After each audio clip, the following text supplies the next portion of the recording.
Listen, Jordan, you hopefully you guys can hear me okay. Jordan, Diablo, perfect. Boom, there's the tune. Hey, you're number one on YouTube, and guess what? Guess what?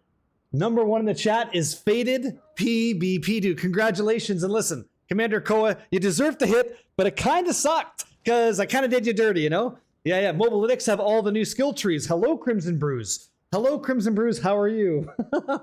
Hi, I didn't know that, but that's a good piece of information. I will use this to do a deep dive into the Warlock after we have a conversation with the gentleman. Joining our channel today is Mr. Dioxide. So, big fan of this guy. I get to talk with him again. Just was talking to him. Avenger, how you doing, man? Yo. You bought Diablo 4 ready to go for tomorrow? Hey, that's awesome, man.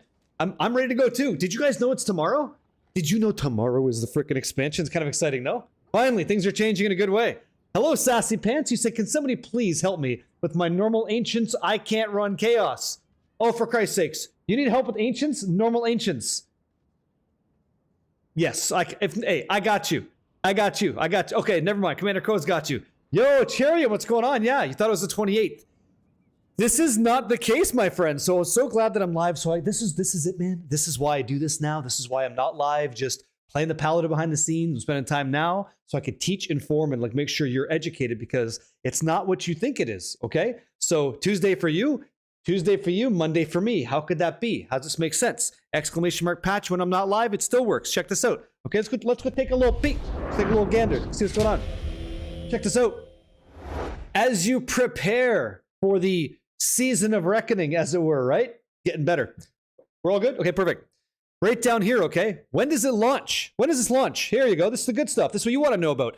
So it actually launches on April 27th, and I happen to be in the I'm in the Newark region. So for me, it's going to be about 7 p.m. Eastern is when it goes. So depending on where you live on this pale blue dot, that's when you get access to the game. Remember, game launches at about 7 p.m. Eastern time for me, which is tomorrow. But the season of Reckoning does not start until 30 minutes after. So I'm going seasonal, and I'd recommend you do the same, but do what's best for you. That makes some sense? Talk to me. Universal Secret, it is great to see you. How are you today? Why an hour later than usual? I was here and I missed you. Because today is the last day before the expansion. I'm resting my eyes as much as I can. I'm fucking 41, okay? I'm not 21. If I was, it'd be like 40-hour streams, but I have a life too. And to be quite truthful, let me tell you how my day went so far, because, you know, I'll tell you what's up behind the scenes of the stream life, right? So woke up, went to bed at 4 because you guys are insane. Got all the renders done on the videos, put that out on YouTube for you guys. Woke up, had like a protein shake, hit the gym with little Cade. Her light burnt out in her room, so I'm a dad. Had to go make sure that we looked around for lights. So hit the gym, went to shop for lights, replaced the light, got that all set. There's one I still have to do. Had a call with Dioxide just before this show, just before the stream, to make sure that he got cameras running, that we're all good for you guys. That all took time. So that's just some of the stuff that happened behind the scenes. So that's what I do. I still have a life to live. So what I'm really doing, I'll speak in gamer code, okay? I'm making sure everything else is good so I can basically be a fucking potato in this chair right here. I could just be a potato for like the next 7 days straight, and no one really needs much because they're all set. You know what I mean? I won't exist. I'll be like a hermit in a cave. So doing the best I can. Does that resonate, you know? Yeah, and Renee. Still Tuesday? Always been that way. Oh, always been that way, right? Sure. Bro, you're allowed to be 10 hours late. You're good. Thank you, Skating Hooves, yeah?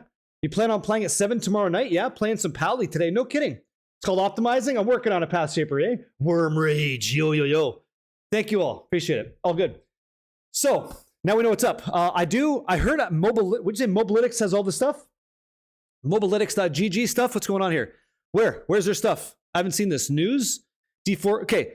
Rax and Xanarax on the team, by the way. I just had to give him a congratulations. I didn't know that. That was cool. Where's the build planner? Is this it? My build? Let's see. Do they have everything here? Is this new? Are you lying or are you being honest? Where's their planner? I've never even used this before. Is this the talisman shit? Did we know it's... Oh, hold on now. Hold on. I was actually going to play. Did you cover the start of season? Yes, I did. Yeah, I just did. Yeah, tested it. What up, man? I just talked about it. It's 30 minutes after the season launches. They don't have data though, right? Wait. They don't have the data on this, right? Right. We don't have all the stuff. Okay. Hold on. Digesting. Processing. Got it. Yo, Barricade, I appreciate you going positively into the expansion. I think we're going to have a lot of fun. Well, why not? Why not, man? How could you not? How do I say your name? Is it Sedal Ibero, nice to meet you. Why not? It's a new game. I love ARPGs. Let's play. You read Barrier Generation as Barricade Generation. That's all of us, yeah? Silver Fox, 1978. How you doing? Skill tree down a bit? That's nice, but we don't know all the data stuff. This shit's important, but here we go. Like, what do they have for barb helmets? Do they show you all the uniques? Ugly. So even here is a no. You twisted my arm enough, I bought it and downloaded. You knew, hey, Faded, come on. Number one in the chat today, my man. You knew you were playing the second you heard Clip to say Whirlwind is doing Whirlwind damage and it's good, right? You're getting those swords ready, right? It's good. Let's just go for it. All kinds of cleaving with Faded. I can't wait to see it. It's going to be great. Yeah? Well, thank you, Jordan. They're all set. Rax just talked about how they're still trying to data mine everything. Correct. So we can like use a skill tree to figure that out down here, which is really, really nice. Can I full screen this? Let me see. Yo, crouching. Yeah. Sheriam said the same thing, guys. I've been saying it. Like, I'm live for 14 days straight for you guys and myself included. Like, I've gotta be here. You know, I want to be here when these big games come out and these good moments are here, so I can educate and learn off you guys too. So we're all having a good time. How could I not? How can I miss this? Here's one. Type 77 in chat if immediately you look at this and you go, hey, something's really different here. Like one thing catches your eye. I'll give you 10 seconds to stare at that screen and tell me if something looks a little bit askew. Does something not make sense there? Do you guys notice something? I noticed it yesterday. I was like, what the hell? Commander Koa, done. Okay, here we go. You said no passives. Yeah, passives are gone. That's not what I'm talking about. That was not it. Take a deeper look. Let me go like this. Does anything look different to you now? Like, have a good look at it. Stare at that right now. Right? What do you see when you get in there? What do you see? I got prettier eyes. Oh, my eyes are perfect, right? You know this. You've seen them. Why do these basic skills have 15 points? Are you telling me in the expansion of Diablo 4, skills go to 15 levels? Because if that's true, we have 83 skill points that I'm aware of, and our skills no longer go up to 5 ranks, but now it's 15? Kind of crazy, no? What the hell is that then? That's awesome. That changes everything. Another great change, right? So you have all the passives go away, but how you diversify your skill, that's like 15 points. Kind of crazy, right? Out of 15, right? Very interesting, no? Pretty wild. I thought that was pretty cool. So I'll be here tomorrow. I'll be here. So Monday, Tuesday, Wednesday, Thursday, Friday, Saturday. Then I'm not here Sunday because I have plans with Lil Cade in the morning, and then maybe I come here at night. Good afternoon, Sneaky Bish. I'm pumped too. Thank you for being here today, yeah? But the glitz get to 1 and the glitz get to 152. So what do we got here? Okay, Barb stuff. I don't need to read Barb stuff. I know where I'm going to be. I'm going to be in the Warlock stuff. And I'm pretty sure max roll, choose whichever one you want. I'm pretty certain that max roll's got the tree for the Warlock as well. I don't think I'm lost in the sauce on that. Let me take a peek. So Paladin, Warlock, right? Perfect. Okay, come on downtown. Boom. Okay. So let's talk about this. Give me a 77 in chat if you haven't seen, and maybe 33 in chat if you have. We're going to be deep diving this after we have a conversation with Dioxide today about the rogue class. He's my rogue guy. He's my go-to. Love that guy. I think he's fantastic. I think we can have a good conversation for at least an hour. So I haven't really dug into this Warlock tree, but something was ridiculous. And so I remember so I've been doing interviews with everybody all week long, talking about classes like Spiritborn, Paladin, frickin' Sork, you name it. Everybody talking about every class, and today's the rogue. And the one thing that they were all saying was like, hey, we're all talking about Dreadclaws. Like Dreadclaws looked really good. And so I'm reading it. It says like, this is like the thing, right? Burst forth 4 shadowy claws, each dealing 65% multiplicative damage. Okay? So, okay, got it. So 4 claws, 1, 2, 3, 4, they all come out, and every single one does 65%. So 65 times 2 is 130 times 2, 260. So 260% multiplicative is what they said felt like a lot of damage. Like, putting in perspective, right? What felt good when they played at level 40? Because I wasn't at Blizzard Campus this time around, yeah? G, thank you for the prime, man. Thank you very much. Spectrum, how you doing? Good afternoon, Martian. Hopefully you're doing well. They have to give more skill points then if it doesn't work out to get all the passes plus 6 skills max with gated points. Or you don't get to go 15 on everything. Or you get additional skill points from your season pass, your season journey. Who knows? This is all stuff we get to figure out, right? Kind of interesting. So what I thought was interesting was I like the way this looked. So I wanted to play Dreadclaws like I just did. And I didn't realize that it went up to frickin' 15 points. So it isn't actually 260% multi. It's 156 times 2 times 2. It's like, well, holy shit. Like, that's kind of insane. Because that's like our main, like, we press it and then shit goes out, right? That's kind of how it works. It costs 30 Wrath, though. So after I did the interview and stuff, I'm trying to figure out the way this class works, because I'll put the music back on here. It sounds like it was Demon Hunter. You have 2 resources, right? You had Wrath and then something else. And you see it down here. I gotta start to memorize this for tomorrow. It uses a resource. Where's it at here? Let me see. Let's see. I know Wrath and Dominance or something like that. About 600%. That's right. Hatred, Discipline, Wrath, and something else. You'll have to read it. It'll be on the tag though. We'll see it. We'll see it eventually. We get through it. Dominance right there. So it's Wrath and Dominance. So immediately, the way that my brain works is like, okay, how can I get infinite amounts of Wrath? How do I get that? Basically, I assume that's my resource. So if I can build a system behind that says, okay, anybody who wants to play a Dreadclaw builds with me, if we can find a way to generate Wrath efficiently, then we can just constantly cast this big skill. If that's like our payoff skill, right? We take that, and I believe it is a core skill, right? So we just push it even further, okay? So I'm not even done yet. That's just the base at level 15. So what are our choices for this really cool looking skill already? Damage. Every second, this is crazy, every second you gain 20% multiplicative damage for your next Dreadclaws up to 100% of that. So it's all additive pools now, right? Remember this?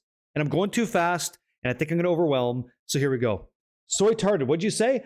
I used to be your dad. One day we're playing D2 together. And then he said he went to get milk in Diablo 4 and never came back. Oh, sounds like somebody else. You know, there's a lot of people with that same name. How you doing? Hello. Get that money, yo.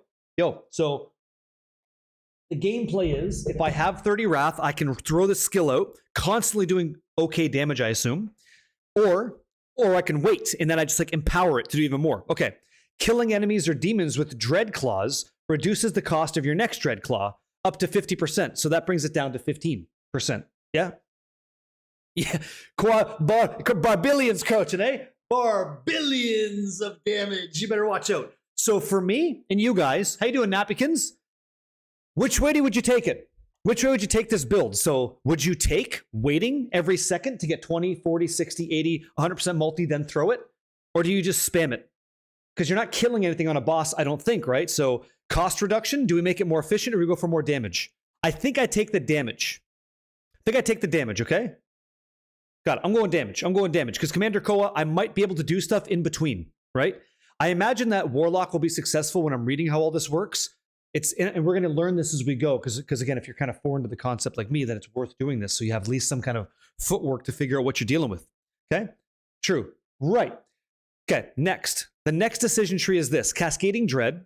It's going to be Encircling Terror or Ravenous Jaws. So Dread Claws sends out 4 additional claws. Each set deals 30% increased damage than the last. I don't like the way that's written, but I'll say it again. So it sends out 4 more claws, and each set of claws does 30% more increased damage than the last one did. So the first one does regular damage. First claw. Second claw goes 30% more damage. That's how I'm interpreting it. Third claw goes, that's 60%. The last one goes, that's 90%. Hello, Steve. Hey, hello? Is that Steven Seagal? What's up, dude? Hi. So I'm assuming that best that I get out of this is a 90% multi, okay? But it's 4 extra claws. So, okay. So then we just kind of wait and then we send it. So we're doing, so far, it is 156%, 256%. Then we get up to 250, so 246% if we go that way. What's up, dude? Hey, Initial M, what's up, man? Yo. So that's being sent out as the skill does it. The skill handles the transmission of the mobility of the skill. So Dreadclaws bursts forth 4, but now it's going to be 8. 8 hands, 8 claws. So like really quick, okay? Insane. Or Dreadclaws are now cast around you, like Blessed Hammers do, right?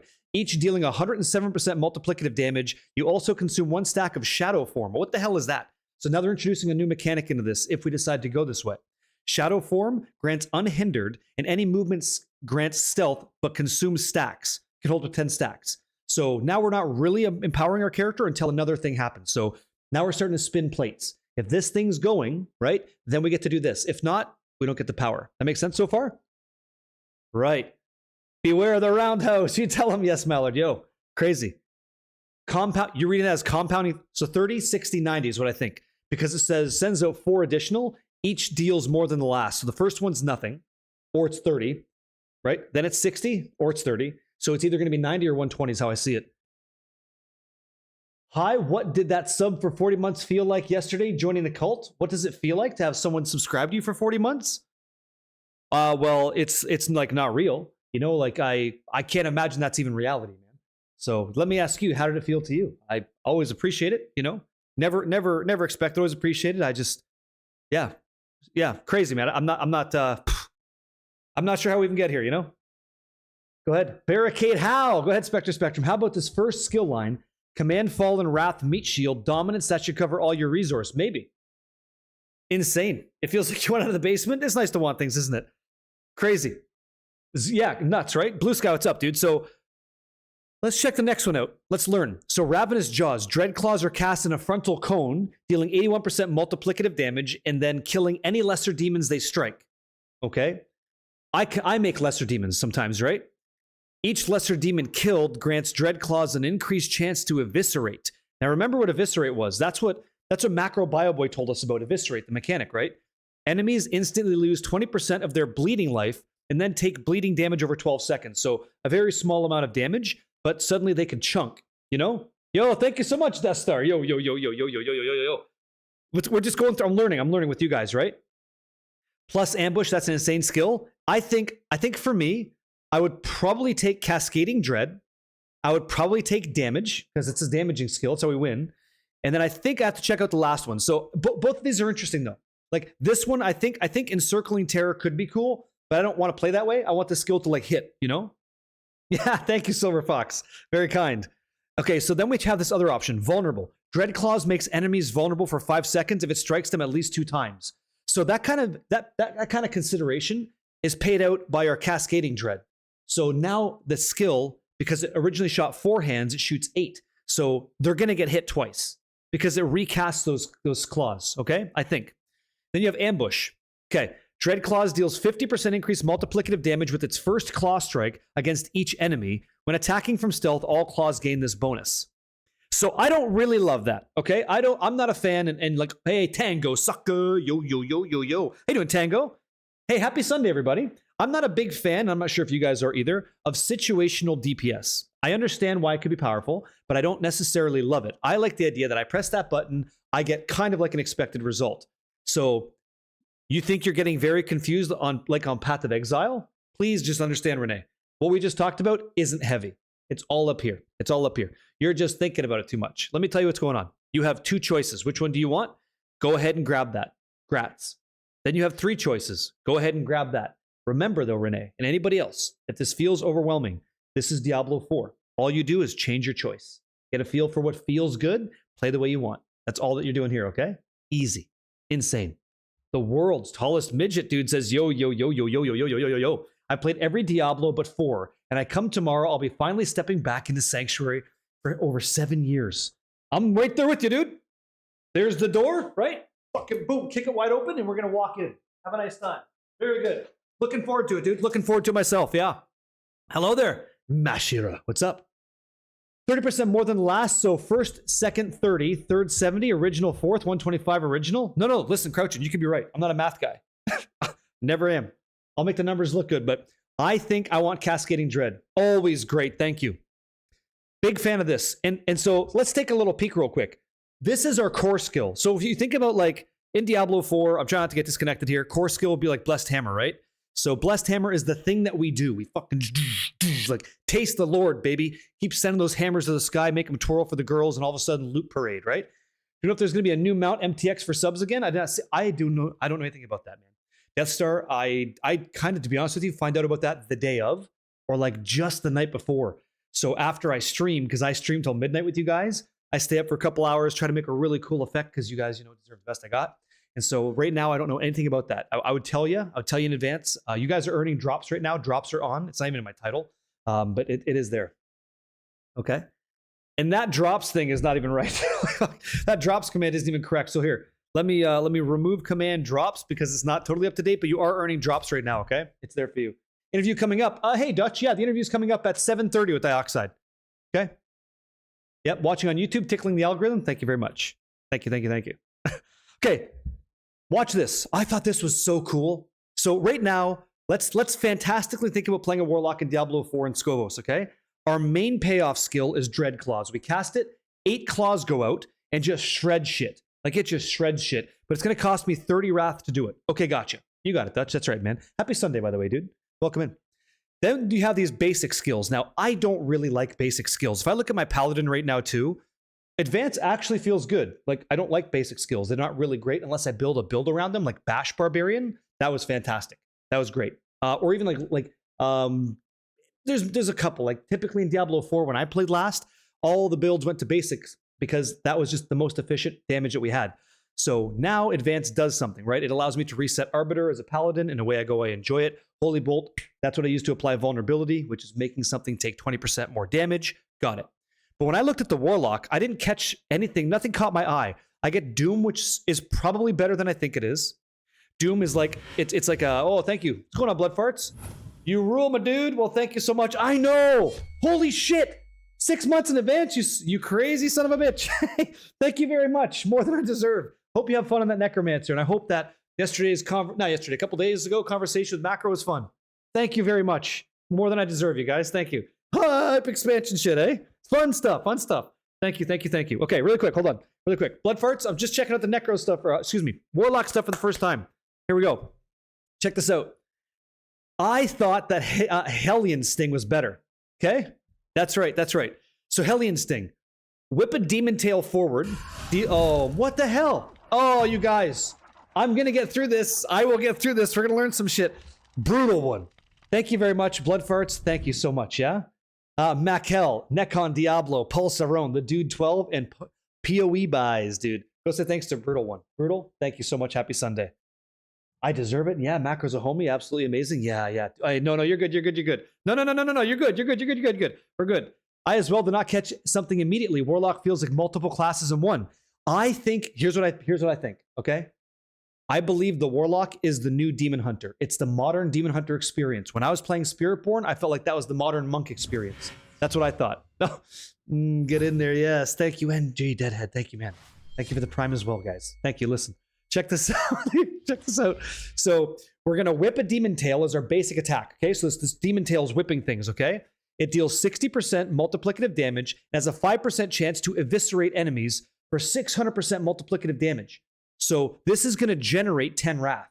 So 10, 20, 30 Dread Claws. 10, 20, 30 Dread Claws. But typically in Diablo 4, most resources are at about 100 to start. So Dread Claw, then we have 10 left.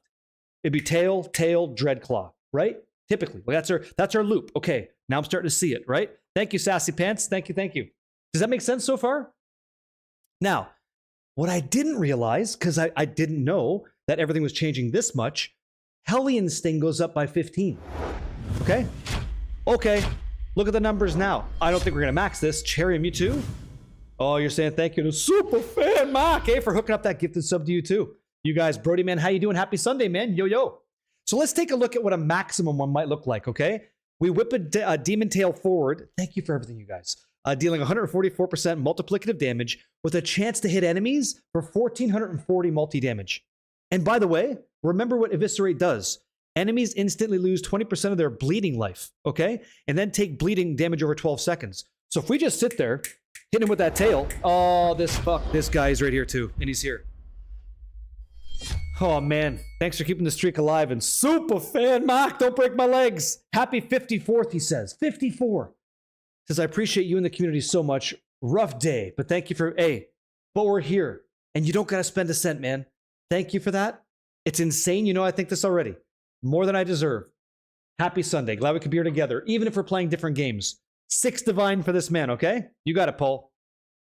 Just bought the pre-order for PC, did you, JTuber? Yeah? Go ahead. Can't wait to take down two long-time enemies, Mephisto and Diablo. Same. I'm right there with you. Here we go. Check this out. Hey, every time, you know what it is. Yeah, virtual hugs. You give it to him, yeah? Will there be more giveaways today? No, I actually don't have anything else to give you guys. And that's okay. I'm very happy. We had 11 copies of the game go out because of me and community members. That happened. That's done. So I've given out 11 before. That's happening. I gotta pay the bill tomorrow morning. So happy to do it. That was from Death Star to you guys. So we're good. Yeah. All right. Check this out. Let's like walk through this for a second. Yeah. Let's learn some shit. Okay. Check this out. I wish I could. What's up, Warlock? When a problem comes along, you must whip it before the cream sits out too long. Oh, You must whip it. You're gonna tell me to whip it real good? I'm waiting to read this. I fucking walking into it. Yeah. No, it's already done. It's already done, Worm Rage. It's good. Okay, so here we go. So remember, let's get back into it. We're Hellion Stinging. We're throwing out a Demon Tail. Melee attack, probably, right? Bit of range. Okay, got it. Then what choice do we have? Hellion Sting deals more damage to enemies for 3 seconds after you first strike them with it. So if I just sit there building up my resource after the 3 seconds, which is ridiculous because that's like a lot of shit can happen in 3 seconds. But in game time, 3 seconds goes by fast.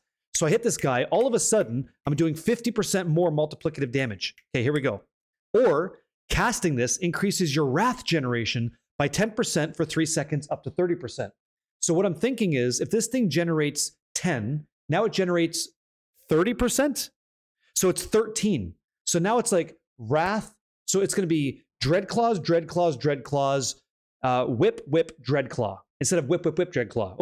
Okay, maybe, right? And that has nothing to do with itemization, just in the skill tree. Okay. So for me, I think in the way that ARPGs play, I'll take resource generation for 200, Alex. Vegas Dabs, what up? Welcome in. Then we have that choice. This is where you start to like play the way that you want. And there's nothing wrong here. It's whatever you want. This is why it's fucking exciting. Okay? Casting Hellion Sting within 1.5 seconds of the last one increases the total number of strikes up to 2 per cast. So, as long as I'm hitting with this, okay, I'm getting even more hits. Crazy. Isn't that nuts, Nandor? Is that nuts? So, 1.5 seconds? Sure. Slap. So, now our gameplay is this. Dreadclaws, whip. Perfect. Whip, Dreadclaws. Whip, Dreadclaws. Okay. Now we got a loop. Okay. This is just our core and our builder spender. A lot of that, right? I like that so far. That's the one I liked. Trails. Let's go. Tail spikes. Launches a wave of spikes forward, a long distance dealing multiplicative damage. No thanks. I already have a range skill called Dreadclaws. I don't need this to do that too. I want something up close and personal. If you want something ranged, take tail spikes. Seems like a good option. Okay, then we have Demonic Swipe. Your 4th Hellion Sting attack transforms you into demon form and cleaves a wide area for a shitload of damage, 198%. And then Hellion Sting is now a Hellfire skill. So this is what everybody's been telling me about, this transformative skill tree. Okay, so do I want to turn into a demon on my 4th attack? I can prep that. I can go like whip, and then boss comes up, boom, whip it good. Slap that guy easy. Now I'm in demon form, and then I go Dreadclaws. And what the hell does demon form even do? I have no idea. I have no concept of what that does. If you know, let me know. Then what's our other choice here? Eviscerate. Hellion Sting has a 40% increased eviscerate chance against my primary target. Remember what we know about that. That's chunky stuff. So I think if we want to make Eviscerate the choice for Hellion Sting, then we kind of consider that as my main attack, I think. And now it's not a resource generator. It's like, that's my damage dealing skill. So seems like that could be fun. Then you have Fortify. So when you strike an eviscerated enemy, then you're fortified. So I think I'll take Fortified. I think I'll do that. So now Fortify, if you remember, it gives you an additional reservoir of life, and a lot of things happen in Diablo 4 when you are fortified. Our Paladin appreciates a lot of damage now. Again, G? Hey, Kakashi, how you doing? Yeah, you like this go? Oh, thank you. I'm glad you enjoyed. I like it too. Verel JSP, go say thank you so much as you're geeking out with G, you know? Thank you very much. What is this? We've collected all the tier 3 emotes. Guys, more than I deserve. Thank you. Yeah, you're eating a bowl of fruit? Oh, nice. I'm eating a bowl of Folgers in my cup. Cheers and salute. Thank you for everything, guys. Yeah. You guys treat me far too kind. I appreciate it. I do. Thank you. Thank you. Okay, so do you guys agree with some of these takes or no? Hellion Sting with the Moonrise aspect could absolutely shred, slapping everybody 3 times a second. You said with Moonrise. Well, let's start putting some fucking English on that, okay? Let me just see what's going on. Because I want it. I said deep dive. This was supposed to happen after the fact. Do I even have this yet? Let me see. Maybe check out rings. Okay. Oh my God, what the hell's going on? Okay, you're not dumb. Got it? Hit item. Okay. You said Moonrise, right? Moonrise has been in the game a long time. So Moonrise was in the, is it 2 words? Moonrise? It was in the Vampire, I think, season, right? So Moonrise, damaging an enemy with a basic skill. Let's call it what it is. Let's talk straight here. So damaging an enemy with Hellion Sting, in this case, right? Grants you 4% increased attack speed up to 10 times. So that's 40% increased attack speed. Upon reaching maximum stacks, you enter a Vampiric Blood Rage, which gives your basic skill 60% more damage and gives you movement speed. Kinda sick, you know? Maddie, would you say you just hit level 60 on the Hammerton build? Hey, right on, man. Been there too. And having a blast. Appreciate you showing it off. Oh, yeah. Dude, look how sexy he is. How do you not? He's gorgeous, you know? Wicked Stevo, what'd you say, pal? Demon form, and thanks for giving the information, gives you max HP, demonology skill boost. Demonology skill boost. Hold on a sec. Isn't this a... Do you know what skill boost do you get? Because guess what? Our main attack of Dreadclaws happens to just be a demonology skill. So yeah, okay. This is crazy. This is crazy. So you're right with Moonrise. So you'd be ripping through this Hellion sting and then switching into demon form and just Dreadclaws and just blowing shit up. That already is a thing. Jeez. Sweet. Very, very nice. Very, very nice. And by the way, we're 2 down. Yeah, we're 2 down in the skill tree. Other ones I'm not really showing you are Molten Bomb, okay? So Molten Bomb, it seems like volatile lava and enemies, so like kind of like in Path of Exile, feels like Molten Strike kind of thing, right? This is the Tango Sucker. This is the Warlock skill tree. That's right. Yeah. Who's this? Is it Busy? How do I say that? It looks like Busy Stay? Busy Stay? Maybe? How you doing? It looks okay, but it's like it's not calling to me. Blizz East. Oh, Blizz East. You'll fucking excuse me. Yo, how you doing, Blizz East? Hi, hello. So Command Fallen looks good. Always winning on Just Thrust, yeah. So again, one thing that's important, and I'm kind of going ahead of myself, and then the creativity swirl happens and it gets nuts. But every one of these all my basic skills here, right? Wrath generation. I want to know how much they generate, right? Because there'd be a bit of a trade-off. If one generates more wrath than the other, that's a consideration for a lack of damage. I would lose damage. I would choose to get more wrath so I could spend it on other things, as an example, right? But Command Fallen, basic. Molten Bomb, basic. You got Doom, basic. And then you have Hellion Sting, basic. Every one of these, even at level 15, they all gave me 10. Everyone gives you 10. So it's not so much about that at all anymore because we don't have to. And I assume, by the way, this would be it. So this is how I would build it. I put 1 point in to move through. That's what I would do. And I'm not even sure that I would, because it's a basic skill, I don't know. And who's this? Oh, thank you guys. Grief is cursed, yeah? Maple, is it Maple Plug? Not sure. Maple 406. What's up, man? Hello. I don't think you even need Sting. Doom might be better for Dreadclaw. Why do you think so? What makes you think about? I told you. I think hexing stuff is interesting. I think so. Warlock language, Mr. Thrust, dude. Say what? And me. Yo. You're gonna try Summoner Warlock? Fuck yeah, dude. I can't wait. I can't wait to try it. I'm gonna be doing this. I know I am. I know that I am. So you want to go Doom to increase hexes on targets? Okay, let's talk about Doom, which you guys seem to like. Let's walk through it. So what does Doom say? You burst a sigil on your enemies. I have to see the skill. I wish I could see it. Burst a sigil on your enemies, hexing them, and dealing 50% multiplicative damage. What does hexing do? It's a new mechanic, right? Hexing increases the critical strike chance against affected characters by 15%, stacking up to 45%. Okay, so I cast this, then I get to crit against these guys, which would be chunky stuff, which is kind of good. Interesting, I get it. Then you have damage on it, which is kind of like what we had before, right? You can go with damage. So damage, Doom deals more damage to enemies for each second they've been hexed. So the longer they're alive, the more damage you deal. So that's good for single target, not so much for anything else, because everything should be dead.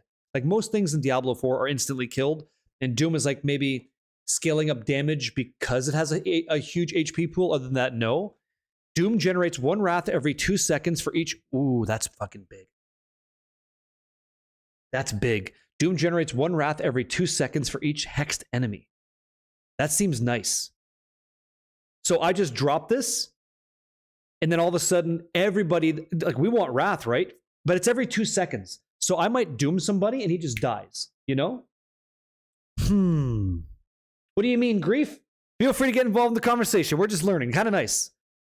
Contagion. This felt good. Whenever you kill a hexed enemy, Doom spreads to another enemy and deals damage. So that's your Essence Drain. That's your Essence Drain Contagion gameplay. Command the Fallen is better than Doom. It's not about... I think that you're entirely wrong. And Bearded Kiwi, what's up, dude? Yeah. No problem. Here, take this if you want. Maxwell's got one for you. Enjoy. I think Mobilytics also has one too. So if you guys are interested, you can start working beside me if you want.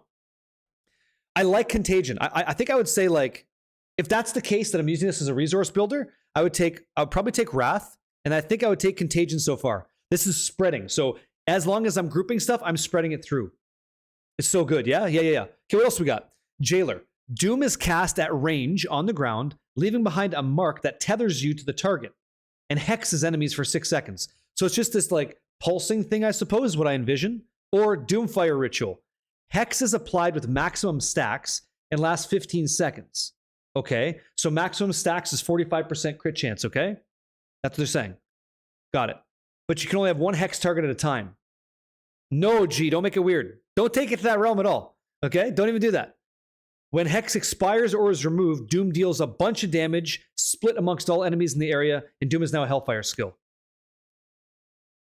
I gotta tell you, I like the idea of like slapping the shit out of something with a basic Wrath, but as far as never, Tom, never. I think that either one works. There's something here though. Depending on how you're doing content, in Helltides, Contagion for sure, because you're gonna do like your stuff. You're gonna be casting things with like, let's say, a Dreadclaw, and then Doom just kind of going through it makes sense. Plus, it probably looks really good. What's going on, Zanya? Yo. I was thinking if we get talisman sets like Tal Rasha, Immortal King, Griswold, etc., it's going to be hype as fuck. It's not if we get. Zanya, let me cut the tunes for a second. Give you the YouTube experience, okay? It's not an if we get sets. You're getting sets. And here's the sets that we kind of know so far. There's one.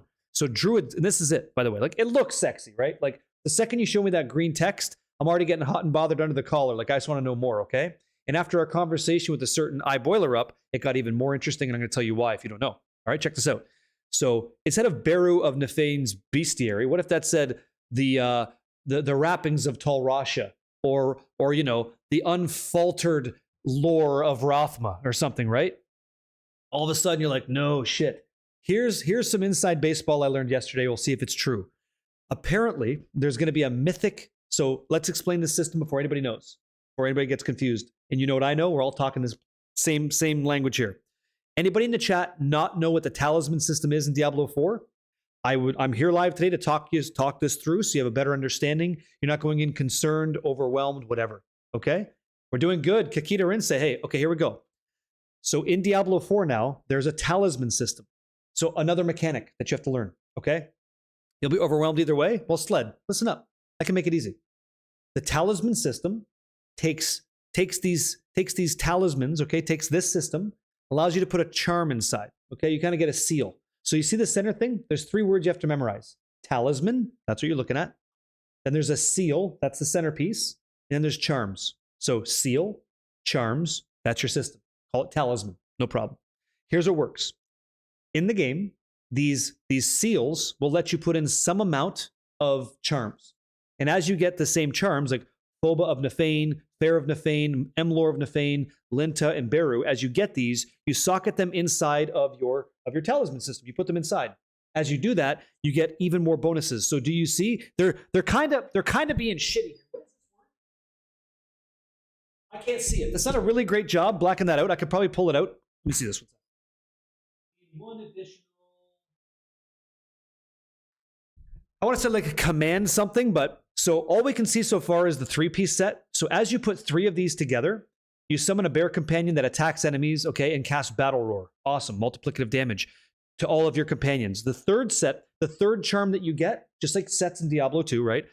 30% of damage you take is split between your bear companions, okay? When you or your bear companion becomes injured, your bear companion casts Debilitating Roar, reducing damage. Dear God, what's up? Okay?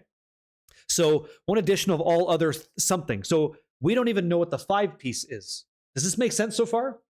Like, I can't take you on the adventure of itemization unless you understand the basic. So talisman, this right here, this, what's this called? What's the center thing now? Keep up if you can.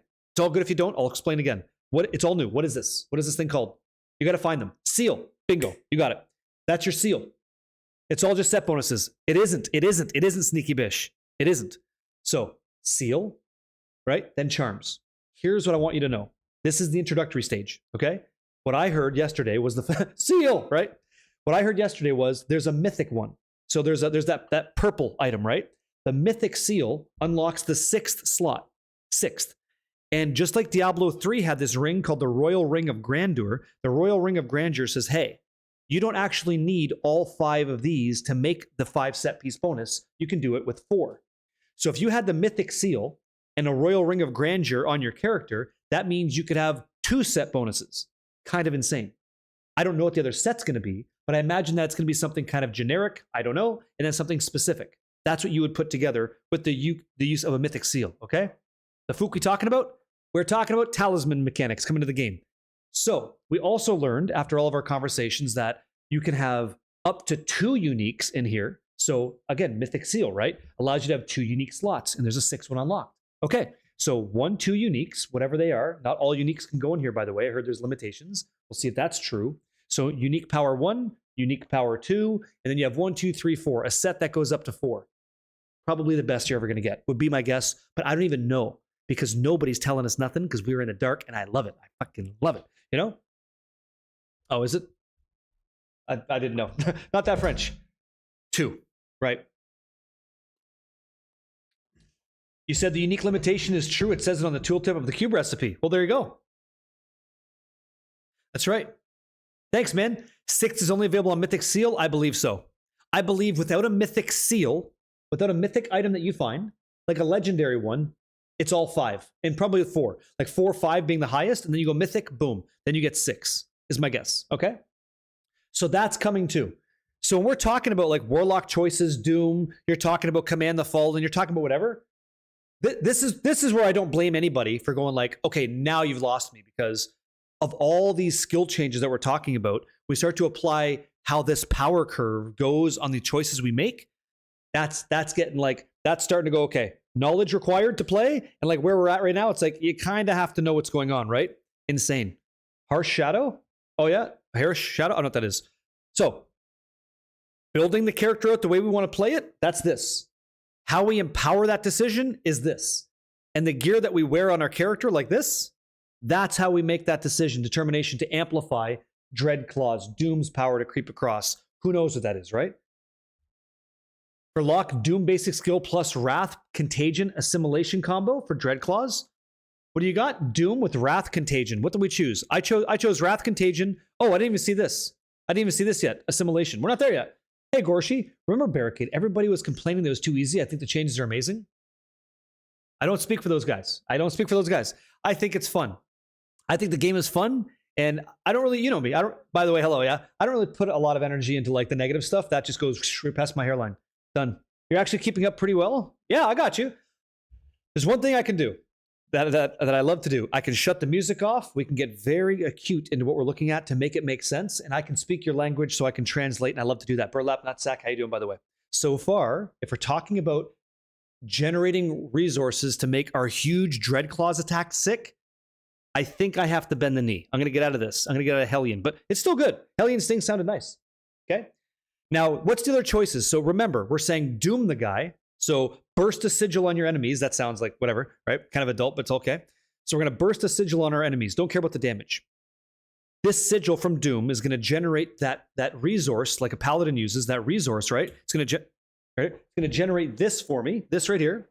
Whenever Doom goes off, I think, read again, every 2 seconds. So we're just generating stuff every 2 seconds for every hexed enemy. So we kind of already have a game plan where we want to doom a bunch of guys because it's a basic skill, costs nothing. And as we're dooming them, we're generating that wrath. So now everybody's all doomed, right? Okay. Whenever we kill a guy, then doom spreads to other dudes. So we're running, right? Doom, doom, doom. Okay, we're going forward, right? Guy behind me, right? Boom, Dreadclaw.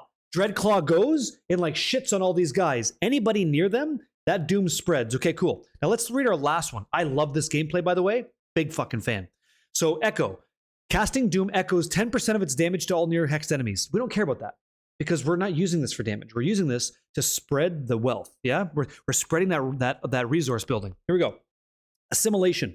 Casting Doom against a vulnerable, weakened, or slowed enemy assimilates the effects, causing Doom to also apply those 3. So English, less wordy. If I cast Doom on you, on a vulnerable or weakened enemy, on any of those, you could be weakened, you could be vulnerable, right? Okay. I do that to you. Now you suddenly become vulnerable, weak, and slow. I get 3 of those on you. Doom's hot shit. Awesome. Yo. Hey, what's up, Derek? Yo. Pretty great. It says it assimilates. So casting Doom against a vulnerable, weakened, or slow enemy causes those effects. All for 3 seconds. It says right there. Hey, what's up, man? What's going on? How do I say your name? Is it Psychonica? Psychonica? Is that the name? Nice to meet you. Me and Dioxide are talking today at 7:30, so in about an hour and a half from now, we're going to go. Sure. And I'm looking forward to it. Miss talking to this man. Looking forward to what he knows, you know? And just, I'm looking forward to talk rogues because I love the rogue class. One of my first classes I played. Yep. What'd you say, Fisk? This guy, are you saying I'm the living embodiment of toxic positivity? That's a fucking stupid sentence. I don't know what that means, but I hope you're having a fantastic Sunday. You said negativity is necessary in confronting bad shit in games. Let me restructure that one too. We have to be able to criticize ideas to make sure that we get the best version of an idea out through refinement, right? That's what it is. And Fisk, I love talking to you. It's not our first time having this conversation on YouTube and stuff. Hello, happy Sunday, right? Here we go. I like this. I think I agree. So you hit all these options, okay? Yeah. I am not a cult leader and it is not a cult. Yo, D4 Warlock. You ready for it, Neon Sky? Why do I think I picked my name when I first played WoW? Because you're a sneaky bitch. Because Rogue is good. Yeah. Make Rogue great again? Candyman, did you see what they get? They get centuries, dude. Woo! Looking forward to it. English is not your native language. Now I understood it. Oh, okay. Well, hello. Dear God, so good. Yeah. Yeah. Derek, I don't think so. Okay, let's go. Let's keep going. Okay. Do we all kind of agree that's kind of good? So we have Doom. Now let's just see. If we're not looking at basic skills to deal damage, and again, the idea here for a character is that Dreadclaws is our damage so far, and it makes a lot of sense. And by the way, it stacks up to 15 times. Let's talk about Molten Bomb for a second. So again, we lob volatile lava at the enemy, so lava goes out, and then it just does damage in an area. That sounds kind of not fun. What's that scale up to, by the way? If I put 15 points in Molten Bomb, it deals 180% multiplicative damage in a small area. Okay. But then what? Range damage. Molten Bomb deals 40% more multiplicative damage based on how far it travels. This is the Durga, this is the Warlock. But the thing with something like that is it's a little bit strange to me because who determines where the drop off is? Like, is it 0%, 1, 2, 3, 4, 5, 6, 7, 8, 9, 10, 11, 12, like all the way to 40? If that's the case, then I need to be off the screen to do max damage, which means I can't see boss effects. I can't see rare monsters. I don't see any gameplay. Don't really love it. Not a fan. But maybe you do? I don't. Wrath. Molten Bomb generates 1 additional Wrath on each impact. But it lobs stuff. I don't know how many things it's lobbing out. This is my hand for lobbing. Rawr. Okay? It could be 2, 4, 6. I have no idea. So far, because I don't like range damage, I think my only choice is Wrath. Unless a unique changes this stuff, then woo! I think maybe. Right, Sneaky Bish? Now let's get to this one here.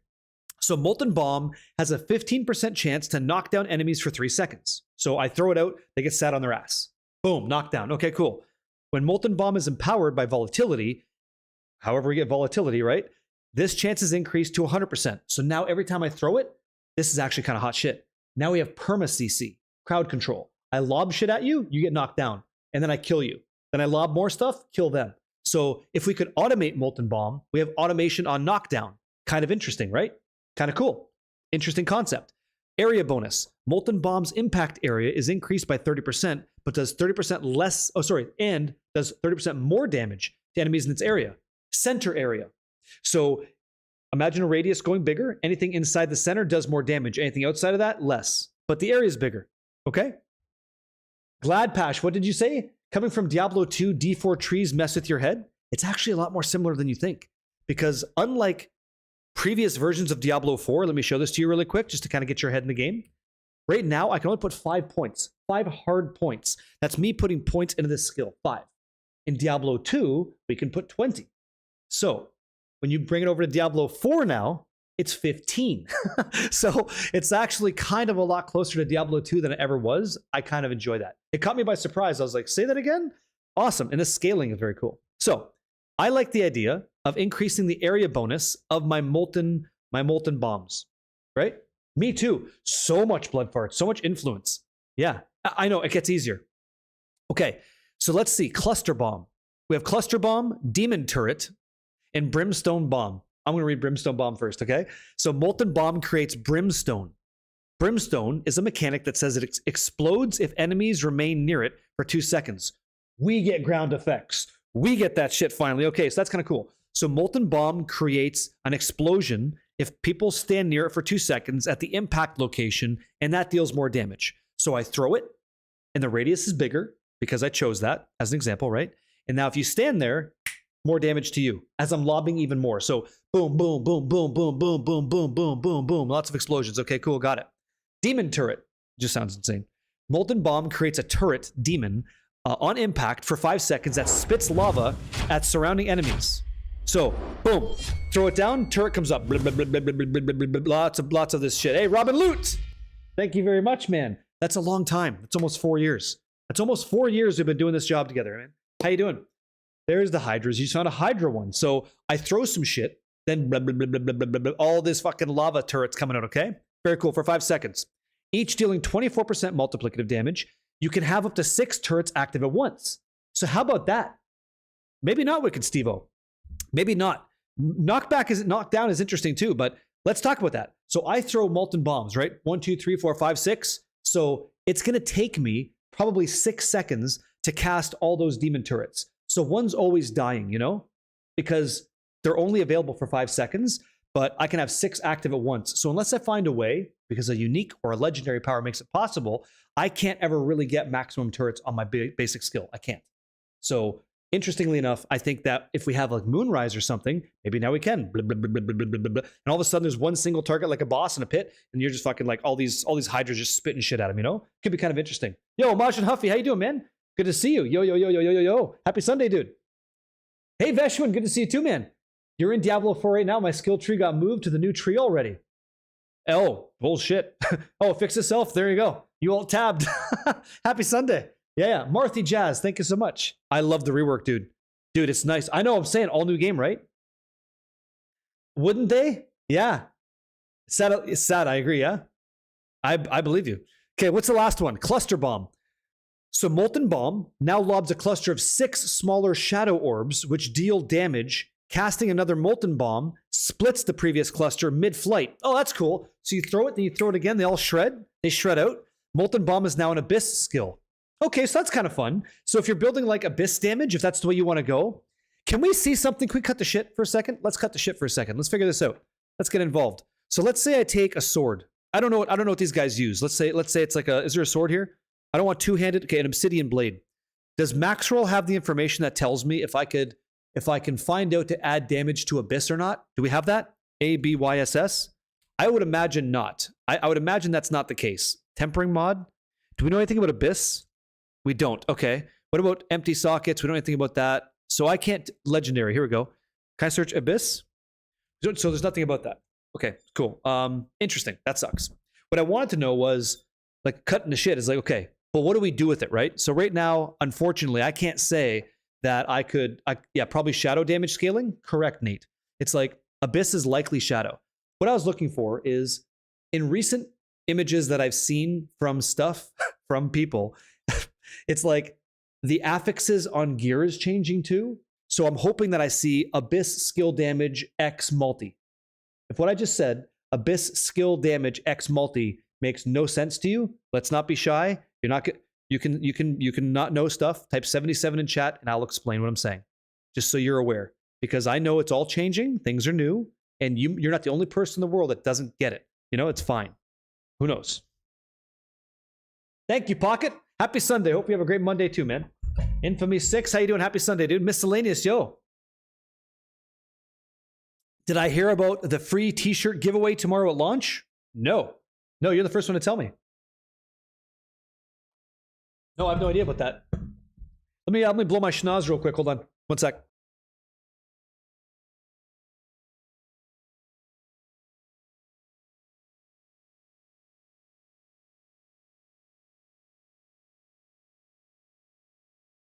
Awesome.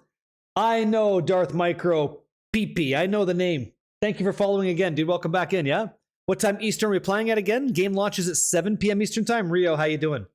The game launches at 7 p.m. Eastern. The expansion starts at 7:30, okay? Endgame looks good. I don't know about that.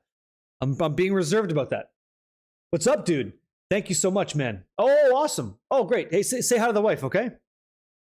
Does the tooltips on turret, go ahead, yeah, say anything about on-hit effects? Do they apply knockback and such? So what it says is the molten bomb that you throw creates not is, but creates a demon turret on impact. So, we throw, boom, turret comes up, I assume, right? For 5 seconds, that spits lava at surrounding enemies, each dealing 24% multiplicative damage. You can have up to 6 turrets active at once.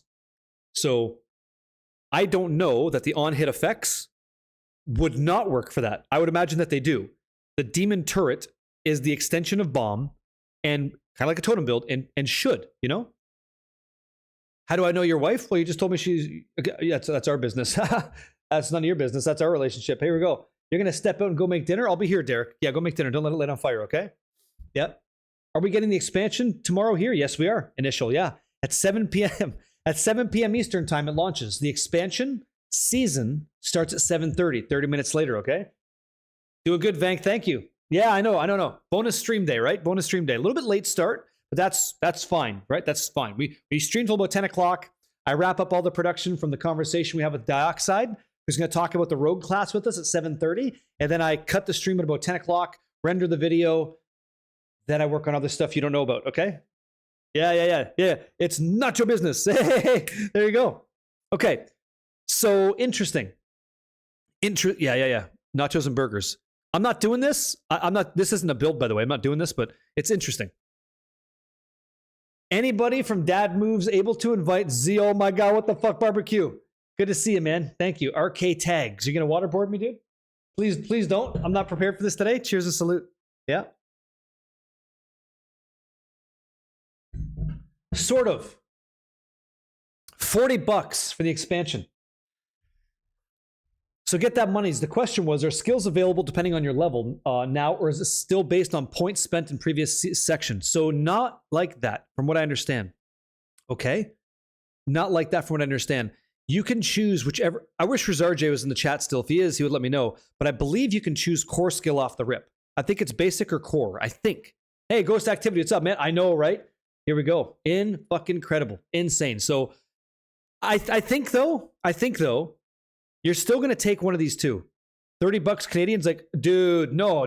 You're fucking out of your mind.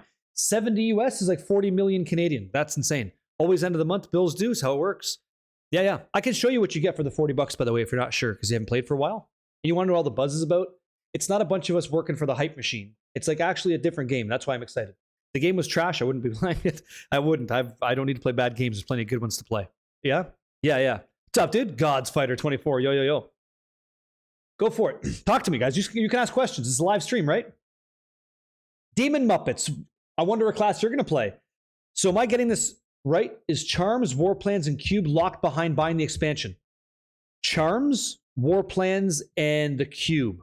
Here's what I know. I know that the cube is inside of Temis, which is in this place called Skobos. That you pay the expansion to get. War Plans, I don't know that that's tied behind the expansion. Maybe it is. We can go look. Let me see. War Plans. Do they talk about it?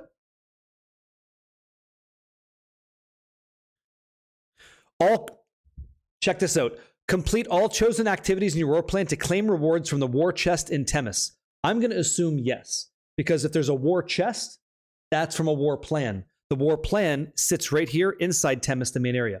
So 2 on that one. Charms, I imagine no. Like charms affect your character. I assume that might be worldly, like that's everything. But I could be wrong there, okay? I could be wrong.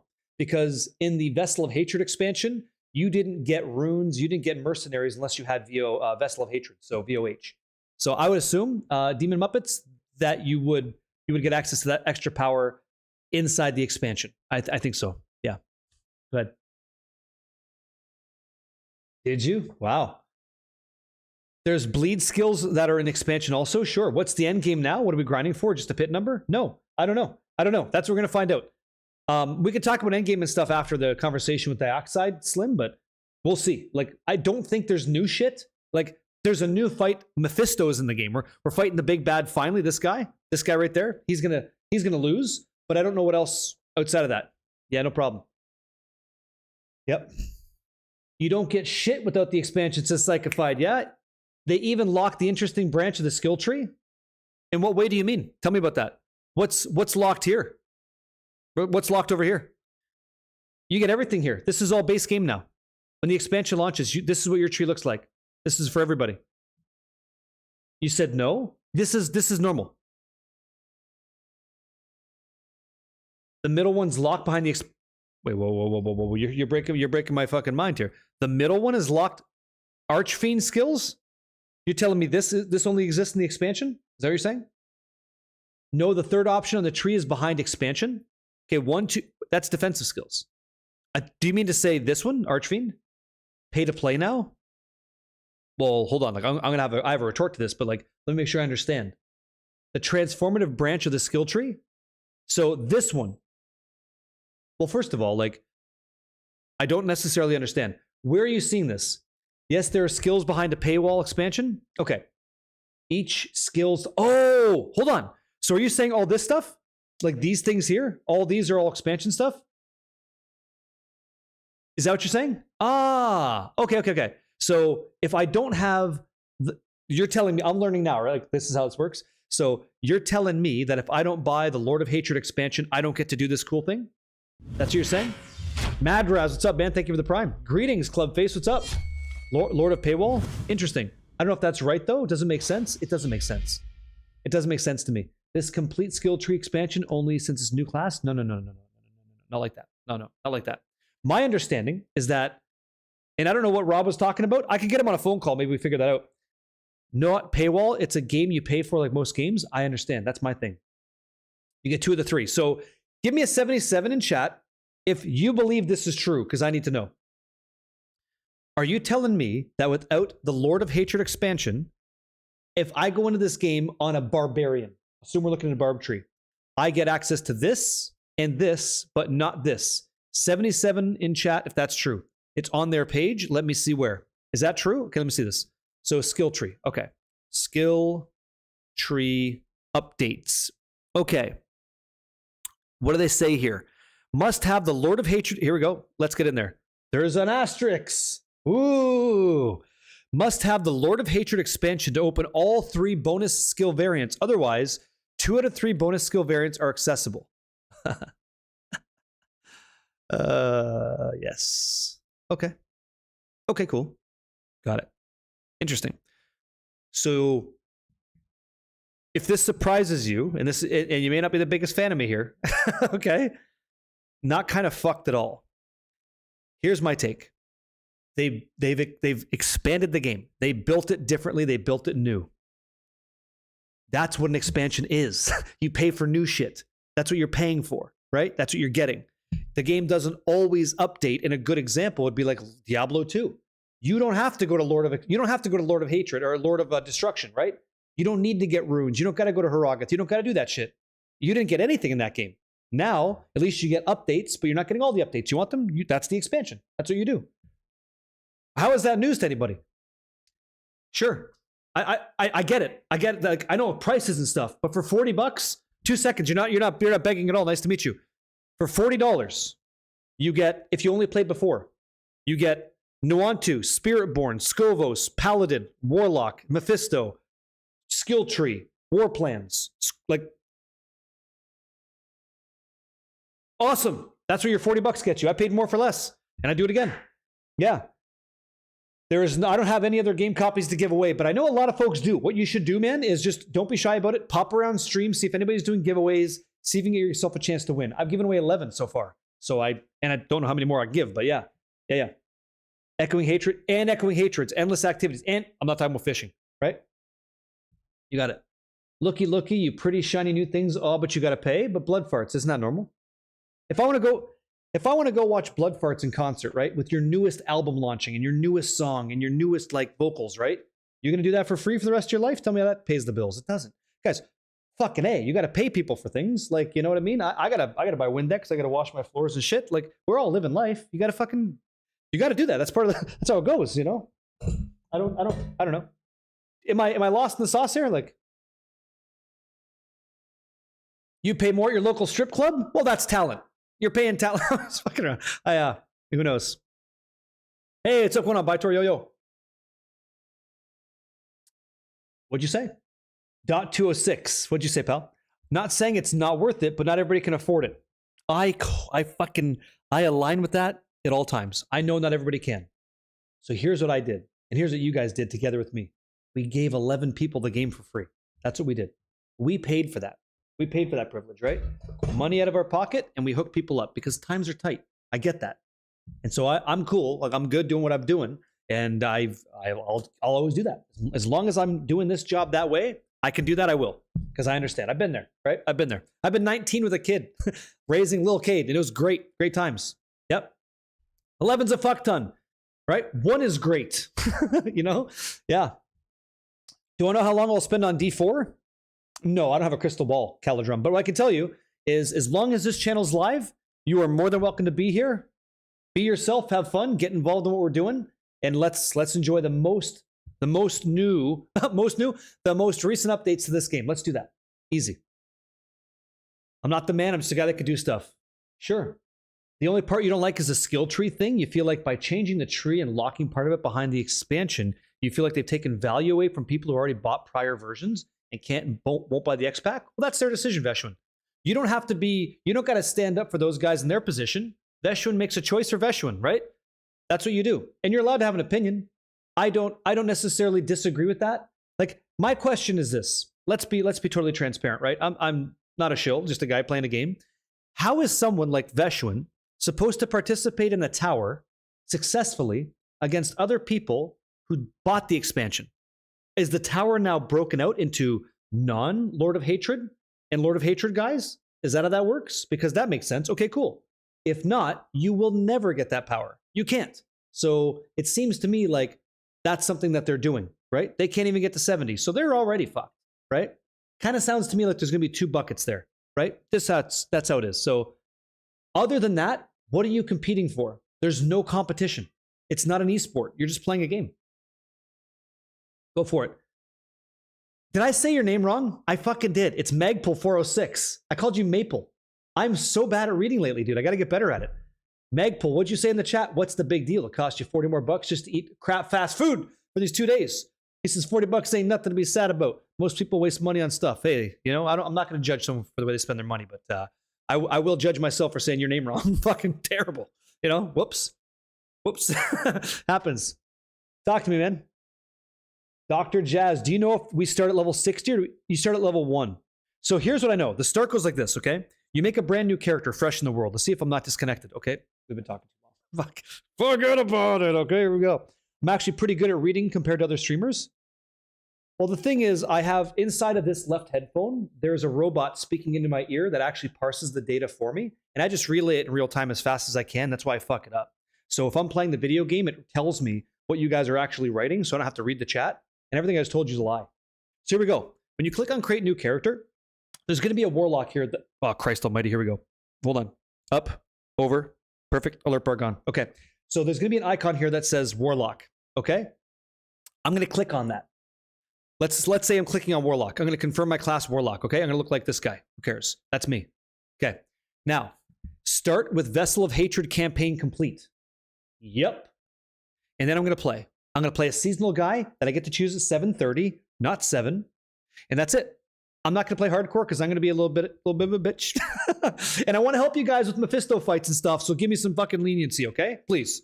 So I'm going to make this guy, we're going to call him All Pecs, because he's all, you know, awesome. And then I start the game. If I don't choose, like, change campaign state, what are we talking about? Start with the original campaign? No need.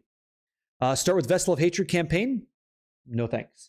Start with Lord of Hatred campaign and Vessel of Hatred complete? Yes. So when I start with Orby and our friends, you guys, we fucking go from here. So we just pick up the new story as we go. That's what I plan on doing. What are you guys going to do? He's at least what? At least half bicep? Oh, yeah, he's paying the bills. Killer Bread 15, man. Hey, it's been a while, dude. Yo. Thank you for the prime. What's going on? That makes sense? That's cheating? That's brisk, baby. That's how that works. You're welcome, Dr. Jazz. Thank you. Look at this guy. How do we not play a Paladin, man? Oh, they're so good. I mean, Warlock's good too, but Paladins, man? Have you seen what this guy does? Have you seen this, man? Gameplay soon? Right now. Glad Pash, yeah. But Glad Pash, I'm going to be honest with you too, man. Like, I'm going over Warlock stuff that doesn't even exist in this game to learn some stuff. So the gameplay may not be happening, okay? So just be aware. I don't want to let you down. I don't want to let you down. Okay, let me try this real quick. Let me show you. You never played Paladin? Oh, fuck. Wait till you see this. Oh, la, la, la. Insane. They lied to people. What are you saying? Who's lying to people? I haven't lied to nobody. Dang, bro, you understand? Say what? I'm fucking terrible. Start from the very beginning. No sense in skipping since you're losing all the shrine bonuses. Ah, I mean, I can play from wherever, right? Oh, they like to flash people? Do they? I never did that. Let's try T25. It's like jokes. Here we go. The pit. You guys ever seen the pit before? Yeah. Insane. Here we go. Okay, push. So we start off with stuff, right? Let's go. Easy. Look at this guy.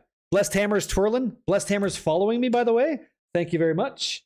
Incroyable. Thank you, Sassy Pants.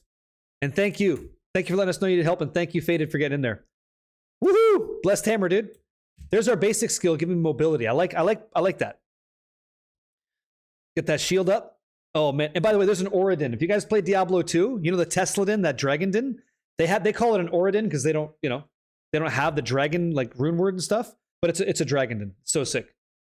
I don't have a Ja rune, so I can't be teleporting and stuff. No Enigma for me. So it's all good. And we just push. Oh, my goodness. So go. Get through this. Reload. Did I reload the timer? I did. Good man. Carnage. Crazy, no? You spent so much in this game already. If I could trade my horse back in, I could buy that. If you could trade in your fucking horse, you would do it to get the expansion. No, I understand. But you really wanted that fucking horse. You must have I've never bought a horse. The horse I use is Slappy Ted, fastest horse in all the land, and he comes from the butcher. That's who it is. Paladin rocks, but you want some more input heavy for the new expansion? I think Warlock is your guy. We haven't got to this part yet, but I really believe that the Warlock is going to be like a builder spender, kind of it seems to me like a piano key style gameplay. That's what it seems like. This guy teleporting through walls and shit. Oh, really? That's so weird. I can do that. Too small of a size or what? Let's go over here. Love that. Jokes, dude. Jokes. Paladin and it feels good. Feels real good. Through the wall. Huge. Go. Stay in combat. There you go. Yeah. Tricepticade? No. I'm not a dinosaur. Thank you. Crazy, right? Push. Boom. Go. So let's see what that... You know what's going to happen. The boss is going to get just owned. Slapped. Push. Can I go over here? Jokes. Man, Paladin just gets to do it. And by the way, everything I'm doing right now, I really don't think is going to change. They built this class with the expansion in mind. So whatever we're doing, I don't think it's going to the wayside, dudes. I think it's sticking around. I think it's here to stay. I know. The wall jumps feel like Enigma. That's the best way I can put it. Let's see what's going on. Oh, this is changing too, by the way. Get in there. Yep. Scourge of the land. Go, buddy. You're so completely fucked. Look at the hammers. Hello! Uniques. Go ahead. Huge. Control. What's this unique? Penitent Greaves. The old classic. Okay. I've seen you many times. Adventurer's Tunic. That's big armor. Yeah. Cool. You got it. Not that this matters at all. Like everything I'm doing right now means nothing. Nothing, because it's all resetting tomorrow, which is awesome. Okay, so that's it. Paladin. By the way, you get that with the expansion anyway, if you didn't know. Dude, Under the Words of Men, so good, so fun. And then this whole thing. So do we have that? Does Maxroll show you that? Let me see. I'm gonna think no. We don't know Paragon board stuff, do we, for the Warlock? What? Do we know this? We don't know this, right? Total stats, everything? Yeah, we don't have this. New variant? Okay, no. Okay. Yeah, no, we don't have shit. Okay, cool. All right. Does anybody else have this? d4builds.gg, right? d4builds. Do they have stuff? Dread Claws. I haven't seen this yet. I've been meaning to try this game. How and why? Why would you recommend this game if you have no previous knowledge of the series? Hey, Spooker, thank you very much. What a great question. And there wouldn't be a better time to answer that than in about an hour and 10 minutes. Because Dioxide's going to join the stream live. We're going to talk about why it might be a good conversation going forward. Should you check this game out? What's changing? Let's figure that out together. Happy Sunday, man. No Paragon yet for Warlock? Okay, I just wanted to see this. Build planner. I saw that. I sent him a message. Holy ads. I got to mute this site. I know it's going to happen. Does this site give you the uniques? Do we know the uniques based off of Warlock? Class specific? Oh, we do have it. Hell yeah, brother. Check this out, guys. Excuse me. Sorry. Yo. Check this out, guys. So the unique, Cage of Madness. Your evade transforms you into an angry lunatic. Okay. for up to 15 seconds that explodes, dealing Command Fallen's damage and increasing by 100% for every second you're transformed. While you're an angry lunatic, your movement speed is increased by 60%, and you periodically spawn mini lunatics that seek enemies. Command Fallen, whoa. Command Fallen deals 340% multiplicative damage? What the fuck? Is that real? 340, didn't we just check that out? Wasn't that damage high? Hold on a sec. Hold on. What's that? Bingus, feeling okay, nose is a little red. A little red? My nose is always red. Rudolph the Red-Nosed Redeemer, sir. That's been part of the life for a long time. Let me check that out. That seems nuts. I'm feeling okay, thank you. Check this out. What is this? This was Command Fallen, right? Okay, so we know that it scales up to 15 now. Okay, so by default, what is this skill even doing? So summon a fallen lunatic that charges your target and explodes, dealing up to 192% multiplicative damage, just raw damage. Okay, what are my choices here? So every 15 times you hit enemies with Command Fallen, I gain 1 dominance. Okay, so now I have a dominance generator. We have a bunch of wrath generation, but we didn't have dominance before. Do you guys know which side is which? I assume wrath is orange, dominance is purple. Is that true? I have some jitter juice. Yeah, I do. Yeah. I'm curious if you guys know that. Yes. So wrath is orange, dominance purple. Perfect. Okay. So what is this? Lifetime damage. Your demons summoned by Command Fallen. I don't know what that is yet. This is the main skill. Command Fallen. Got it. Okay. So demons that are summoned by this skill deal more damage for every second they're alive, up to 30%.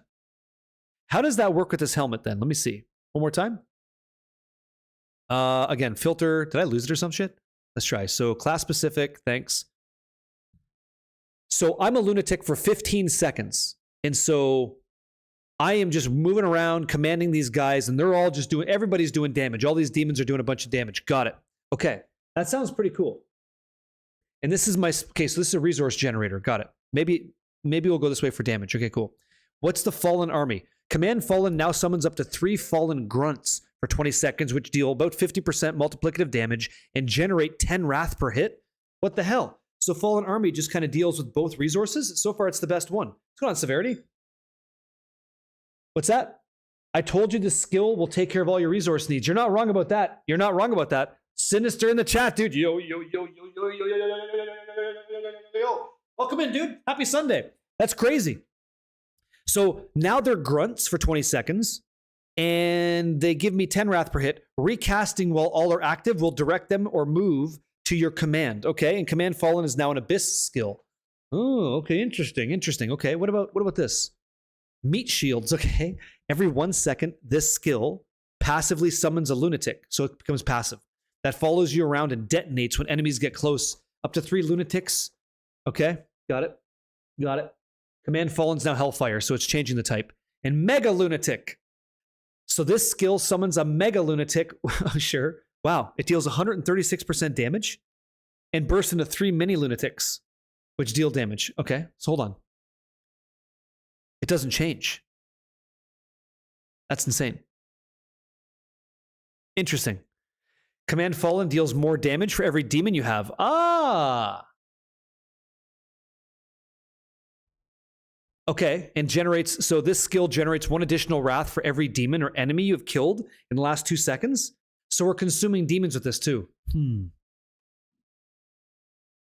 what is that mistake? Never got an alert today? Oh, that's strange. Yeah. So here's what I'm thinking, and this is what I've been telling you guys that I think is exciting, is this. So let's say we're using a Command Fallen skill as like our primary skill to kill shit. So Command Fallen summons a Mega Lunatic, which deals a bunch of damage and then bursts into 3 mini lunatics, okay? Cool. Your demons summoned by this skill deal more damage for every second they're alive, up to 30%. Okay, cool. So that's just what happens. But with the Cage of Madness, I become one too. I'm a lunatic, okay? So I wonder if I'm reading this right, does it say your demons summoned by, so not made by? So it doesn't give me multiplicative damage. Okay, so 1 second. So I just become nuts, okay? And then every 15 seconds that's happening, my damage goes up and up and up, which is fantastic. But then while I'm this guy, this big lunatic, my movement speed's increased and I'm spawning these little guys. This is crazy. That's crazy. Lions just no. We're talking to the Oxide at 7:30. Yep. Oh. Hey, Sneaky. I can't wait to watch your stuff. That's going to be fun. That's going to be cool shit. If you need any help, I don't think that you do because you guys cover video production on your side pretty well from what I can remember. So if you need something, let me know. And welcome. Welcome aboard. Happy to have you. Yeah.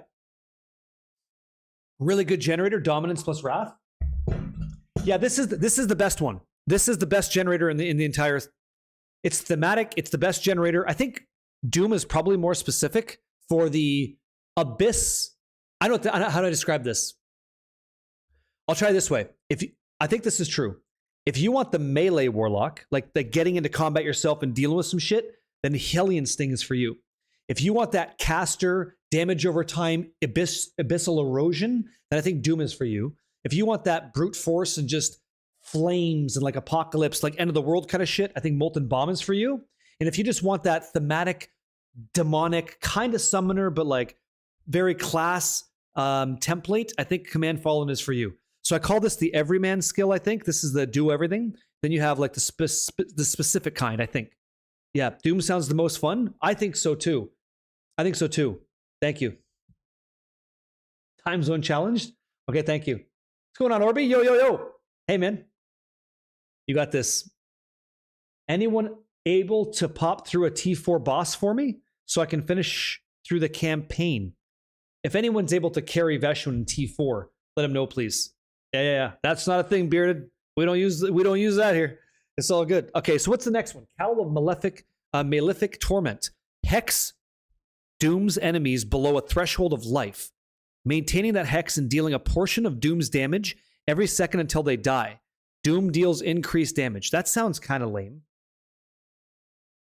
So Hex dooms enemies.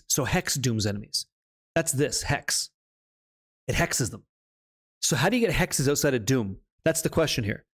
How do we get that hex mechanic to automatically apply Doom? Because if we were going to do that, then this helmet makes that insane. Okay?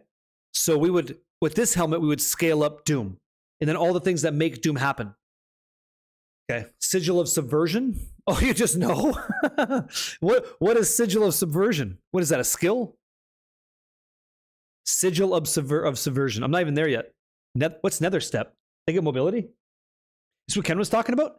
Step through the shadows of hell to emerge at the target location, gaining 4 stacks of shadow form.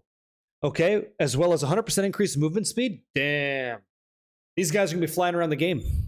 So I can already imagine a scenario where you're like, Doom, Dread Claws, Nether Step, and you start spreading all this abyss all the way through the game. Crazy. Dude, Red Rider, nice to meet you, man. He said, hey, everybody, how you doing tonight? Everybody getting ready to slay tomorrow? You bet your sweet ass. Both cheeks planted inside of a chair like this, ready to fucking dominate these guys. You bet. Yep, you got it. Thank you, Sinister, for helping out. Yeah, that's right. I think he didn't get help yet, Dot. If you can, please. Yeah? So you said that's Profane Sentinel. The website's loading. Rampage. I way to learn all this. Tyrant's Grip. Okay. Sigil of what? Subversion. Okay. Let's figure how we connect the dots here. So the occult. It's not a cult, by the way. The sigil. It's a sigil tag. Oh fuck! I need to explain that to folks too. How many people are just getting back into Diablo 4 or haven't played before? Can you guys just speak up in chat? Hit with the number 77. Let me know if that's true. If you've never played Diablo 4 or you haven't played in a long, long time. Any of you guys? Okay, thank you. Thanks for being honest. I haven't played since season 7 or 8. We're going into season 13, so there's quite a bit to digest, but I'm getting there. One thing I want you to be aware of is this skill tree, right? When the skill tree changes, regardless of what version you have, the deal is these things all have tags. So whenever you're looking in the game, I think Paladin has it too. It does. So skill tree, okay? This is important. Do you see where it says, oh, my fucking hands were, I was in space. I was in space with my hands. Let's look at Blessed Hammer because it's gorgeous. I'm going to ask you guys just quickly. Might seem like, oh, it's pretty simple. See if you can answer it. It's important that you know this or else you're fucking yourself. Don't do that. What are the 2 tags on Blessed Hammer right now? What are the properties of this Blessed Hammer skill in the game of Diablo 4? There's 2. What do you think they are? Commander Koa just wrote 2. He thinks that they are. What do you think they are? Core and discipline. Exactly right. Exactly right. You guys got it. So that rectangle with core and discipline and their different colors is to help me and you understand how we could advance our character's power with those properties. So Blessed Hammer, as an example, is a core and disciple skill, right? But if I switch things up, I might be able to turn it into something else. Is that even possible? No, no, no. Okay, but what about over here? Do you see this one? Do you see Divine Lance? Okay, I choose Divine Lance. You tell me, what are the tags on Divine Lance right now? Let's just one more time. You guys already fucking know. I don't gotta tell you twice. So core, disciple, and mobility. If I ramp up any of those, like if I invest in any of those properties, then Divine Lance gets stronger. But this is where you gotta like lock it in. Okay, so you gotta focus up. Is instead of the Divine Javelin, you might take Zealous Joust. And look at that skill. Suddenly the skill goes from blue to red. Obviously something changed. Now it is a Zealot skill. And the reason that's important, and the reason we're like talking about it so much, or I'm emphasizing it this much, excuse me, give. You'll give. Thanks. Is because I'm watching the Warlock here, and there's some tags. So things like this, right? It's a Sigil Occult Abyss tag. If on my gear in the Lord of Hatred, it says increased Abyss damage multiplier, or increased occult damage, or increases Sigil effect, it's going to affect this. And you don't even know about it because you're just grabbing it for the mechanic, and you're wondering why maybe you're watching somebody else or you're hearing some stuff and yours doesn't do a thing. It's because maybe somebody in their build is doing something specifically on sigils to make sigils do a thing. Does that make sense? Other than that, you would not care. So you're constantly looking at these skills going like, okay, I guess I'm playing, in our build, I guess I'm playing Command Fallen. Now that we know what tags are, what can I do to make it do more damage? Basic skills, demonology, lesser demons. If I invest in those, Command the Fallen should be insane. Should be much better than a rank 1 no buff skill. Should be. Okay? That's what you're looking for. That's the depth so far. The difference is when you start to add these effects to change it from being demonology into, like, as an example, it says all the time, right? Right over here, it becomes an abyss skill, right? Right there. So Cluster Bomb, Molten Bomb, right there, is now an abyss skill. So if you were scaling abyss damage, then you're increasing Molten Bomb's output. Does that make sense, or is that confusing for anybody? Orby, how the hell could it not? How could it not? You know, everything looks good. Yeah, Myrmidongs, that ain't it. Yep, perfect. Okay, you guys got it. You guys are great. It sounds like you're keeping up. Good. So let's see over here. You said Sigil of Subversion. And again, the question was Cowl of Malefic Torment. Hex dooms enemies below a threshold of life. Hex. How are we getting the Hex, right? Let's see. So, create a subversive ritual for 10 seconds that hexes enemies. Awesome. So it's a 15-second cooldown, okay? Killing, that's it? 15 seconds? 15 seconds. Ingeom's coming back. There's that mythic sword that reduces cooldowns when you kill an elite by 10 seconds. So I cast it, I kill an elite, 3, 2, 1, go. Or I kill 2 elites, drop it, kill elites, drop it, kill elites, drop it. Like, that's crazy. So what happens? So I create a ritual for 10 seconds that hexes things. Killing 8 enemies or demons within this fuels the ritual to send forth shadow trails for 8 seconds that grant you 1 stack of shadow form. Shadow form grants unhindered, so you can move freely, and gives you stealth. That's so crazy that they just get to pass through like reality not being seen until they're ready. Because there's so many things that you can just make your next out of stealth attack just pop off. So like you can do these shotgunning shots, which is pretty cool. I just think that's great. Sigil of Subversion trails grant you 50% increased movement speed. So as long as you're walking in the shadows, you're moving faster. You're crazy. Sacrifice 2% of your maximum life, which isn't shit, to instantly trigger each of the Sigil of Subversion skill costs up to 40. What? So you just start sacrificing yourself to the darkness to get more value? Really cool thematically. All right, sweet. What's the other one? Sigil of Subversion, one of these last ones, what? Slows enemies? Slows enemies. Does memory serve that you can slow up here? Where is it? Where is it? Right there. It's just not underlined. So assimilation, if you were to take this as your basic skill, Doom, which you probably would for this build, when you do this, it's right here, right? Assimilation casting Doom, which it automatically does with the helmet. It says against a vulnerable, weakened, or slowed enemy. There you go.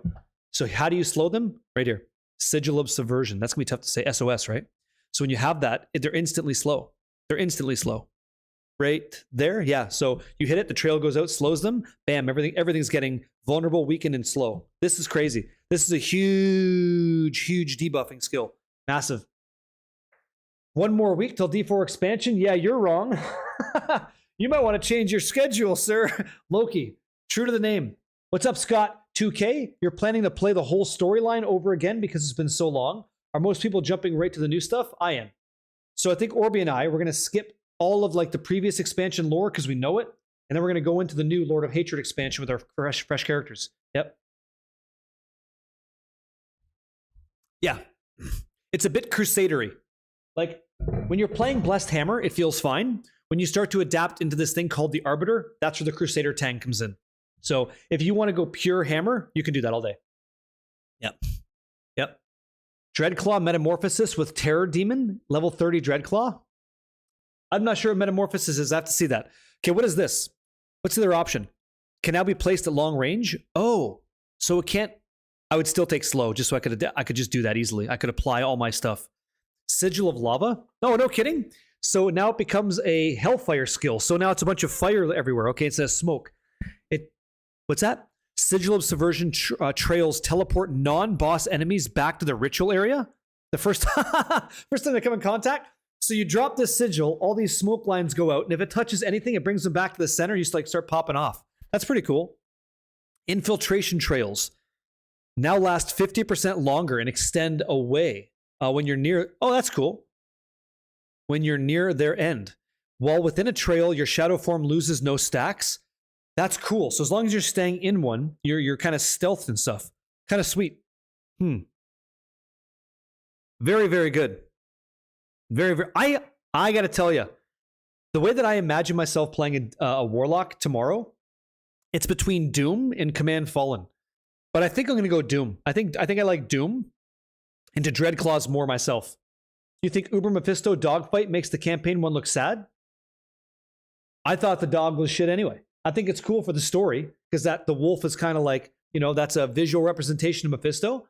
But I would like to see an actual Mephisto fight, please. Yep. What's up, Garrett? Just started your stream at the beginning when you're talking about your day. And yes. Yeah. You've been going so hard getting it all done. Yeah. Lock Tang? Very good. Yeah. No, it's good, dude. It's got to happen. Make sure real life's taken care of so you're all set. You're going to stick to your theme, making fire great. Oh, you're going to do that? So you're going to go fire? Okay, so if you do Molten Bomb, that could be fun. Look like a reskin, but I'm not sure their builds will feel great. Oh, no, it feels good. As someone who lives on the Paladin lifestyle, it's very, very good. Like, let me show you over here real quick. Okay, the Paladank Tang. Check this out. So, other than the mobility, walk away from the mobility, Asparagus, okay? Walk away from that visual. You're out here throwing hammers, and they follow you now. So, if that wasn't the case, I would just be moving them up, and then, same deal. So, it's a modern experience of Blessed Hammer. That's fine. That's fine with me. Where your concern comes in is like this, right? This is your Crusader Tang, just like this. That movement. But the thing is, you don't just have Enigma, so you got to find a way to like make it feel like you do, and that's it. So you have your Enigma Tang, and you just go just like this. It feels almost exactly like it, in my opinion, because Blessed Hammer back in the day in the Chaos Sanctuary, you don't want that, buddy. It's the same thing. It's the same thing. It's very good. And this is just a leveling build. This isn't even endgame. This is just whatever, I guess. So, like, dude, it feels chunky, It feels good. Give me 3. Here we go. Oh, and Stacy's mom's got it going on. There's also a unique ring that lets you evade to do your hammers too. Oh, that's crazy. I didn't even know that. Sure. Like, it makes sense. Like, Paladin feels amazing. It feels good. Like, when I was playing it before, early on, I was like, it's kind of shitty. Like, it didn't feel great. But you know what? Hammerden kind of isn't great either until you get insight, is it? Until your mana's taken care of, you're just chugging potions. It's kind of sloggy, shitty, like not so great. 1 hour, guys. In less than an hour, we're going to talk to Dioxide about some rogue stuff and what he thinks about the Lord of Hatred expansion. So I'm excited for that, to bring that to you guys. Captain America's, I'm not really a shield toss guy. I was a bombardment crusader before, and I was okay with that, but I'm good now. I didn't know about that ring. Very good. Let's push. Okay, done. Over. I totally hit that wall. I totally hit that wall. Jeez. I almost got to change my keybinds here. I think that's what I'm going to do next. So let's imagine, right? Imagine it's frickin' Monday. You're playing right now, right? You're doing Doom. Okay. Dread Claws. They're all dead. Like, fucking sign me up. Sign me up just to do that. I can't wait. I can't wait. Then you got Orby doing his fire stuff. Can't see the ground at all. All these demons are a bitch, and life is nice. Plus, who knows what our teammates are going to do? Who knows? Who knows? Should be a good time. And it's Scovos, and it's all like unknown. We're kind of learning the area and stuff. And then we get to the end game, right? Then we get to the end game. Is that going to hold us over like it did so many seasons before? The server slam, all the Varshans and the Zeers and all that Gregor, the Galvanic Saint Tang. Like, is that all going to be good, fresh, fantastic again? Who knows? One way to find out. Fishing competitions. Yeah. Stoked. You're done. Right? Infector souls, give them the business. Yep. That yellow sickly thing didn't do it for me. Honestly, the colors and animations make it feel a lot better than the D3 version regardless. I'm telling you right now, it's okay. It's okay. We know the truth. The demand for new is always there, never satiated. True. Yeah. Can't wait to just chill and relax and cast out my line. Oh, yeah? Can't wait. Go to it right now. Just shut the computer off, go outside, and get after it. What are your thoughts on the Cal level? Is it possible at this point? I think so, yeah. I think it's possible. It's good. It's a good one, Cherry, yeah. I think, what's this? What is this? What is this? Oh, great, thanks. Cash. They're wearing the cow on their shirts. There's some kind of like sea serpent on one of the guy's shirts, right? You got the mug. If they're not giving you the cow level now, you know, come on. When are they going? And you got the cube. You got the Herodric cube as well. Come on. I hope so.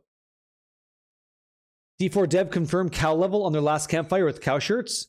They can't talk about it, I feel like. If you work at Blizzard, they can't say, yeah, we have the cow level. I feel like it's in their contract. You're not allowed to say things like that.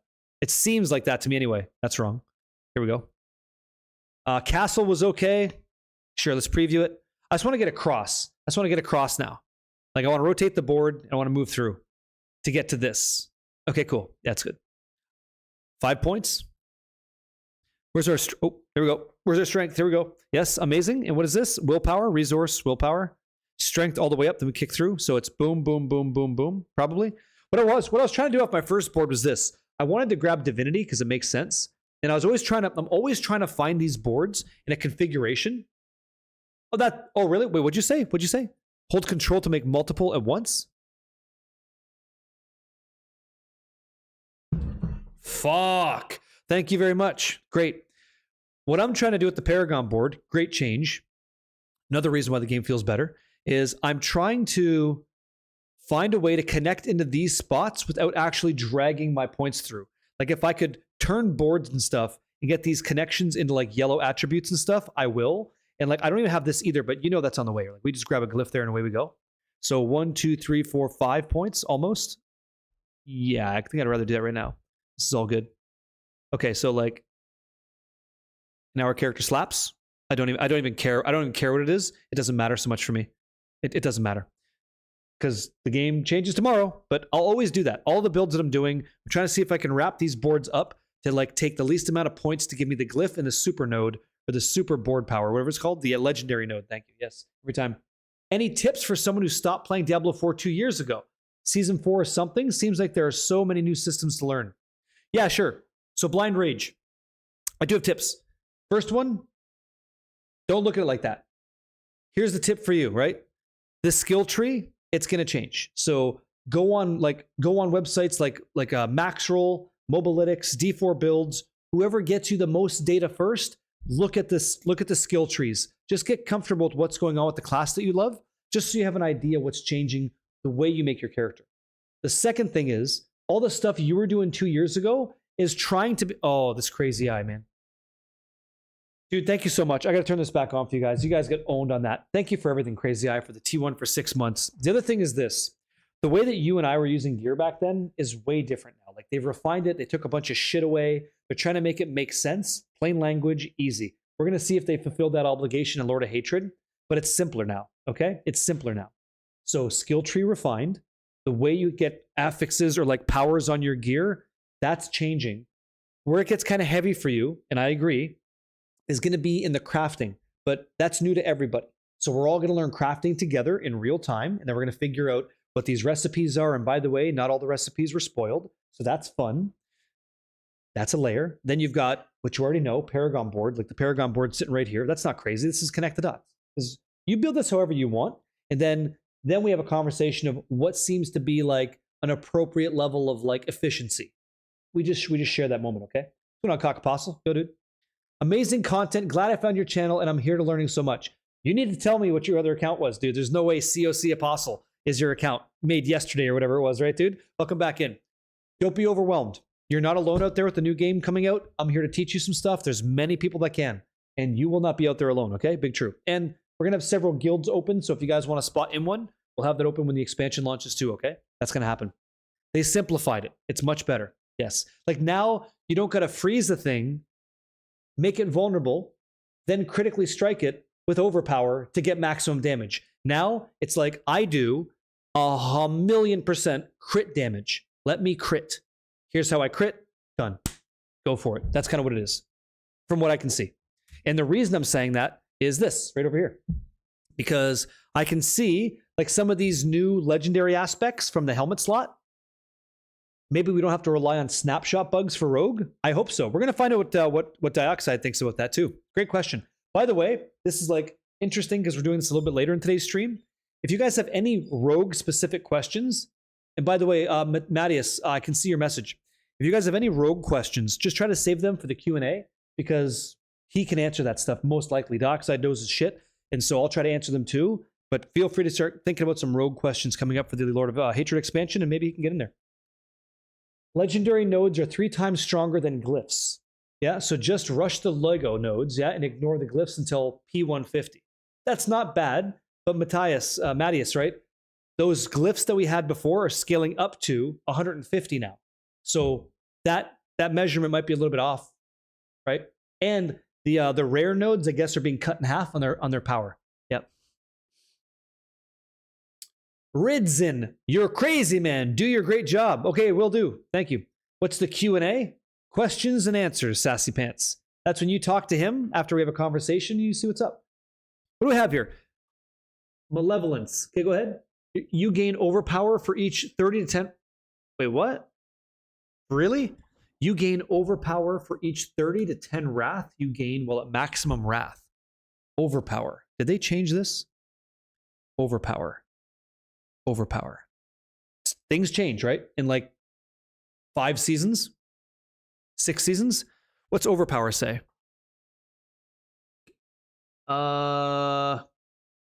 Okay. It's not an expandable thing. When you cast a skill that has a chance to overpower, we've known this since forever on the Barbarian, to overpower all the damage. Overpower deals bonus damage based on your current life, okay? So we already know that. That hasn't changed. Up to, now there's a cap, 50% when at maximum life. Further increased by your personal bonuses, damage over time, passives, abilities, and channeled skills cannot overpower. Let's remember that. So damage over time, dot builds, bleed builds, poison builds, all that shit. None of that can be affected. Passive abilities and channeled skills that can never overpower. That would be kind of crazy. Okay. Your chance to overpower cannot increase as a basic stat, but they can be guaranteed. Okay. So my overpower chance is 3. So I guess we have a cap of 50x multi. So if we ever overpower with an attack, we're doing 50% more damage. What's that, pal? Sneaky Bish? I think I missed some things. Can you explain tempering? Yeah, so tempering and masterworking. So masterworking at the blacksmith would be something like this. And we're going to talk, first of all, I'm not even done overpower yet. I need to figure that out. What did you write? Overpower will be a passive stacking buff in the new patch. Did they write that? Did they talk about that at all? How do you know? Base is 50% on your tune. It's currently once. Let me see. Did I miss it? Let me see. 172. You have 81.9% of this stat from willpower items and Paragon. Okay. So how does that impact this? Let me see this. Where do we see it? Right here? Malevolence. You gain overpower for every... Okay, so I gain more overpower for each 30 to 10 wrath you have. So the way you want malevolence to be rolled for you is you want the lower number. You want 10. I want to get more overpower for the least amount of wrath, not the most. So if I had 100 wrath, I would get more than if I had 30 per check. Does that make sense? On some of these legendaries, you kind of just have to like read it because it's going to be important, because you might think, oh, I got 30. That's the best one. That's the worst one, because you want to be gaining this resource or this advantage at a very lean resource amount. Okay? Look at Ritualist Shard on Warlock. Okay. Ritualist Shard. Okay, you're talking about this? Ritualist Shard. Okay. So occult skills deal more damage per one stack of overpower. Okay, wow. Okay, for one stack of overpower. So is there a cap to how many overpower stacks we can have? It says with at least 4 stacks of overpower, occult and abyss skills apply 1 additional hex. Well, that's crazy. And occult skills have 30% chance to gain volatility, grant volatility. Okay. This is important to learn. This is very important. No matter how simple, I like OP change. Yeah, overpower along with crit made you occasionally deal a shitload of damage. Yeah. Max 4 overpower stacks by default. Hey, Glaff, what's up, man? Okay, but that's changing, right? Sneaky Bish, right? I just quit my job, so I'm good to go for tomorrow. That sucks, man. Shouldn't do that. That's bad. Big hype. Crazy, right? Yeah. Did I do something on my special on my D4 planner? You're only seeing old talents for classes. So I'm using d4builds.gg. And when I'm in here, what I do is I go, okay, I click on a slot. Let's say it's going to be amulet or like ring or something, okay? Then I click on this filter and I say, show me class-specific ones, and I click filter again. That shows me the word Warlock. That means I'm looking at Warlock legendary affixes. I see Seal of Oriphanum. I see the Fecund Seal, right? I see all that stuff. That's how I see that. Y'all talk Cade into a 24-hour stream tomorrow? I've never done a 24-hour stream. I'll go as long as I can until I'm not comfortable. Then I bounce. Sure. You got a question for Dioxide? What are the odds for a Heartseeker build top tier? So Niluna, save that for that man. We're not talking to him right now. When we do, let's see if he answers it. Just make sure you do it exactly like that, and we'll get him to answer the question. Or we'll talk business, yeah? No one should have to work, period. Well, that's not true. No. That kind of chat, right on, I'm good. Thank you for that. Appreciate it. Disagree heavily. Here we go. Let me check this out. So, standby. Overpower will be a passive stacking buff in the new patch. It drains slowly and can be spent on some effects. So how are we going to gain overpower charges that you're aware of? Because I don't know this yet. How do you know that we gain these? How's that going to happen? Not a 24-hour stream, guys. I think that overpower is probably just something we want to enjoy for free. Yep. So I don't think war plans are character bound, Neon Bug. I don't think so. We'll see. Oh, okay, good. Yeah. I thought so. But the way I read shit, like sometimes I come across as like authoritative, you know? It's like, can't do that. Oh, really? Sounds good. Thank you. Yeah. One day? Yeah, one day. I might play for 24 hours, but you're only going to see 17 hours of it. Yeah. You forgot you pre-bought? Yeah, you pre-bought this stuff. Smoke and Joe, you got it. Boom. And Demon Volok. So I saw this. I saw that it's called Summon Volok. I assume, okay, this is what Macro BioBoy was talking about. So these soul shards each give you access to one specific demon. So this is Agrom, right? This was the demon spewing mother demon that he was talking about. That's the Legion shard. The Vanguard shard gives you the demon Abodian, yeah? Abodian guy, okay. And then you have Mastermind that gives you the Taz Routh. That sounds fun. The Taz Routh demon, I assume. It looks like a big fucking mouth with a bunch of teeth. And then you have the Ritualist shard, which gets you Volok. So Volok quite literally looks like Wrath and Dominance. It looks like that. So I'm not sure what that is.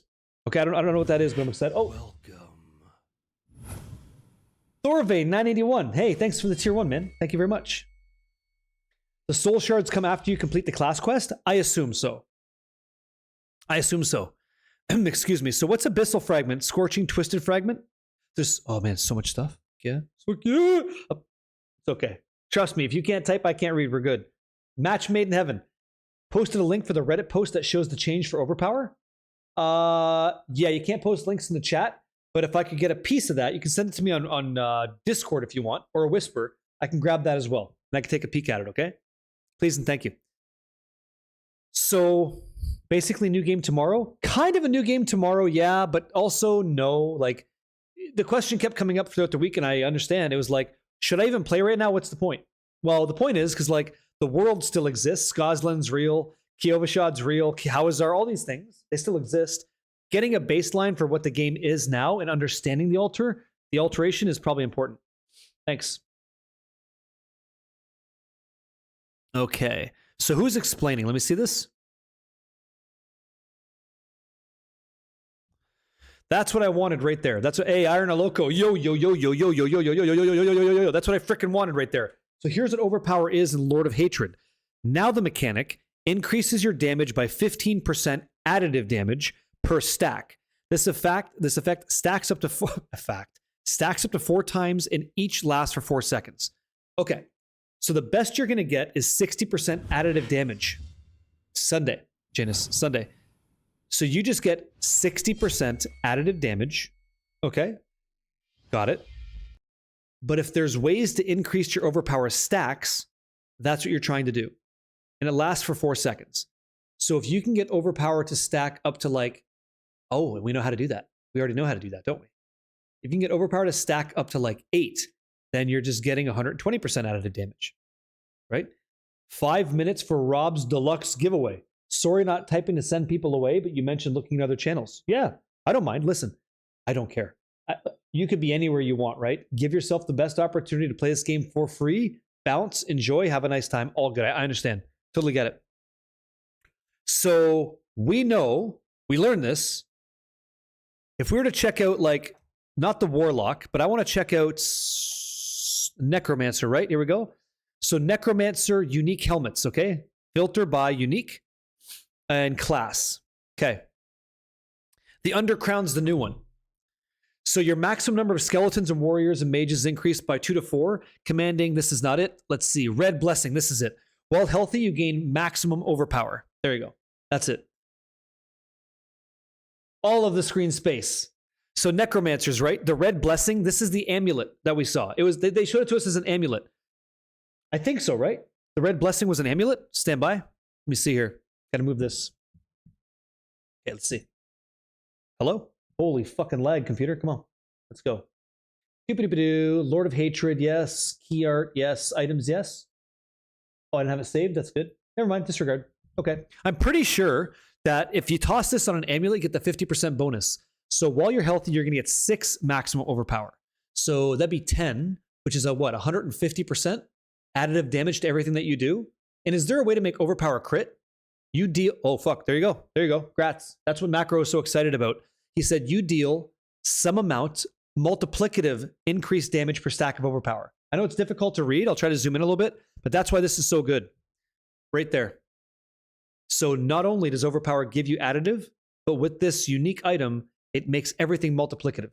So as long as you're a necromancer and you're stacking overpower and blood orbs, which is the mini game that you do, which is what he's talking about, as long as you're picking up your blood orbs, which you'll just do by playing the game, then you just do a shitload of multiplicative damage. And that's only 10.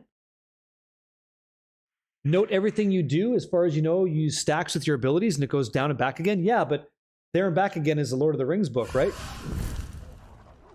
Holy shit! What's this? What's this about, dude? Why are you doing that? That's out of nowhere. Be responsible, sir. You know, can I do this crazy stuff? Thank you for the 20 gifted subs. Bonus day, dude. Yeah, just happen to be here. Yeah, man. Thank you. Thank you so much. Fucking wild.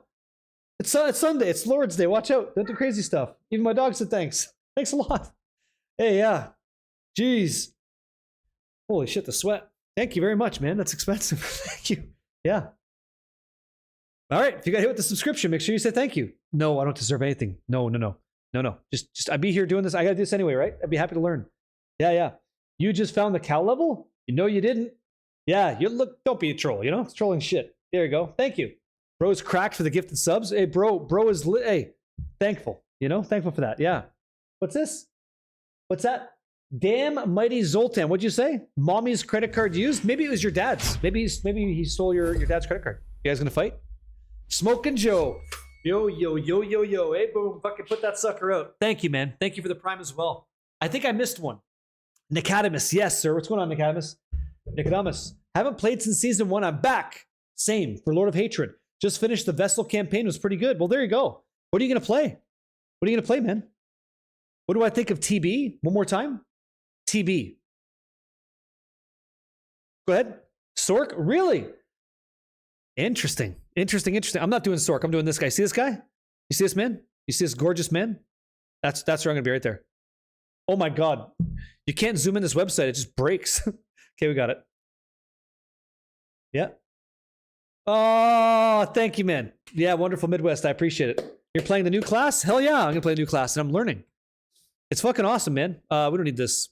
So, overpower now goes up to 4. Got it. I understand overpower. Now we're dangerous. So how do we use overpower to become insane? Super fan Mark, dude. I'll tell you right now, being Varela, nice to meet you.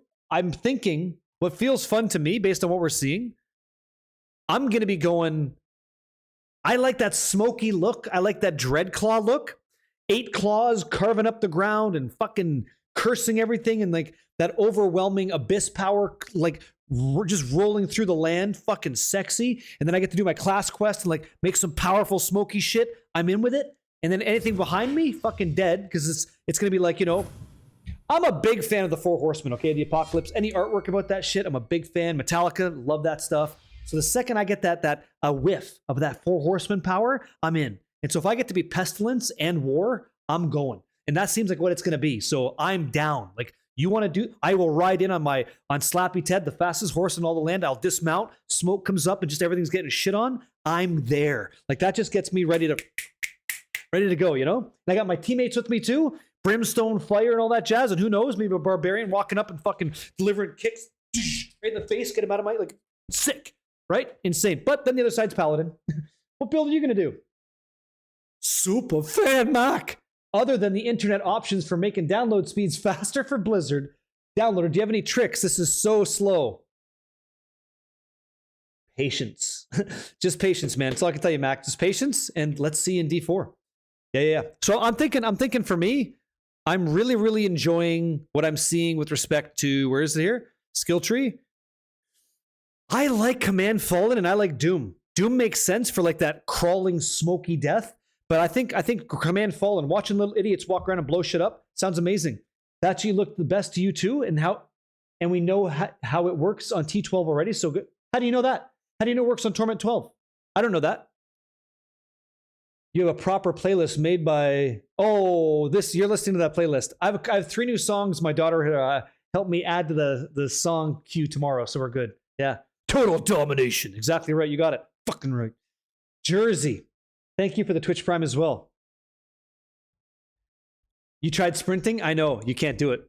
Oh, Jesse, got you. Oh, sprechen Sie Deutsch, mein Freund. Got you. Has a video with that build on T12 destroying it. How the fuck does somebody have it on T12 destroying it on 200 Paragon? How did someone get that? I would be very curious about that one. That's interesting. Haven't got it yet, but I'm hesitant between Claw Druid and Necro. It sounds like, I don't know, like Avenger. You know, we talked to 2 Druids yesterday. They're pretty high up on the Druid, like being good again. And I know Ace of Spades kind of maybe isn't feeling so hot about it. I hope that it's great. I hope everybody who has a build that they like gets to enjoy it. I'm a guy that I love Diablo 2. Like, if you're watching me, I played Diablo 2 my whole life. And I always loved Frozen Orb, but I had to use Blizzard because that's where the damage was, right? Blizzard being Blizzard, like maybe it's the best for a reason. I don't know.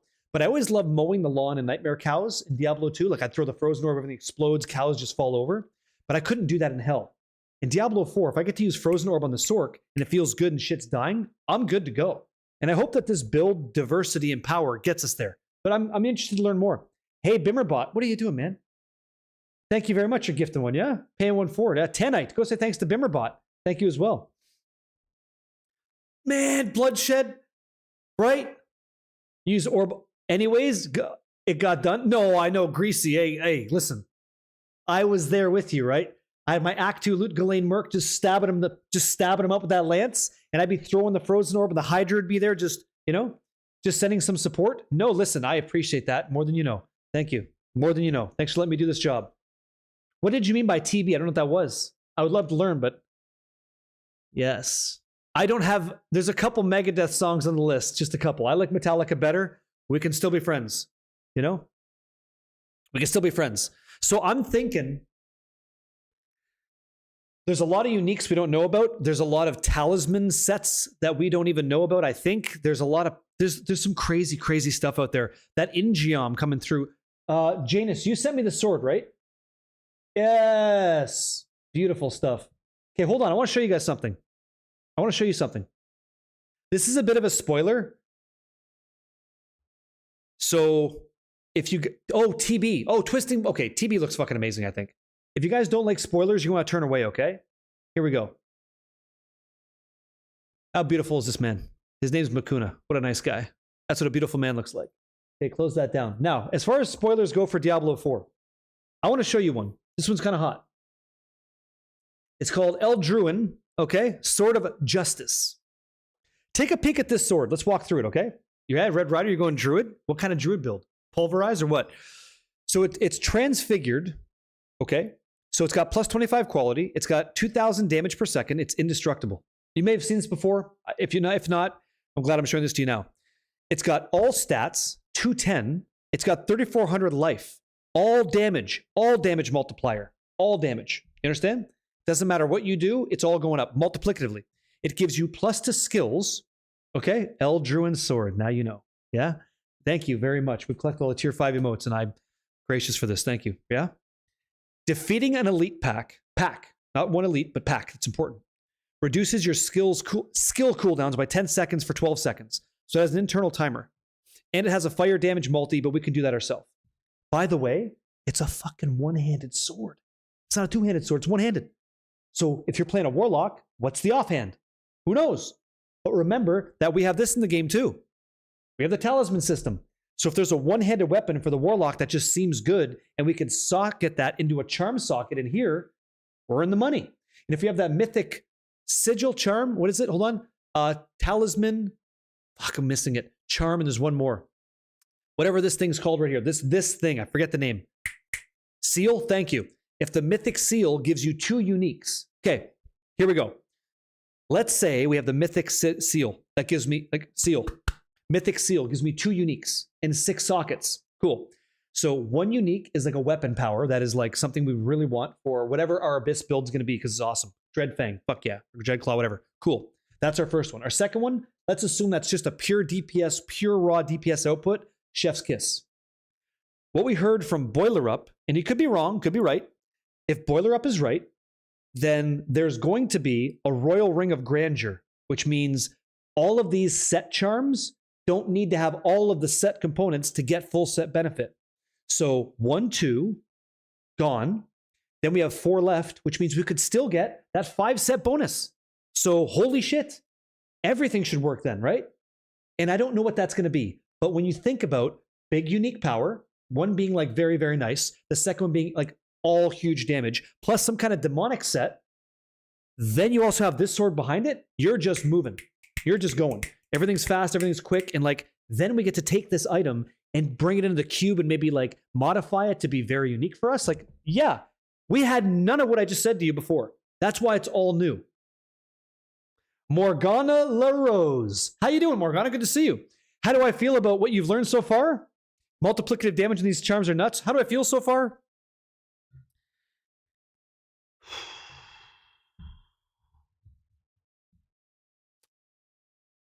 It's fucking nice. Isn't it nice? Isn't it just nice? I really like, here's what I really like. I'm fucking right there with you, okay? I like that it's all clean. Here's the problem. I'm really concerned, because I don't know yet, about that end game. What do I get? I don't represent everybody. I understand that. but I'm allowed to want things too and be a little bit greedy. So my end game is going to be enhanced because I get to fight Mephisto. If he's enjoyable, I'll shut the fuck up. I've gotten everything else that I want. I got a cool campaign. I got some cinematics I'm looking forward to. I got a class that's badass. And then I got the Paladin to play too. Sick. And then I've got this new area to enjoy. Fantastic. And then I got these war plans that are going to make hopefully the monotony of making my character feel huge. Not so bad. And then the top guy is Mephisto, right? Hopefully. And we better fight him. And then we'll see. So all that sounds good. And I'm looking at it like this. Clean. How can I not be enjoying this? The set bonuses expansion, yeah? I know. It's like so much stuff. So much stuff. We'll see what happens, yeah? Verithos. Playing through the campaign for a refresher right now, and holy crap, Paladins are OP. Go Thorns. Tell me you like Thorns. I don't see a lot of Thorns stuff for leveling. Maybe there is, but I never saw it. Yeah. Now, I think I missed one. Would you say? SPC Gargoyle, your question. Do we ever find out what happens to those of us that don't have the expansion? Do we get new trees, but just not the classes or new area? You're going to get kind of, I'm going to call it the high hard one, okay? Or the family van. 2 in the front, 5 in the rear is what you're going to get. I'll tell you why, sort of, kind of. Here's what's going on. If you don't buy the expansion, let's say you don't buy the expansion, okay? Then you probably already have Vessel of Hatred, right? What I'm learning today from you guys, excuse me, is that you're not getting this. You're not going to face Mephisto. You're not getting the Paladin. You're not getting the Warlock. You're not going to Scovos. The Roger Cube you're not going to get. I don't think you get the Talismans. There's a limited skill tree that you only get. And let me show you what that means because we just learned it today. I just learned it today. So in this skill tree, if you don't have the expansion, and let's assume you're not on a Warlock here for a moment, you get to choose one of these 2 options on your basic bash skill on the barb and one of these 2 skills on your bash barb. You don't get to choose any of these 3. That's all removed from you. Okay, that's gone. Insane. So that is a limitation all the way through the skill tree for every class, is what I understand. Okay? So that's gonzo. I think you get the tower, but I don't think you're fighting against Lord of Hatred guys because they're 70, you're 60 as like a cap. So there's a bunch of changes. It's all here. It's quite good. That's right. You don't get runes either. It depends what you have. Like the base game is quite limited compared to what's available now. If you don't have Vessel of Hatred, you don't get the Dark Citadel. You don't get the Undercity. You don't get to fight in Nuantu at all. You don't get the Spiritborn. You're not getting mercenaries. Like all that's gone. That's not for you because you don't want to buy it. You don't get to enjoy it. It's a company, right? They're going to make money off video games. So you do. Yeah, in Diablo 3, you wore equipment. That's true. But you didn't have charms like that. You had sets. You're not getting hyped. You shouldn't, Ken. You should be like cautiously optimistic. Me too. Me so thorny. That was your barb's name, yeah? Feels like a finished Warlock. Well, I played a finished Warlock to 99 in Diablo 2, so I think I'm in a position here where I can speak on it, Pretty good. Get hard and stay wet. What's up, dude? I'm excited to try a build with the Sork using Flame Shield as your main damage component. I hope that there's enough mechanics to help it scale. So you want a build that just stays immune to damage and kills things? Sign me up. Sounds fun. Yep. Kind of wild, yeah. With Lord of Hatred, you think you get VOH for free? Oh, that's a different conversation. If you buy this expansion for $40, you get all that shit. Let's say you never bought Vessel of Hatred because you waited for like feedback and whatever, and you're like, you know what? This thing sucks. It's getting bad reviews and I don't want to play it. That's fine. You're a human being. You'd make your own choices. I'll back that. That's all day long. Don't play what you don't want to play. But if you'd never bought Vessel of Hatred and you only ever played Diablo 4 from before, for $40, you get this expansion, the previous expansion. So you get, and I'm not trying to sell you anything. I'm just telling you what it is. Spiritborn, Warlock, Paladin, Nuantu, Scovos, Herodric Cube, Talisman, Mercenaries, Runes, more bosses. You're going to get the Undercity. That's 11. Citadel is 12. You're going to get Fishing. No one gives a shit. Kind of funny, though. Echoing Hatred. Fishing may be required for the Cal level. War Plans. Infernal Hordes. I think you still get that anyway. Yeah. For $40. Yep. Yeah. Tower. I think you get Tower in the base game now, but I could be wrong. Guess on what they're announcing at BlizzCon. What's that? Guesses on what they're announcing on BlizzCon, Diablo related? I think what they're going to do, this is my guess. Here's what I think they're going to do. So right now, you've got the Lord of, this is what I think. And you're the first one to really ask me, right? So if I go to, here, let me zoom out here for a second. Tell me if this wouldn't get the audience all riled up, okay? You're at BlizzCon. So you read this whole page, right? I think it's over here. So Diablo 4, Lord of Hatred. You're at BlizzCon. Big, full audience. Everybody's having a good time. You know, those people got the signs. Mephisto, be my dad, right? And all that jazz, whatever. Then you come over here. And imagine you see this. Check this out at the very bottom. You see that you can pre-purchase bundles called the Age of Hatred collection. Well, that's done now. We're about to enjoy the Age of Hatred. Then we go to BlizzCon. What do you think the next stage is going to be? If you really wanted to get like some fucking fanfare and some good crowd service going. The Age of Terror, right? And then you see Diablo just do like this big fucking turn and stuff and this loud shit and fire everywhere. All of a sudden, people are like, oh, let's fucking go. They're losing their mind, right? People are over there. They're like fucking popping off like all kinds of crazy shit. Fire actually everywhere, like insane. Tell me that wouldn't hit. Or we're all sad and they're like, it's Bale. And he's like, chocolate lips. And he comes out and he's like, I'm going to take over, right? I had no plans on going to BlizzCon, but maybe that'll change. We'll see. The Age of the Chocolatey Lips, exactly right. I think, if you're asking my opinion, I think it's going to be the Age of Destruction and then the Age of Terror. That would be pretty good, right? I think so. Yeah. Sinja, I think so. Do we all agree? 77 in chat. They would be very intelligent, and I see either way, either map. But if you make us carrot on a stick for Diablo, it makes sense, but you can't fuck up anymore. Like, you have to make this game amazing because guess what's right behind your coat? Like in real life, what's behind you? You got Last Epoch doing a lot of cool shit. You got Grinding Gear Games about to put a free-to-play game in the world called Path of Exile 2, which is crazy good. And that's free. So it better be valuable or else you can't take away that comparison between the two. Yeah. Sad is the day they released the mobile version and all the PC players like, why the face? You think so? Yeah. Diablo 1 Resurrected? I hope not. I don't know. Like, we've already got Diablo 1. Make some new stuff. Let me see. Like, easy to say, right? I'm not developing stuff, but show me some new stuff. I'd be excited for that. Sent a link to Rarg Seal on Discord. Oh, really? What'd you send me? You didn't send it to me. I don't know who you sent it to, but it wasn't me. Exclamation mark Discord. You're going to BlizzCon to meet up with the D4 homies? Are you going? Ah.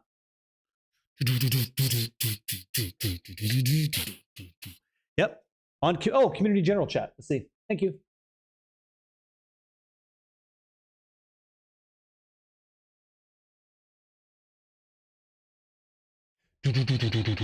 Sending again. Hold on. Stand by. Okay. Oh, I got it. What the hell is that? I can't click that link. I can't click that link. I don't know what that is. If you could upload that to Discord as a image, I'll check that out. I am not clicking links like that in the Discord. Don't take it personally, but I'm going to bomb that shit. Just out of respect for everybody, I have been compromised digitally, and I'm not looking for a good ride again. You know, I'm still recovering. There's a donut on this chair. You just don't see it, so I'm good. Thank you. Who's post? Let me see this. I think we're okay. If there's any mods in the chat right now, our Discord it's like, you're good. Yeah, it's all fine. Feel free to post an image. That'd be cool. Diablo 4 needs a tradable in-game market between players with actual raids and parties up to 8. I don't agree with the actual raids, personally. You think it would help with the endgame if people were able to party up and do content they weren't able to do solo? I disagree. We're in the age of multiplayer games. I think that we're not. I disagree with that too, and I can speak on that. And so many people enjoy playing together. I agree with that one. You just think that option would help longevity of the game? Here's what I think. Get hard. Stay wet. I feel like, and we're all just sharing opinions, right? I feel like we're in an age where most people play solo because that's just how it is. Like most people in Path of Exile 1, Path of Exile 2, most people I see, they're solo players. When you get into a multiplayer, it's fun playing with your friends. People that play together, stay together, and slay together is true. And there's data. There's data behind all that saying that if you play with people, you're typically going to play a game longer because you have more fun, because you're making connections that way, right? But I don't think that Diablo should ever require raids, but I think that it would be interesting if you wanted to participate for value. A good example would be like this. Maybe there's a compromise. What if Diablo 4 had guild events? And I love this idea. So there's a reason to join a guild. If you and the guild members want to get in there every single week or 2 weeks or month, whatever interval makes sense in the world, okay? And the guild starts doing things, then you guys get to have I don't know, we'll call it like a castle or some shit as an example. And then that is yours that you guys built together, right? And your character's name goes on there, things like that. It's just additional value to the the myth of your character's legend, that kind of thing. Because you're in a world of Sanctuary where it's about angels and demons and you're the Haradrim in the middle. You should never require people to play with people. Like, never. And I don't like the idea that a video game requires me to log in at a certain time to just get the most bang for my buck. Because I want to live my life, and sometimes I want to go hit a Taco Bell run at like 2 o'clock in the afternoon. And fuck, I guess I can't because Avarice is coming up and he still drops that bard that I need, that horse mount. It's like, no, I'm good. So when I could do it at my own leisure, that's okay. But I also want to find ways to make people play together, or give people the opportunity to play together and give you a reason to do that and make it fun again, like fun for that. We realized that in Diablo 2 because it made sense. We're all getting together. We're all like doing Magic Find runs or whatever we're doing there. It made sense there. We're just enjoying our time together, right? Diablo 4, not quite the same game, doesn't offer the same solution. That makes sense? Yeah. Keep your multiplayer bullshit out of my ARPG. So he doesn't want it. You certainly don't want it at all, right? But it's cool if I do. You know what I mean? If you want to cleanse my colon, I'm going to eat that Taco Bell, damn it. That's what you want to do, Boz, right? If you want to get crazy, you get crazy. You got it. Sure. Now, I'm trying to see this image again. If you want to share it, that's cool.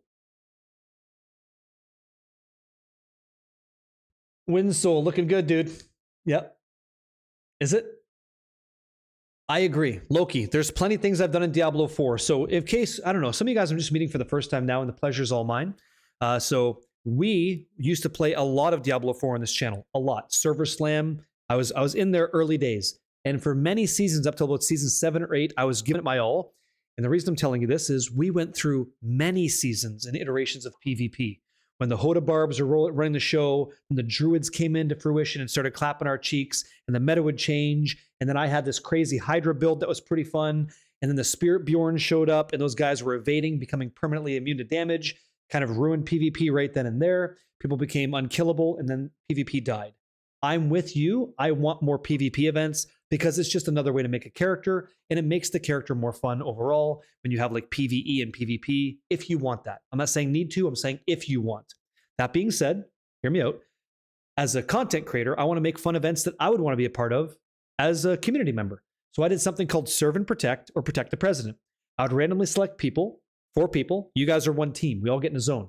One of you randomly selected as the president. The other 3 people had to protect him for like 5 minutes or 10 minutes or whatever it was. If I couldn't kill you, I select 4 other people. That's your assassins. You're going to try to kill that person. Then you're going to have these other guys that try to protect, serve and protect, right? And then it switches after 5 minutes. And whoever wins, wins. And that's kind of what we started doing. Things like that. 1v1 tournaments, all that jazz. We could do all this again if the game allows it. If it doesn't, then we can't. You know? Did you ever go to FNF though? Friday Night Fights? Is that what you're talking about? I was invited. What was his name? Johnson? It's been a while. Thank you. Sam 8, thank you. Yo, Judas Priest, what up, man? Kill the Carrier. Try, basically, yeah. Is the new tree out to view? Yeah, Zythor. I think Mobalytics is all the trees. Yeah, I played in a few Friday Night Fights, but not many. I was doing PvP as well. I just didn't have a chance to be in 2 places at once, you know? You're not a fan of multi? Can I ask you guys a question? Can you just be honest? And like you're not gonna piss me off. You're not gonna be banned because you're answering a question. Type 33 in chat if you don't want multiplayer in your Diablo 4 experience. Like the way that you play the game. You're like, I don't fucking want that. Just let me log in and play. You do not want it. I'm just curious. It's okay. You're not gonna bother me at all. Go for it. Curious.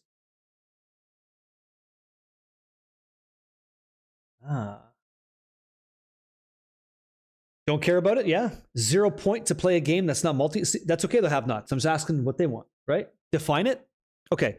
So Pro-Malos. Wow, your name's tough to say. Pro-Marlos. You don't want a requirement to play with somebody else in your ARPG ever. You don't want a requirement that requires that ever. You don't want that. You want to be able to log in and just do a thing. Do a Neelathok run. Kill a Helltide boss. Participate in an event that's a world boss. Or log in and do a nightmare dungeon or a pit. External to like, I have to... You don't like the Citadel is essentially it, right? You don't want that, right? Let me see. I'm just curious. So, the Adept Herodric Seal of the Hasty Allies. What do we got here? So it unlocks 6 charm slots. So put this in English. Why do I have 2 of these? Thanks.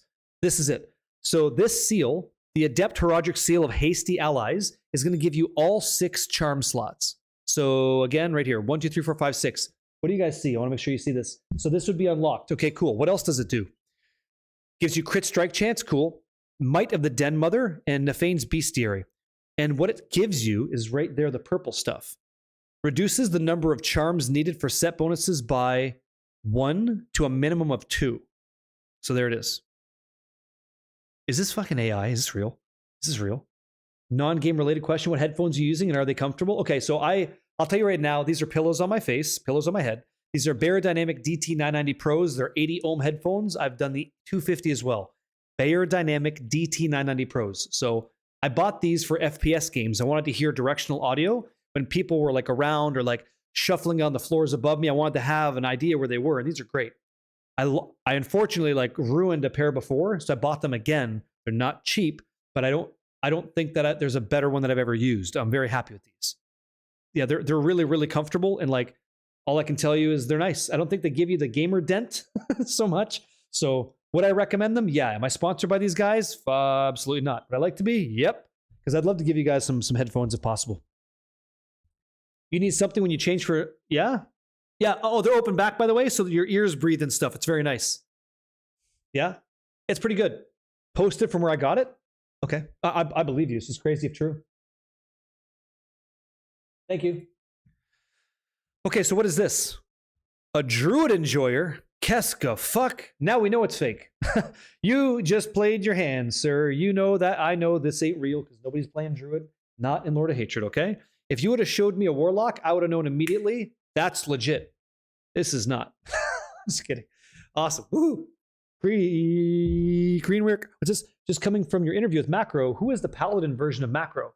Haven't found anyone who's a Giga Paladin nerd. His name's Rob, 2628. He was our first guy, but I didn't go in the weeds with him. I should have, yeah. Yeah. Your Cataclysm last season, was it good, Cody? I'm just joking around. I think it's going to be fun. Where is our friend Mr. Dioxide? See if he's around. See if he's ready to chit-chat. Thank you for this. Thank you, thank you. Appreciate it. Thanks for the information. Is there any rogue skill trees up? Actually, I think Macro might. I don't think he does the Paladin anymore. I have to check and see who the Paladin writer is on Maxroll. I don't know. I don't know. Guys, truth is, you're watching a guy that, like, I lived this game for a long time. I got out of it at season 7 and 8. Now I'm coming back into it, and I'm interviewing all these guys that are class experts that stayed. That's what today is. And so I've learned a shit ton when I came back now. Like, I'm going through all this, and after today's stream, I'll have all this memorized, and then I'll start to have a build guide, like a leveling thing. But what I'm going to do is the following for you. Is I'm going to do the work so you don't have to. I'm going to check out what all these other guys are saying is the best leveling guide, and maybe they're right. But I'm going to tell you from my perspective, this is what I would do, because this is what I'm going to do. And one of them might be the same, one might be a little bit different. I don't know. And then we go down from there, okay? Budijo's writing for Paladin. He's pretty dialed in. He is. What time is the launch in the US? 7 o'clock. But the season doesn't start till 7:30. Be aware of that, okay? Teddy Bears deserves love. I know, I like it. You like the Dark Citadel? We had a Citadel adventure over here too. It just wasn't that well received, unfortunately, you know?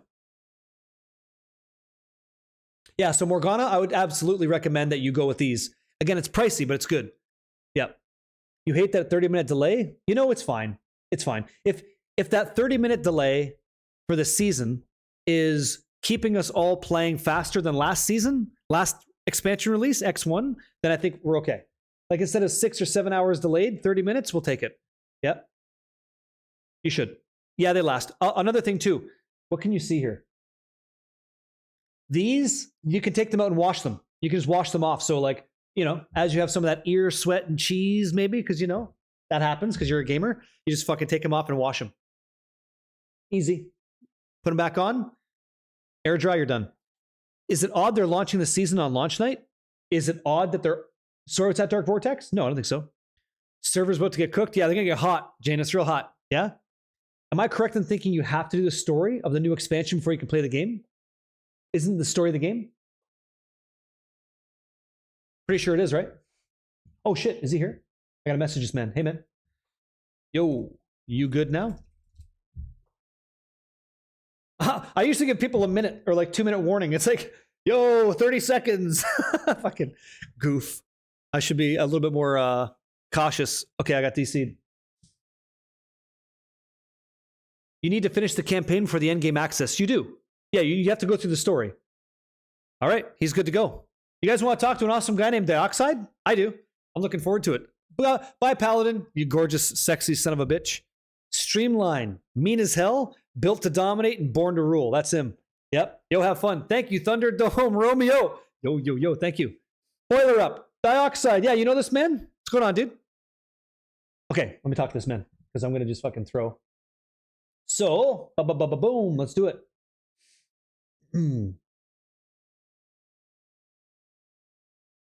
Oh, I know him. He's lurking. He's a fucking pro lurker. That's why he plays rogue. Born to do it. All right. I'm going to have a conversation. Let's do it. All right. Let's see if all of our hard work paid off. Let's see if all of our pre-stream hard work pays off. 3, 2, 1, and technology. All right. Let's see. We got to pause the music because we don't want to lose any of our data. Let's give him a call. Let's talk to Dioxide. Woo! Good stuff. Good stuff. You guys getting nervous? Technology. Yeah, it's very good. I'm getting so nervous. You guys should see on the stream. What do you see right now? You see, oh, we're good. Fantastico. Good. I see this. Clean. Oh. Up. Hold on 1 second. Sorry, y'all. Hey, how's he sound, you guys? Give me a 77 in chat if he sounds good when he gets his mic set up. We're not there yet. We're just figuring it out. Go for it. You only see the Mephisto's chest. What about my chest? What about my beautiful? That's okay. It's going to be covered by an awesome dude in 2 seconds, okay? As long as I can... Oh. Yep, I see the background. Yep. That virtual camera we just enabled. Gee, put that thing away. You see me? I see you too, guys. What's going on? Chest. Yeah, he's been working out, eh? He's been going to the Durance, getting in there huge. Love it. If you need any help with it, I can just tell you. It's all good. How did the leg press go? Hey, pretty good. Sorry, Doc. So I'm going to talk about my leg press, my gym session today. So I went to bed kind of like, you don't give a shit about this, but I'll tell you anyway. Right? I went to bed at like 4. So I got up at like 10. And then we kind of went to the gym and I only had like, I had like a protein shake. And so I was trying to press 1,000 pounds today, but I did 855 for 3. And I just didn't feel like 1,000 was there. So I stopped. I think 945 was there, but I didn't want to do it. So maybe in 2 weeks we'll just go. I kind of blew up my legs on squats instead, so that wasn't so hot. But 855 for like whatever tons, fine. Yeah, hey, there he is. There we go. No, wait. Yeah, okay, go. No, it's good. Whenever you tell me, yeah, safe play, yeah, because like the thing is too, we got the expansion coming out, and imagine trying to sit here with like a sore back for like 16 hours. What's the point? Valdurg. Very excited. Did I miss the interview? No, it's about to start right now. It's happening. So Dioxide is going to be our gentleman to chat with. You want to go back next week? Every other day. Thunderdome Romeo, I'll try not to. Thank you for that. I appreciate that. Thanks for looking out for the family, you know? Leg day plus gaming? Yeah. Gotta do it though. Like, no matter how much I love this job, I got to make sure I take care of myself first, right? So yeah, guys, interview's over. Big shout out to Dioxide for giving us that clean insight. He's such a good rogue, you didn't even know he hit you and left. He's that fast. Too good. But waiting way past your bedtime for the interview. Oh, I'm going to make you wait. Perma-stealth. Yeah. Oh, I can't wait to fucking talk to you about this stuff, man. Stoked for it. He's very good, yeah. Insane. What can I help you with, sir? What's going on? No pressure. I'll put this on. You guys hear tunes? I think I added music to the layer, right? You guys hear music? If I play this? That's good shit. I don't think you guys on YouTube hear this, though. Yeah, okay. We're going to listen to some music while he's getting his stuff going, okay? I hear you now. Sam8, he says, Dioxide, this is for you, is the chillest, coolest ARPG player. I'm always surprised how calm he is, even trying the hardest stuff in the game. Can I tell you why that is? Because he's an absolute fucking savage. That's why. He's an animal, okay? Stone cold killer. They gave him the rogue. He's cool as a cucumber, right? Born to dominate. Need some elevator music? Enjoy it. These guys are coming this summer. Are they? Do I have any images of rogue uniques? I wish that I did. Unfortunately, I tried to find some, but you know that Blizzard's so stingy on that. They don't show you anything, right? So if I had any kind of unique rogue stuff, I would show it to you today. But yes, I do, and I'm going to be checking it out with you live, okay? And there's going to be a guy beside me that knows more about that than I do. Let's go. Of course I do. Resting heartbeat 30, active 35, 30. Almost. Oh, we good? Almost. Let me see. Okay. Yep, I got some stuff. But I don't care about it if he doesn't care about it. You know what I mean? If he doesn't care, I don't care. It's all good. Okay. Guys, I don't want to make anybody shit their jocks, but are you aware that in less than 24 hours or 5 minutes ago, we're starting our seasonal characters in Lord of Hatred? How does that make you feel on the inside? Aren't you just tickled pink? Isn't that insane? Right? You've already shit your jocks? Yeah? Yeah, you would be. Yeah. Tomorrow. Yeah. Yep. Yeah, get that in there, right? Of course. Tickled purple, but you don't read guides. You feel all warm and gooey? Hey, hell yeah. Predicting a 3-hour delay. Oh, I think we're good. are we? Try it. Can you see me? I can see. No. Try it again. No. Okay. All right, let's try it. Let's go on. Let's try it again.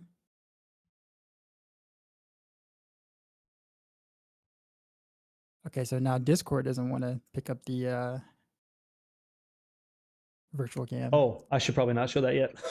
Sorry. Whoops. I misclicked. Okay, so you want to do the checks? Virtual camera, scene all set. Camera's on, virtual camera set on. And then Discord virtual camera. Go. Yeah, it's good, right? What does guides have to do with getting here for season start? Spooker, why does guides? Yeah. Dance of Knife is your favorite? Okay, go ahead. What's your favorite rogue skill? What do you guys think was your favorite rogue skill of all time? I think for me, it was... I didn't like Dance of Knives. I thought that was just a shittier version of Whirlwind, personally. You like Heartseeker? That was Sprint. Yeah, Heartseeker. Really? Heartseeker stuff. Multi-shot? Wow. Twisting Blades for me. Death Trap was really gross. Pulling everything in and blowing shit up. Looking for that leveling Warlock build day one with a winky face. Wow. Heartseeker, Dance of Knives? Well, you know there's a, like... We're going to talk about it and stuff, but did you know that there's going to be a Whirlwind, like, grenade build that you guys get to do? That was kind of leaked. Bring back Andy's Barrage. What's with the hatred on Barrage? What's that about? Dance of Knives? Yeah, it was most fun. Leveling? Dance? Yeah, you guys just swirling around winning, right? Something like that? Hoping for a viable Rain of Arrows? Yeah, they never really had that, did they? Or you just like Rain of Arrows and go? Maybe they did, I don't know. Dance with Knives is fast leveling, so fun. No bows though, eh? No sentry for Aloha? That's so weird. Tugboat. Can we please get some love for the Tugboat Rogue? That was probably my favorite. That probably was my favorite. I really like Twisting Blades. Like, absolutely number 2 Twisting Blades. Tugboat was jokes. Just dashing forward and blowing shit up behind you. Canadian Arrow. Shout out to Canadian Arrow. Beautiful build. Beautiful build. Dioxide. At any point, if you want anything, you let me know. I'm here to help. I'm here to help you. I'm your support system. I legit, like, made sure I did not cut off my OBS to not mess anything up. And it still decided to give me a little bit of issues here. Oh, you left it all open since before?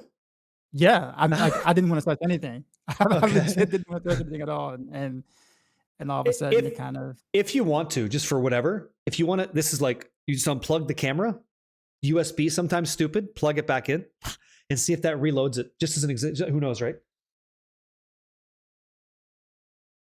Who knows? You're playing the Barb with Dust Devils. Have you seen? We did a conversation with Cliptus. We're fortunate enough to. Oh, here we go. Chat. With, oh, I see you. You're looking good. You might want to looking kind of, got some vert there. You care about that green screen stuff or no? Looks good. Hold up. I might have a little bit too much. Oh no, that's too dark. I don't care. Can you see me though? We can see you. You're looking good. Yeah, you're good. Well, yeah, we'll deal with this. I don't want to hold them up any longer. So we're good. We're good. Hey, if you can see, we're good. Fucking newsflash. You're worth waiting for. You get it any way you want, okay? You apologize for nothing. So if you're cool, I'm cool. Guys, you can't see him? See, they can't see. We're going to change that for you. I'm going to do some stuff. I'll make sure you can see him. You see him now? Do you guys see a wonderful, beautiful, one of a kind Dioxide? You see this man? They pause the music. You see him? There he is. Now, okay, do you want to do me a solid and just talk? Just talk for a second so I can see if Yeah. the levels are good. All right. One, Well, two, three. A, B, C's is as easy as one, two, Two, threes. three. Yes. Yeah. Okay, so I'm okay. Hey, so brief guys, we just Go ahead. talked. I haven't talked to him in a little bit, honestly, right? And so we had a little bit of a conversation before I started streaming today, get everything all set up. And there's not another guy that I want to talk to when it comes to Rogue. There isn't on the planet. I had a chance to meet you, and it was awesome. And I just said, you know what? New expansion coming out. Hopefully everything's good, right? And maybe he's keeping up with the Rogue. Yes, you are. And let's see what he wants to talk about, because I got away from Diablo 4 for a little bit. I went to Path of Exile. We didn't really talk as much. That's kind of how the business goes, unfortunately, right? You get busy and shit. But ladies and gentlemen, I want to introduce you to a really nice guy that I had the opportunity of meeting when I was down at Blizzard headquarters, Dioxide. So without further ado and much adoration, why don't you tell them who the fuck they're watching and why they should even Well, listen to you about the Rogue class? Go for it. well, for one, my wife still talks about that visit, meeting you, Oh, and oh yeah, yes. I mean, the whole interaction was like crazy. Yeah, she still talks about it. She's like, "Hey, how's he doing? Yeah. Like, how's he doing? How's things going?" But anyways, I guess a little bit about me. Um, I did not play much action RPGs before Diablo 3. I was actually more of a um, RTS player. I did a lot of Warcraft 3, The Frozen Throne, made semi-pro there, but my debut into the pro league was StarCraft 2, Wings of Liberty. And I was actually invited into a pro team and did that kind of thing. I actually made it all the way to GSLA. I don't know if anyone really remembers like that type of stuff. GSLA in Korea was like insane. Sweet. Basically, I was not competitive at all versus any of the Koreans over there. So of course, like they just kind of mopped the floor with me, of course. But it was a really cool experience. But I kind of from that point on, I wanted to do something different because I was like, okay, obviously, if I keep this path, I'm gonna be like the worst pro player ever, right? In this genre. Because again, it was dominated by like 97% Koreans at the time. Now it's you see some European players doing better and stuff, but back then, no, oh no, you just. But so I wanted something more casual to play, and so my friend was like, "Oh, Diablo 3 is coming out. You should totally check it out." I had no idea what Diablo was. I know, blasphemy. I know, Yeah. but I had no idea what Diablo was. And so it's like, oh, it's like an action RPG. You loot stuff, you kill things. I'm like, sounds pretty simple enough, right? So I did that. Started with the game, and a lot of stuff that I did in the real time strategy games, I was able to apply to Diablo 3, like the whole stutter stepping thing. That was like a thing you had to do in StarCraft 2 often, and as well as Warcraft 3 to a lesser extent. And so I was kind of known for glass cannon stutter, like high octane stutter stepping style, type style play in Diablo 3, and kind of just stuck with that. Like it was fun, but I was not supposed to be in the limelight. Like I kind of wanted to just be this regular normie. Jake. I kid you not. I have 4 friends on my friends list, and I was happy about that. I have 4 friends, right? Yeah, sure. And so I went from that, just having 4 friends, to eventually some years later, doing rank 1 clears on Demon Hunter and Diablo 3, and posting on the BNet forums often, and my name got out there, and it's like, oh, okay, well, I guess here we go again, in a sense, and but it's fun though, because I think the thing is that for those who don't know, I'm a teacher in real life, I guess you could say. So like my real job is I teach. Awesome. And so the idea of people asking questions, I can't like not answer. Like, so if someone needs help with something, there's like a natural want and desire to help that individual, do the thing. And so what I was known for at the time, mid-stage D3, was bringing people into the game. And like, I would show you exactly how to do a thing. Like I wouldn't just say, hey, just get this gear and you be good. Like I will bring you into the game, and say, hey, let's go over these steps like an actual teacher would do. And people were so appreciative. It's like, oh man, you actually took the time to stop farming to help me. I'm like, man, it's just items. Like, I mean, I can do that. I mean, I can get that later. I'm trying to make an experience for you because I want you to be successful, right? So so that was good. That was fun. And so I kind of stuck with that into, through the later stages of Diablo. 3, and then eventually got picked up by Maxroll for the pre D4 stuff. And for the most part, I mean, I guess here we are now with it. But yeah, was not really big into action RPGs until Diablo 3. So I kind of feel like I'm like a, what do you call it? What's the name of it? Describe it. Like there's a term for it, and I'm like drawing a blank. It's all good. We'll Like, get there. no, some guy just said late bloomer. No, just like someone that's not like a true fan of the series. It's like, oh, you joined Diablo 3. Oh, you really you're a imposter. There it is. tourist. You're a tourist. Yeah, imposter. Yeah, imposter. So Sure. I kind of feel like I'm like Yeah. like an imposter because like I joined in at the supposedly the worst time of the Diablo series at the time, and so Sure. and like they're not really wrong. I mean, let's be honest. I kind of came in later into that, but I really do enjoy the action RPGs, and so Diablo 3 got me into doing other stuff like Path of Exile, Last Epoch, and other stuff like that too as well. So it did introduce me to the genre, and yeah. Awesome.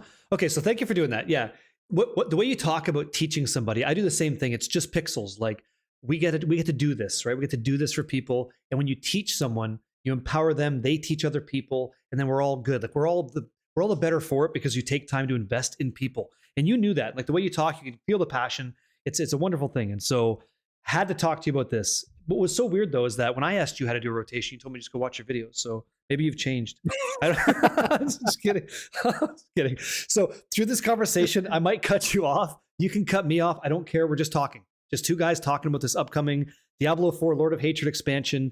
And so free flowing conversation. The first thing I'm asking everybody, because I hadn't played this in season 7 or 8, is if I'm a rogue or I'm a person that like played Diablo before, why the hell should I come back? What's different? What are you looking forward to? What should I look forward to?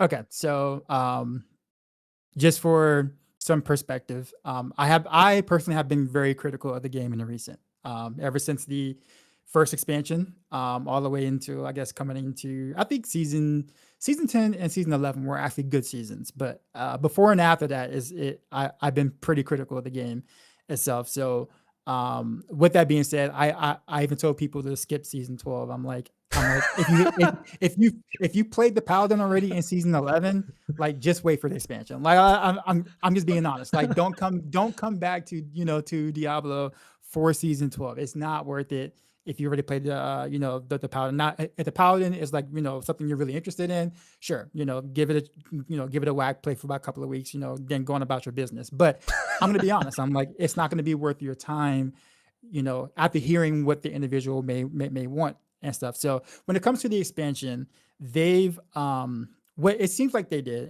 and I have a lot of good things to say and also some interesting things to say about it too as well. But they took a lot of critiques and criticisms that that we've had with the game, and they pretty much saved it for the expansion.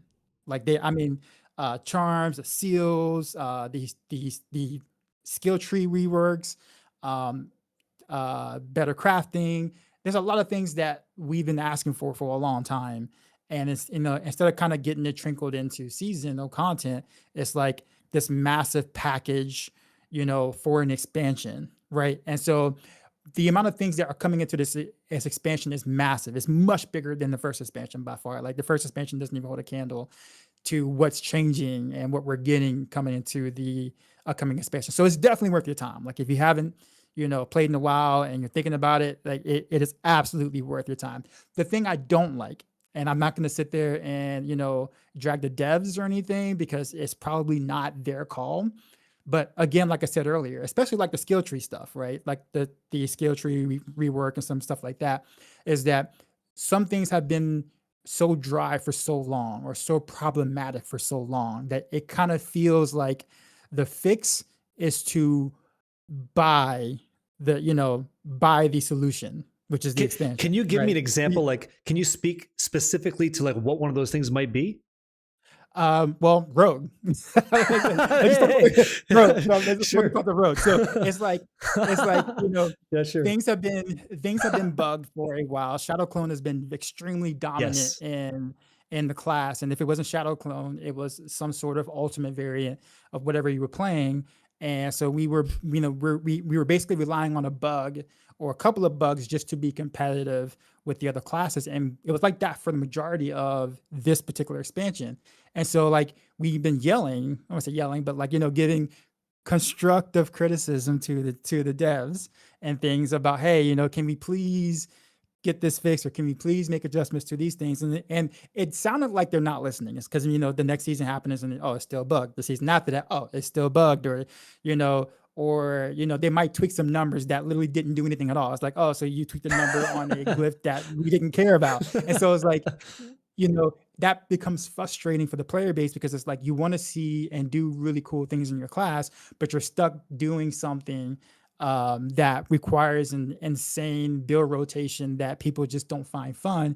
And so we're just waiting, like we're waiting for these fixes. And so like when the expansion preview happened and we're getting all these videos and like we're seeing all this cool stuff, and it's kind of like, the devs did know. They do know that we had a problem with this. Like I complained about the lob for rapid fire for the longest, and that's no longer on the ring anymore. I'm just like, about time, because people hated it. And I mean, every season, I promise you, every single season, I made that critique and I made that feedback every single season. I'm like, yo, people don't like this. It's clunky. It's almost impossible to play on a controller. Like it's just what it is. And so like, it's like, okay, so you do know, you are aware. And so like they did a lot of different changes in the right direction, with what we've, I guess, seen so far with the skill tree for Rogue. And it's like, so you knew. It's not like you dit's not like you didn't know and you weren't aware of it. You're obviously, smart, when it comes to this. So it's like, why'd you make us suffer through all these, these seasons? To your credit though, right? Like one thing I heard you say, I'm watching your stream, I'm popping there, having a good time. And you say like, I'm not doing this build. I won't play this build right now because it's bugged. You're like, as a guide writer for Max Roll, I don't want to give you guys a build that relies on a thing that should not exist, because if they patch that thing, you're screwed. And so let's make an authentic, genuine build, like nothing plastic, synthetic. This works because it's supposed to work. And I heard you say that. I was like, that's so sick. Like I'll do the exploited thing. Like I played Paladin in Diablo 2. That wasn't supposed to even be a build, but I'm out there killing with it. I don't care. But to you, it's like that matters a lot. And that kind of speaks to what you expect out of the game, right? Like if it says it's supposed to do this, it should do that thing. And I think that's just great for you. So you think it's behind a paywall, sneaky move, right? You think that's a sneaky move.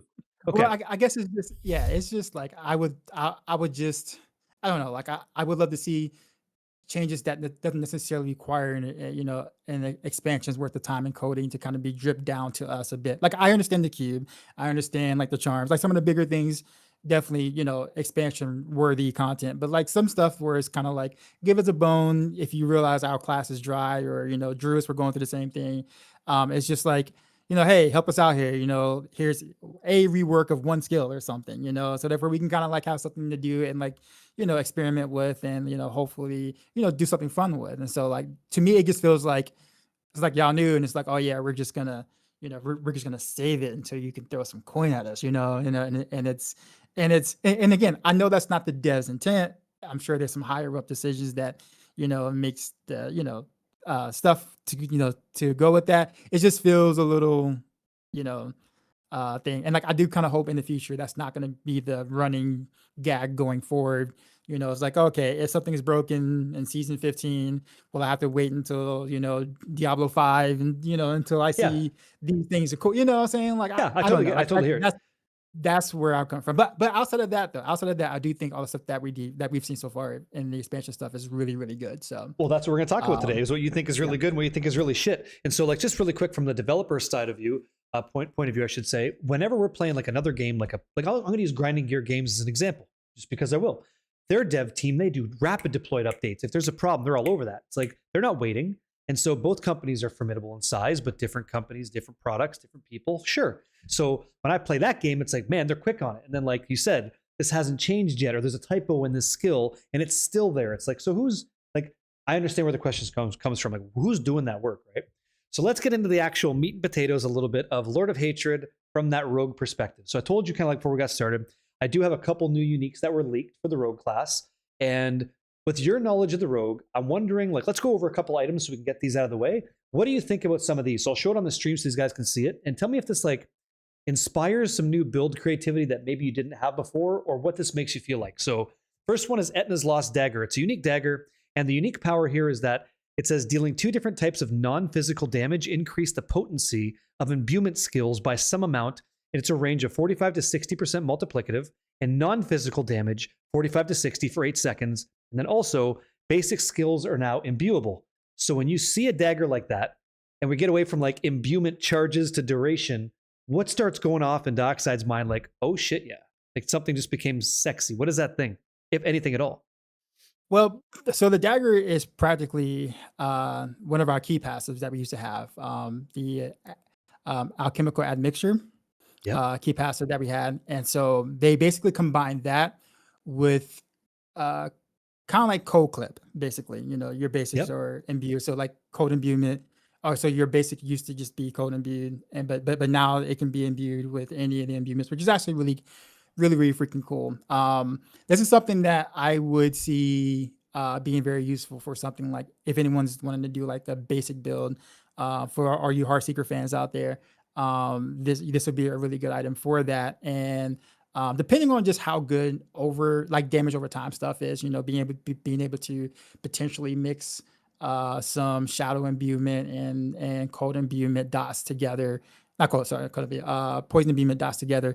You can make some really interesting, especially lucky hit based imbuement type stuff with basic attacks. Not saying you can't do this or this doesn't have any value with core skills, but this is definitely something that, like, if you want to build something with basic attacks, puncture, any of them actually. I do want to bring back Shank Rogue with Invigorating Strike at some point, but I gotta get my bow and rogue stuff out because everyone's kind of looking for that from me. But yeah, definitely basic builds are going to enjoy that particular dagger, and it's really cool that they combine 2 different effects. Yeah. I thought so too. And like when you see something that says it imbues your basic skill, then you're going in on basics. You're not going to try to like not go all in on a core when you have that. Maybe you go basic ultimate or something like that becomes available to you, which is kind of awesome. And it seems like Basic Rain of Arrows would be actually like no one's. I won't say no one, but like it's not something that people are going to initially think about. But like there was a time frame where you could. I mean, it was a very small time frame, and it wasn't meta. I didn't make any videos on it, but there was a time frame where like you weren't really spamming Rain of Arrows, but Rain of Arrows is like your second damage dealer where it actually dealt decent AoE damage and it was good. But then you had your basic kind of mop up with the single target sort of thing, something that Rain of Arrows isn't as good at on certain bosses, just depending on like their size. I don't want to fat shame all the bosses in the game, but yeah. So like you can actually do like a hybrid basic Rain of Arrows sort of thing with that too as well, and that actually might be really cool. Well, we were just talking in the stream, like I don't really see a lot of Rain of Arrows. Like it's an awesome skill. Like it looks beautiful. They made it faster, all this stuff. But like, is there really a build where you're just like raining the arrows down? Like, I don't think so, but maybe now you are. Maybe. Who knows, right? Maybe, I guess. Okay, second one here. It's called Shrouded Pants. So let's take a look at this one. So the unique power is what we care most about because affixes can shuffle around in Lord of Hatred. So whenever you gain stealth, you also gain concealment. And then you gain some amount of increased damage reduction while stealthed for 8 seconds and after breaking it. So I loved the rogue and WoW. Like I love playing that stealthy shit. I see that. I'm like, oh yeah, maybe I can finally be that like that cloak and dagger, slap a guy and like own him in one shot kind of thing. When you see that, what kind of gears are moving for you? So there tends to be, I guess from what we've seen so far, quite a few stealth effects. Concealment effects here as well throughout different things. And the first thing that came to mind for me was Pitfire's Goal, which is the smoke grenade with the cloud and like your stealth every second and whatnot. That's going to be extremely strong with those pants. It's almost like you want to like you just pair that with it. Like you almost don't go with without it if you're going to use those pants. But it is an extremely strong item, and I can't see it not being on a lot of rogue builds unless you're doing maybe Dance of Knives or Death Trap. I think for most other things, like those pants are basically best in slot possibly for for a chunk of rogue builds. Especially like, things like what could be potentially going on with shadow step and stuff like that. But yeah. So you say potentially going on the shadow step. Interesting thing for me. So this is two guys talking about the game that we have to make guides for people because we want to share, we want to teach, right? With the inclusion of this new mechanic called the talisman, which gives you the ability to extrapolate or remove a unique power and just passively have that on your rogue, right? But these best in slot pants, if they can go into your talisman, so talisman system, you're going to have your charms that go around it and a seal that determines what you can put in it. Let's assume for a second we take those pants and they go into that.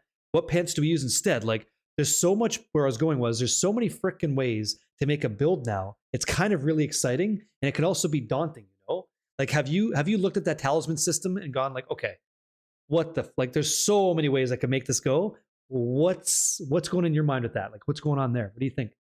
So the thing is that I feel like there's more unknown questions to ask. So as you start ramping up things and you're putting things together, the more I try to do that, the more I realize how much we don't know going Yes, into the expansion, same. and that makes it kind of like you start something, you build something, and then like question mark, and then a question mark on this side, and a question mark for like a branch over here, and it's like end result question mark, so so So like true, so it true. so so it's exciting, it's very, very exciting, but as someone who wants to get ahead of the game and try to put things together for the communities and also like your own personal self, you kind of get put in this place where it's just like, well, let me peel back, because like there's probably some effects or a few effects that of course obviously we haven't seen, that's going to make something that that I'm doing maybe pop off, or something that takes whatever I think I'm going to do in a Yep. completely different direction. Yeah. So like I have like mock stuff planned out, I guess you could say. But there's just so much unknowns, and it's gonna, obviously with us blasting and with no sleep, Yeah. basically Yeah. all week, Yeah. Yeah. we're gonna be able to really fill in the gaps. But I do think that the amount of different, like kind of like you said, the amount of different ways we can put together a build, or options or variations, or hey, okay, I'm gonna put this in the talisman instead of doing this here, and you can kind of opt out either way, and it's not like a really big deal if you do so. It can just be personal preference. It's really, really cool. I think that's a really cool thing. That's gonna help us not make us all look alike all the time. I think we'll see more personalizations Yeah. in terms of like how we approach our builds and stuff. And that's what I've said before. Like, I've had the pleasure of having some of these conversations already, and I said it wouldn't. I don't imagine that it would be uncommon now to just, if you're like a Diablo enthusiast, to like check out a stream or a video, and everybody's doing something a little bit different because the skill tree seems so much more freeing than it ever was before. Like, it's so less rigid, and then all these systems seem to be, and we could speak on these too, seem to be wanting to push us to be unique, like a frozen orb. Let's talk rogue, right? I love twisting blades. If there's a new way to make twisting blades even better, I love lobbing the heads off these demons, and I'm going for the next pack. Sick. If I like tugboat rogue, I'm going to do even more with that now. Maybe. I don't know. Are some builds dead because certain, let's say, passives on the skill tree are removed? Am I neutered there? I don't know. But it seems like the general direction of the game is more build diversity and more unique ways to dominate. It's like that's never been more true from the data that I've seen. And it sounds like you're feeling the same way. So, question for you now. Like I said, I like twisting blades. I like tugboat rogue. What was your favorite build, and what builds do you think aren't viable based on what you've been seeing? Like, what's going to work, what's not? And you just take the mic. Go ahead. So I think finally we're gonna actually see some core skills on Rogue again. Sweet, And sweet. that's a amazing thing, an awesome thing to see, because core skills have been on the back burner for some time, due to lots of different factors, of course. Outside of Flurry, I think Flurry did relatively well considering like the core skills powers for like the past several seasons. But to kind of see Barrage. Everyone's kind of talking about multi-shot because that was shown on the skill tree, and it's like, Yeah. oh, it's like D3 multi-shot. Like, and of course, for me, like when I played Demon Hunter and D3, the UE multi-shot set was my favorite set of all time. Like it was my favorite build to play. So to Multi-shot, kind of got you. see that, yep. So this to see that back in Diablo 4 as a what seems to be a realistic multi-shot, I think is getting a lot of people hyped. So like for those who are listening, I will be starting Barrage at the beginning of the season. So I'm gonna be doing everything I possibly can with Barrage. I know the hype is there, and people love multi-shot, so I'm gonna be blasting that for quite a bit. But Barrage, I'm excited for rapid fire now that I know that the lob is gone. So there's Yeah. actually some Yep. interest for people who actually used to love some rapid fire, and I was really big into that. But yeah, core skills are is seemingly going to make a comeback and be fun again. I think that's also one of the more important parts, right? Because when you look at what they did, it looks like they kind of neutered the Orphan Maker. I don't know if they changed the internal cooldown of the Orphan Maker or not, because that wasn't mentioned or whatnot. But just looking at the damage on the Orphan Maker means that okay, well finally we can go back to playing bows, or unique bows or whatever. That's going to feel a lot better for the class. So now we're not stuck into that particular type gameplay anymore, which is going to open up a lot of different bow builds, especially Twisting Blades. Interestingly enough, because I know you mentioned that. I think I love can say that this, shit. Sure. Yeah, go ahead. Love it. I don't think we're under any NDA anymore from the closed beta or whatever like that. Way back in the day, in the day. But for those like the Twisting Blades was not the way that it was during release or even towards the latter parts of beta. Blade Dancer was not the same aspect. It was actually something different. Forgot the name of what it was called, but it focused more so on the returning blades part of it. Yes.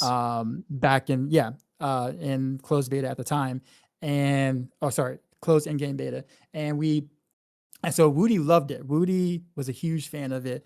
I jumped on board after seeing him do it. I'm like, yo, this is so much fun. It was fun. It was fun. Yeah. Just like and again, I'm a bow guy, but like just stabbing things and just like zipping to the next pack, dashing here and then shout stepping there, and then like kind of timing your when the returning blades are gonna hit, and like the angles of it. Like to me, that was a ton of fun to play. Well, dude, you're a fucking RTS guy. Like you're positioning your shit like you're 3 steps ahead. It's like playing chess, right? You're like, I go here, do this. These guys all get waxed. Like it's mint. Like I love that too. I love that part too. It was so much fun. So when they changed that aspect to Blade Dancer to where it kind of just rotated around you, personally, I kind of just lost a bit of interest because I thought what they did with Twisting Blades originally was such a creative and cool idea. Same. And then it to me, it felt like over time it just became like a smaller Flurry, basically. Like it filled that same role that Flurry did.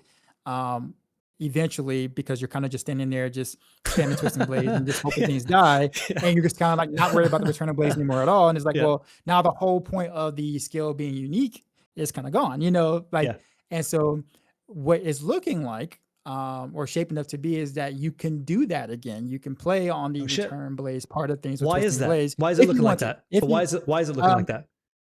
Well, just because of the unique itself.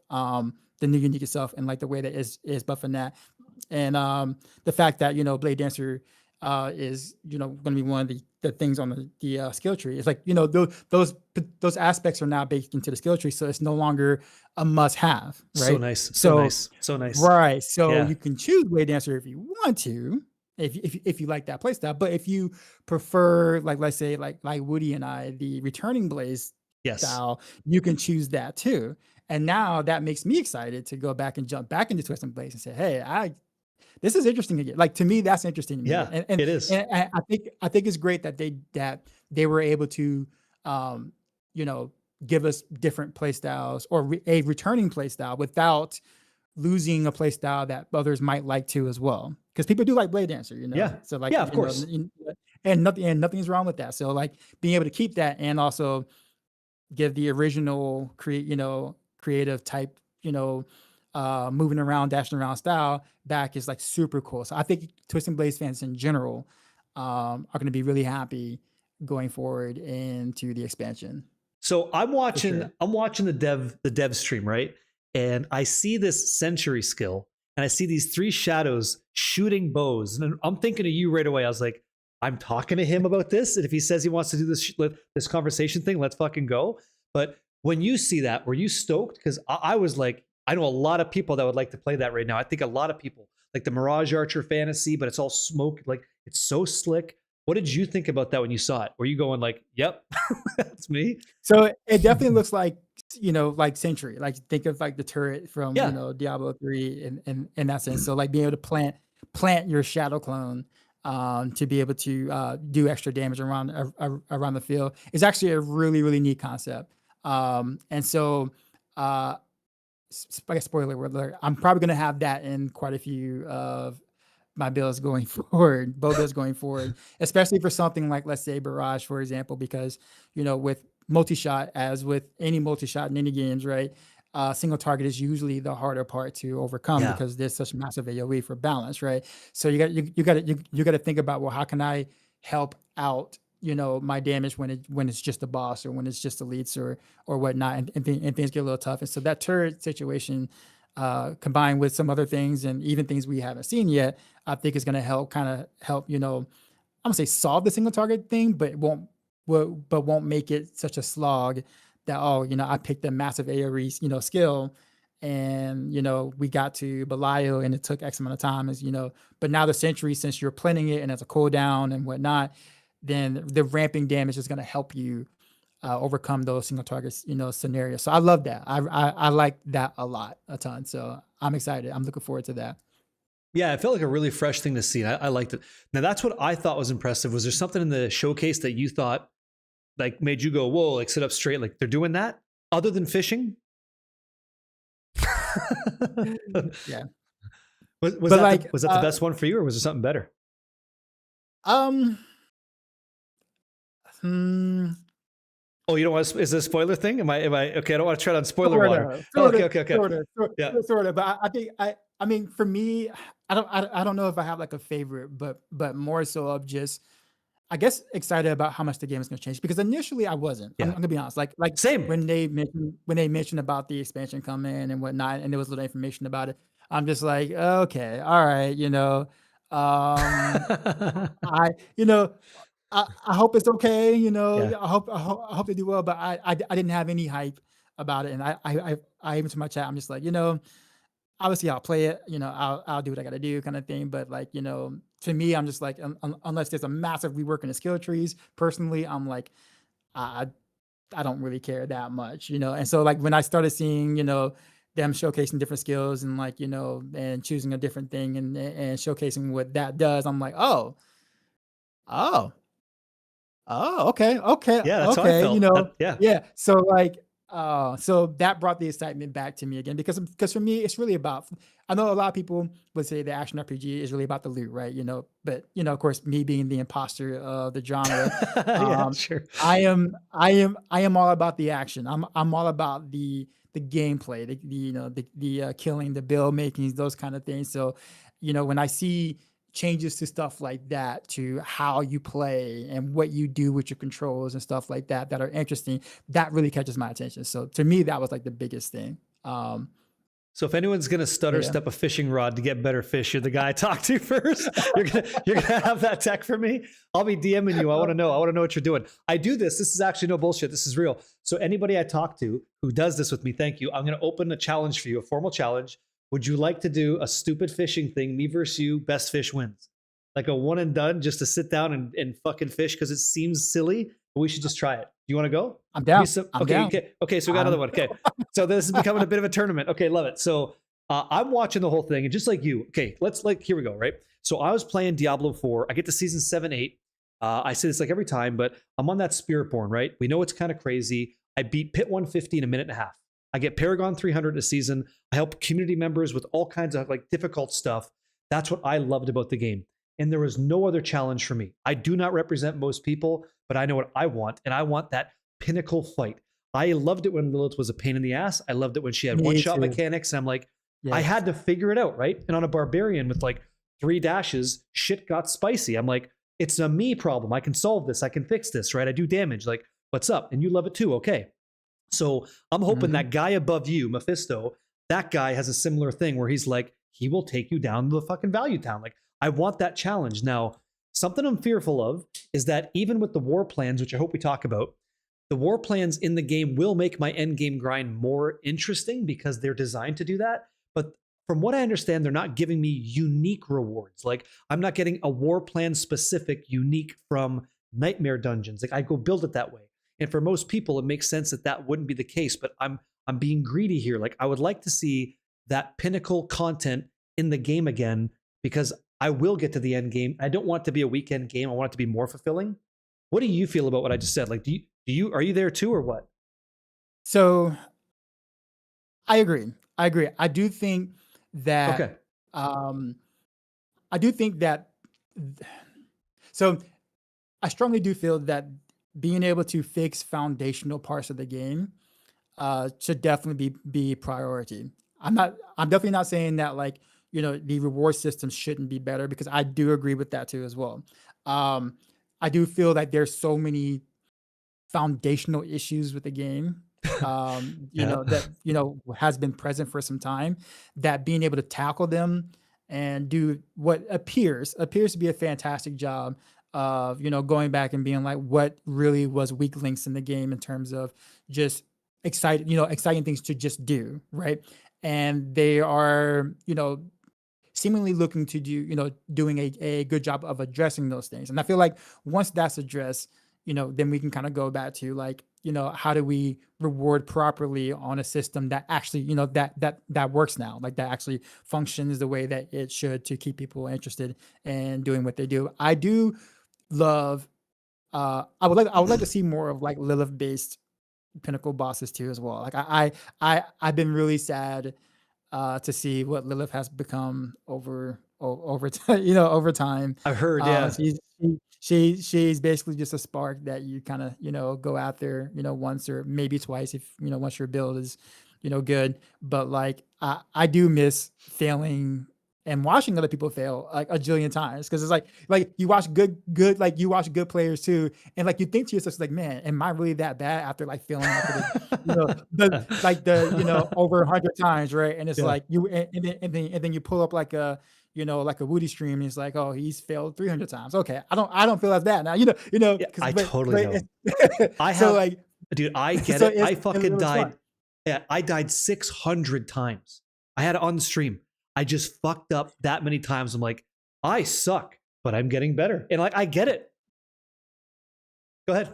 Yeah, there was of course there were some bugs, but most of it Yeah. was is player Player. player, yeah. So like and like that's what I enjoy because it's like, well, how do I overcome this because the majority of why I'm dying is my fault, Yeah. right? Yeah. Like I didn't dash here, I was in the wrong spot here, I didn't try to manipulate this here. So I personally would love to see more fights too as well, and the whole I guess torment system because I think that kind of goes into the difficulty like rewarding It does. and difficulty too as well. I'm a little concerned about that because that's something that they did in Diablo 3, and eventually in Diablo 3, most of the tournaments became completely like useless. Like you might have done like torment 1, torment 2, or sorry, tier 1, tier 2, whatever like that, and then like once you got your 6-piece set, you jump from that to T16 like immediately. Yeah. Like all the other difficulties no longer matter, and that you were face rolling literally because you completed a set.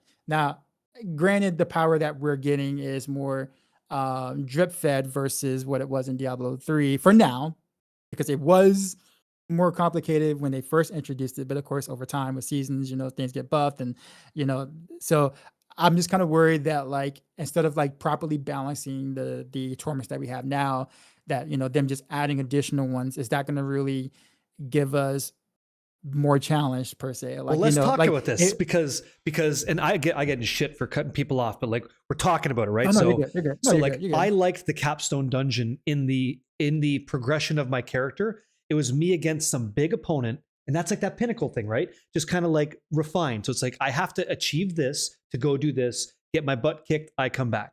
Okay. Now when I return to the game now, like right now, I see more capstone dungeons. I was like, okay, cool. For me to go here, I have to go prove myself against the world. I think that's good. Now, in our conversation, right? In today's Diablo 4, trying not to pull a stat out of my ass, but I believe it's 85% of people, 85% of everybody who enjoys it, whether you're casual, in whatever it is, 85% don't reach Torment 4. That's why I don't think I get what I want, and that's okay because I don't speak for everybody, right? But if that many people aren't getting to the end of the difficulty, you wouldn't develop an end game for that audience because they're not getting there anyway, right? It's like Well, vaporware. I will. Go ahead. Well, Please sorry to go. cut Don't you off. But apologize. You go. no, Yeah. okay. So that's an interesting thing you brought up because I actually said that same thing in my chat like some months ago. I brought that same statistic up too as well. And the thing about it is, ironically enough, that's it's definitely a Blizzard problem, but not in the way that most people may think it is. It's not that that it's TT4 is too hard for casuals or anything like that. It's not that at all. It's the game itself or has for a long time done a piss poor job of explaining what stuff does. Oh, And okay. so when people are casually playing and they put together stuff and it's like, oh, if I get this stat and this stat says it's going to buff that, buff this thing, then I'm going to get a bunch of this stat. Well, if you've been playing for long enough, okay, don't get that stat. I know it says ultimate damage, but don't get ultimate damage, right? You want to get this damage over here, the 50% multiplier after I tie my shoes or whatever damage. You don't want the ultimate damage for your ultimate skills, right? But for a casual, right, they're going to look at the stats that make sense. And it's not their fault. They're going to look at the stats that make sense and stack those stats and then wonder why their character isn't really progressing in the way that makes sense in a power fantasy. And so that's preventing them from reaching, higher torments and stuff like that without looking at a build guide because it's hard. It's really difficult to make a build if you don't know how damage works in the game and all the bugs and all the different things that go. That's the one thing I will say. I know we were talking about crossing games or whatever like that. Like when I played Path of Exile 2 when it first, released in early access or whatnot. What the one thing I really did praise about it, and I did solo self found. I didn't even do any trading or whatnot. Like I did it hard mode, I guess you could say. Yeah. Yep. So the thing I liked about it is that the tooltips actually did what it said. Yes.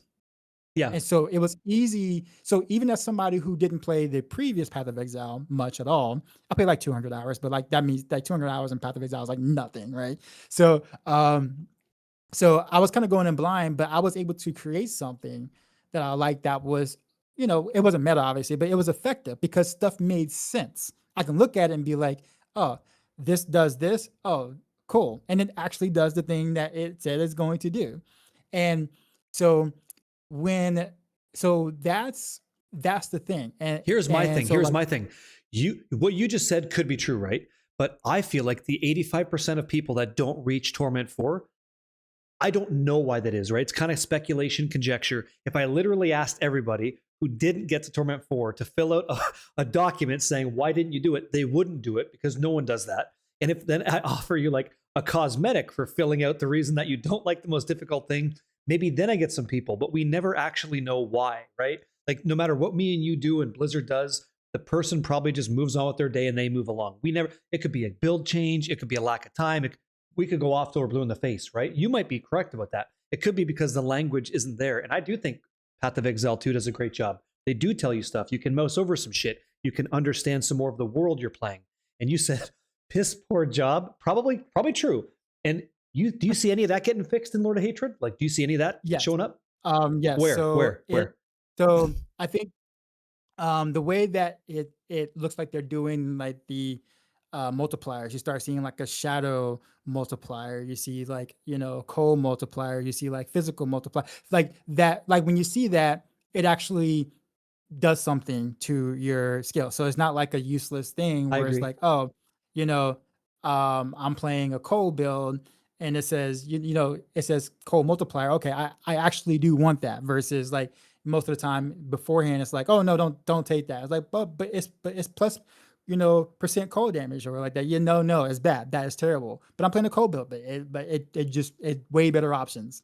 And it's so the way that they're tackling stats going forward is going to make more sense for the player base. And so it's going to make it harder for them to completely mess up whatever that they're trying to do. So if they get like a different hodgepodge of stats, but it's relevant to the build it will probably still function well enough for them to have fun with it. Whereas before, I think that it was hard for that to be the case.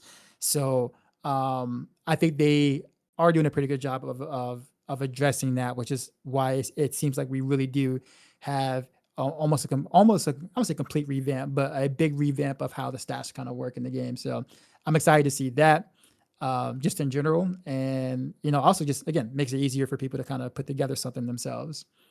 So before I derailed you, and I apologize, but we'll go back to it for a second. And I'm not trying to beat a dead horse here on the topic, but I'd like to get like some more out of it. For me, it's like, do you think that with the itemization that you see now, does Dioxide believe that you're not, or do you feel like you're going to get exactly what you had in Diablo 3 again, where you get some items in T1, then you shot put, or you pull vault from T1 to 6, then 12? Or do you think that with all the stuff, the research, the guides you're writing, the items, the systems, do you think that the game is going to challenge you to go through it step by step, or is it more of the same? What do you think? And I'm not trying to be negative about it. What's your because I haven't had a chance to go through it in that granular kind of view yet. After this talk, I do. What do you think? So I guess it just really depends on what the difference of HP is per torment level, right? So like that's relatively unknown at the moment. So um, versus like the multipliers that we have right now, I think it will be kind of a steady pace. Like um, you won't jump like 4 or 5 torment tiers because you found one item or Okay. found 2 items or whatnot. I think it will be a pretty decent gradual like progression. I guess my worry is not necessarily what it is going into the expansion, but when they start adding things on top of that, that becomes my concern, because that's exactly what happened in D3, because it was a gradual progression and like initially in D3, and it kind of worked when there were less torments at the time, before they start slapping in more torments, because it was like torment 10 was the highest at one point and then torment 13 was the highest at one Yeah. point. So like but I'm just concerned that like when you start doing more seasonal stuff, start adding more things, companies' way of adding fun is just more damage most of the time. It's like, hey, we're gonna add this thing that's gonna give you, more zeros at the end of this build or whatnot. And of course for the player base, like, oh, more zeros, great. I'm gonna, do that, or I'm gonna Sure. play that. And so like it kind of feeds into this like never ending cycle of just like, you know, adding more and more and more power without the content being able to keep up with that power. And then eventually we kind of get back to just steamrolling even like the later portions of torments, right? I don't think we're going to be doing that at the start of the expansion. Like I think it will take some time to actually get there, which I'm going to find fun. And personally, I'm just worried that going on the line, what are you going to do when you start adding more power, like actual seasonal stuff that gives us a lot more power? What are you going to do then? Like, are you going to make the torment difficulties a little more, a little harder? Are you going to adjust that, or are we just going to just steamroll stuff again? And that's kind of my concern. Going forward. So I mean, we'll have to just kind of wait to see, but history tells us that that's not looking good going forward, even if it works out to be good at the start. That's the thing, right? Like I love the honesty. It's like I feel like I never wanted Diablo 4 to be a weekend game. And when I was playing other ARPGs, because I stepped away for lack of interest in the end game because I'm not the general market anymore, and that's okay. I heard from my community members as well, oh, I'm out of there in 2 days. And that was because the systems didn't challenge the power creep anymore. And people were just like easily eroding the challenge. And it wasn't a thing. And that's what you're Mhm. speaking to. So I really hope, like, the reason I have hope, right, is because everything's new now. Like, they're definitely adapting, they're definitely changing. So can they keep that effort up for a season? Like, Season of Reckoning coming up. I know that there's seasonal rewards. It doesn't sound like there's a narrative there. It's just a season 30 minutes after the launch of the game, by the way, probably to save the server. But like, will that change in the future? I guess we have to wait and see, but I'm hopeful. I'm hopeful about that too. Absolutely. I Well, am. I guess to my point too as well, if I had to add an additional criticism here, Please as do. much as I do like talk about, the good things coming into the expansion, my concern and like I know the D3 team pretty well. I mean, I can't really talk about some things about it, but like, um, I I as well as a few others have gotten really close with the D3 team back in the day, and we were able to give quite a bit of feedback to to the game and stuff like that, and so um, love that team. They are really good at what they do for sure, and with especially with the limited resources they had towards the latter half of the game, what they were able to manage to accomplish to make the game better towards the end is like phenomenal. If you know like the issues the game had prior to, so now that that team is now part of D4, when they put out the final patch, you started seeing a lot of D3 influence coming into, Tons. yeah, into the game. And so, and I'm not saying that that's like a terrible thing, because there are some good things that are coming over from D3 that they're doing. But I guess for me, I when I bought D4, I bought D4 for it to be Diablo 4. That's why I played it. Like I want Diablo 4 to be Diablo 4. If I wanted D3.5, you know, at least market it that way if that's the direction that you're going to take it. And that's kind of where I feel like it's going. And so like there's less creativity and more so of, you know, don't fix what isn't broken. And so if you think about the things that they've ripped from Diablo 3 and put into this expansion, even the skill trees and stuff like that, it's like great, cool, I guess, but it's like, you know, you're not really coming up with your own ideas. Not You're fresh just new taking takes. right, you're taking what works and then you're trying to, make it its own for Diablo 4. And it's kind of like I feel like, I guess like I said, cool and all, but like I want Diablo 4 to be its own and entity. Like Diablo 2 is its own entity. Like nothing Yes. is like Diablo 2, right? Like Diablo 3 is nothing like Diablo 2, and that's No. okay. Yes. It's okay that they're both vastly different games, Yes. right? I would have preferred that Diablo 4 was his own thing, because I do like going back and playing Diablo 3 seasons and stuff like that, depending on which season it is. I actually did go back and play this current season that is out right now, Ethereus, which is a really, really good season. So like I liked the, playing, go back and play D3. I just don't want, I don't want it to turn into that again. And there's so much similarities there where like I have no reason to go back to the previous game, because it's like, oh, it's kind of the same thing, just better graphics and those kind of things. And so I guess wish I would that there was more creativity in the whole process of going forward than just kind of ripping what works. And if you're going to do that too, if you're going to play the whole don't fix what isn't broken, then rip some more stuff from other Diablo games, right? Not just Diablo 3, not Sure. not just Diablo 3. And don't get me wrong, granted, it is a lot of it's coming from the D3 team, which is again really, really good team. It's I've just sorry, yeah. I've had the pleasure of defending both sides of the fence and being Switzerland sitting on it. So I've always said like I don't care I don't care what you do as long as the game you're making is actually fun to play. If it's a mechanic from another game and I get to try it in Diablo because they put the Blizzard spin on it, okay. I've seen other companies do the same thing where they rehash a mechanic and they just kind of give it the twist, and it's like that's the new modern thing. So I too want every game to be unique and enjoy it, because who doesn't? But like unfortunately, you do feel a D3.5, and that won't be so bad if the way that you play it now is actually fun. Like if you're having fun, I think they knocked it out of the park, right? Like there's some Can I things, fucking go can I for it. Yeah. rant Yes, please. can I rant on this a little bit? Sorry. Yeah, go. So Don't go.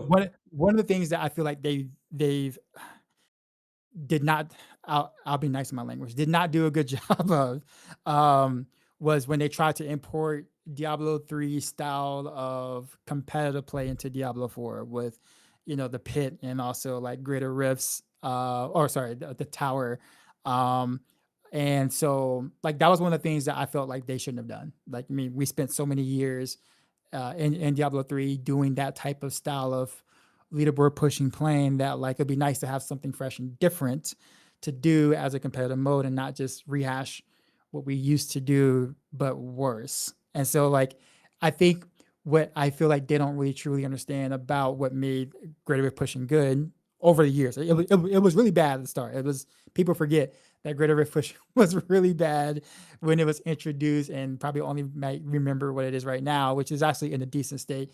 But it was really bad before, right? And so like which baffles me why some of those lessons haven't really been carried over to Diablo Force Tower and the Pit currently. But the way the gameplay works in Diablo 3 is just it's different. It's just different. The way Yeah. the elite fixes, how they move, how they interact, stuff like that. It's just vast. It just feels a lot different than what it does in Diablo 4. So trying to port that over, you're gonna have a lot of problems. And so a lot of people are not having fun with the tower and the way it works because you're trying to take something that worked in Diablo 3 but not fully understanding what made the magic for it. The devs didn't create the pushing aspect of Diablo 3 when it happened, or at least the way that it has been curated over time. The player base did. The devs didn't do that, right? So, but now they're trying to do that in Diablo 4, kind of forgetting why Greater Risk was successful eventually over time as it was. And so, yeah, it's just Tower. Like in my opinion, Tower is just like a big mess. It's just not fun. It's not fun doing it. Like usually it's like a big relief of sigh when you finish it. It's like, oh, finally, I did it. I got the clear I wanted. But like when you think about the journey, did you have fun doing it? And usually the answer is like, no, probably not. I'm just glad, I'm glad it's over, right? But in D3, I get a really good map. I'm playing multi-shot, and it's like a really good mob tie. I'm manipulating the mobs. I'm making sure that I spawn a pylon in the spot that I think I might want it, or don't travel too far to spawn it in this area that I don't want it. It's like so intense when you actually get the right scenario that it feels great to play on. Like even if I failed it, I'm like, man, that was a good shot. That was a really good shot at what I was doing, and I have fun. I have fun on that try. I never ever felt that way in a pit push or a tower push because it was all the same stuff. And I think they just need to kind of figure out what can make the game, like doing gameplay in a competitive manner, fun. And in my opinion, tower is really not it right now. All right. Pit is just so. But yeah, I feel like that's one of those things they carry from D3 that just isn't working well. I'll just put it that way for now. For now. And so one of the things that I realized, like I can just kind of dovetail off that, I guess. The thing that I realized I liked more about Diablo 2 than Diablo 3 and like then Diablo 4 at the end after I did the Pit 150 clear was holy shit. I'm building up my character with like some of the best rolls I can get. And the boss that I'm actually fighting in a Diablo 3 and a 4 is a timer. It wasn't a demon. It wasn't another player. It was, can I beat this game with a lucky tile set and pylon drop or position, and then wrangle up those monsters against a 15-minute timer? And if I could do that, then I'm all right. It's like, well, that's what I was missing. It's like, that's not fun because, or as much fun as like from Diablo 2, I want to go find every item in the game. It was about building a character that could sufficiently conquer anything in the game. Now I'm a complete adventurer, and maybe I'll find every item. Now, anybody watching, listening, you might not feel the way I feel, but personally, that was the drive for me, is I wanted to find the full Saigon set, full Tal Rasha set. I wanted to get Stone of Jordan to drop. I wanted to have like all these really iconic items, the Grand Papa. Like I wanted that, right? And if I don't have it, I'm incomplete. And so my adventure continues. Like I've always felt that way. And then in Diablo 4, like you're saying, the pit's cool because it gives me glyphs and stuff. And by the way, those are all increasing, which is nice. But it wasn't a boss. It was an event. It's like, that's not the same. I think that's why I became numb to it. And I'm really hoping, and I don't think I will yet, that Lord of Hatred solves that for me. I don't think I'm going to get what I want yet, but that's okay. Hopeful, like I said. So I feel. Yeah, I think the thing is too is like, I mean, and what I like that did fail miserably, unfortunately, but was, gosh, I forgot the game mode already. There was Echoing Hatred, the new thing, or what is it? no, not Echo Hatred. It was something that we it was, chat might be able to help me out with this. Describe totally it. What's forgot the the event? name of it. What's the event? So it was the leaderboard thing that they put into the game the very first time. The gauntlet. Is Yeah, it the there we go. gauntlet thing? Yeah, I did Dude, that too. I've been awake for like all week, and I'm sorry, guys. I can't brain fart. But yeah, the gauntlet. So like the gauntlet was it ended up not going well, but I respected the attempt to do Same. something different. I Same. respected the fact that they try to do something creative that was different, that wasn't like the traditional way of doing things in action RPG. And I thought that despite the fact that it may not have worked out, that the attempt and like what you learned about it, was like really really cool. And so I would love to see them kind of make those kind of attempts to, again, be creative on that front. I mean, I personally think that Infernal Wars would be a great mode to kind of test your gear in personally because it's so different from the other, Diablo games in terms of that's concerned. But I know I won't ever get my wish Well, no, with that. actually, I think you But, did. I think you but do. That's what Echoing Hatred is. Echoing Hatred is endless waves of demons challenging your character's prowess to get as far up as you can. Wouldn't recommend it in hardcore, but like you can. That's what that is, right? So you actually get what you want.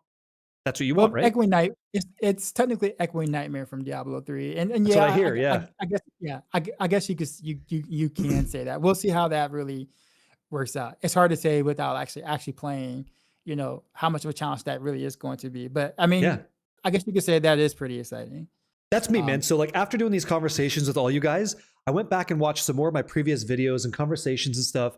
And I was like, I had the holy shit moment. I'm like, actually, a lot of the stuff I was bitching and moaning about, I actually think I get a lot of it. I get transformative skills. I might get a new pinnacle boss. I get an interesting new end game potentially that I get to enjoy. There's items that matter because the skill tree had to change so that uniques could feel good again. And they're bringing in sets that aren't a way that I have to wear all the items to get it. It's like that's additive power that could be something I mess with. Like when you think about, and I don't know if you're gonna get it right now, but when you think about like all the rogue stuff that you asked for, it's like, are you getting it now? I think I'd be interested to see what you think about that. Like other than some like lob being gone and stuff like that, don't you think that maybe it's becoming that way? Maybe. yeah, so like Yeah. uh, I do, since I do get to give feedback quite often. Like, it's nice to kind of see a lot of feedback actually being, implemented. Yep. Not just like my particular feedback, but like Sure. I'm seeing everyone else's feedback too, and what people think and whatnot, and to see a lot of that get implemented.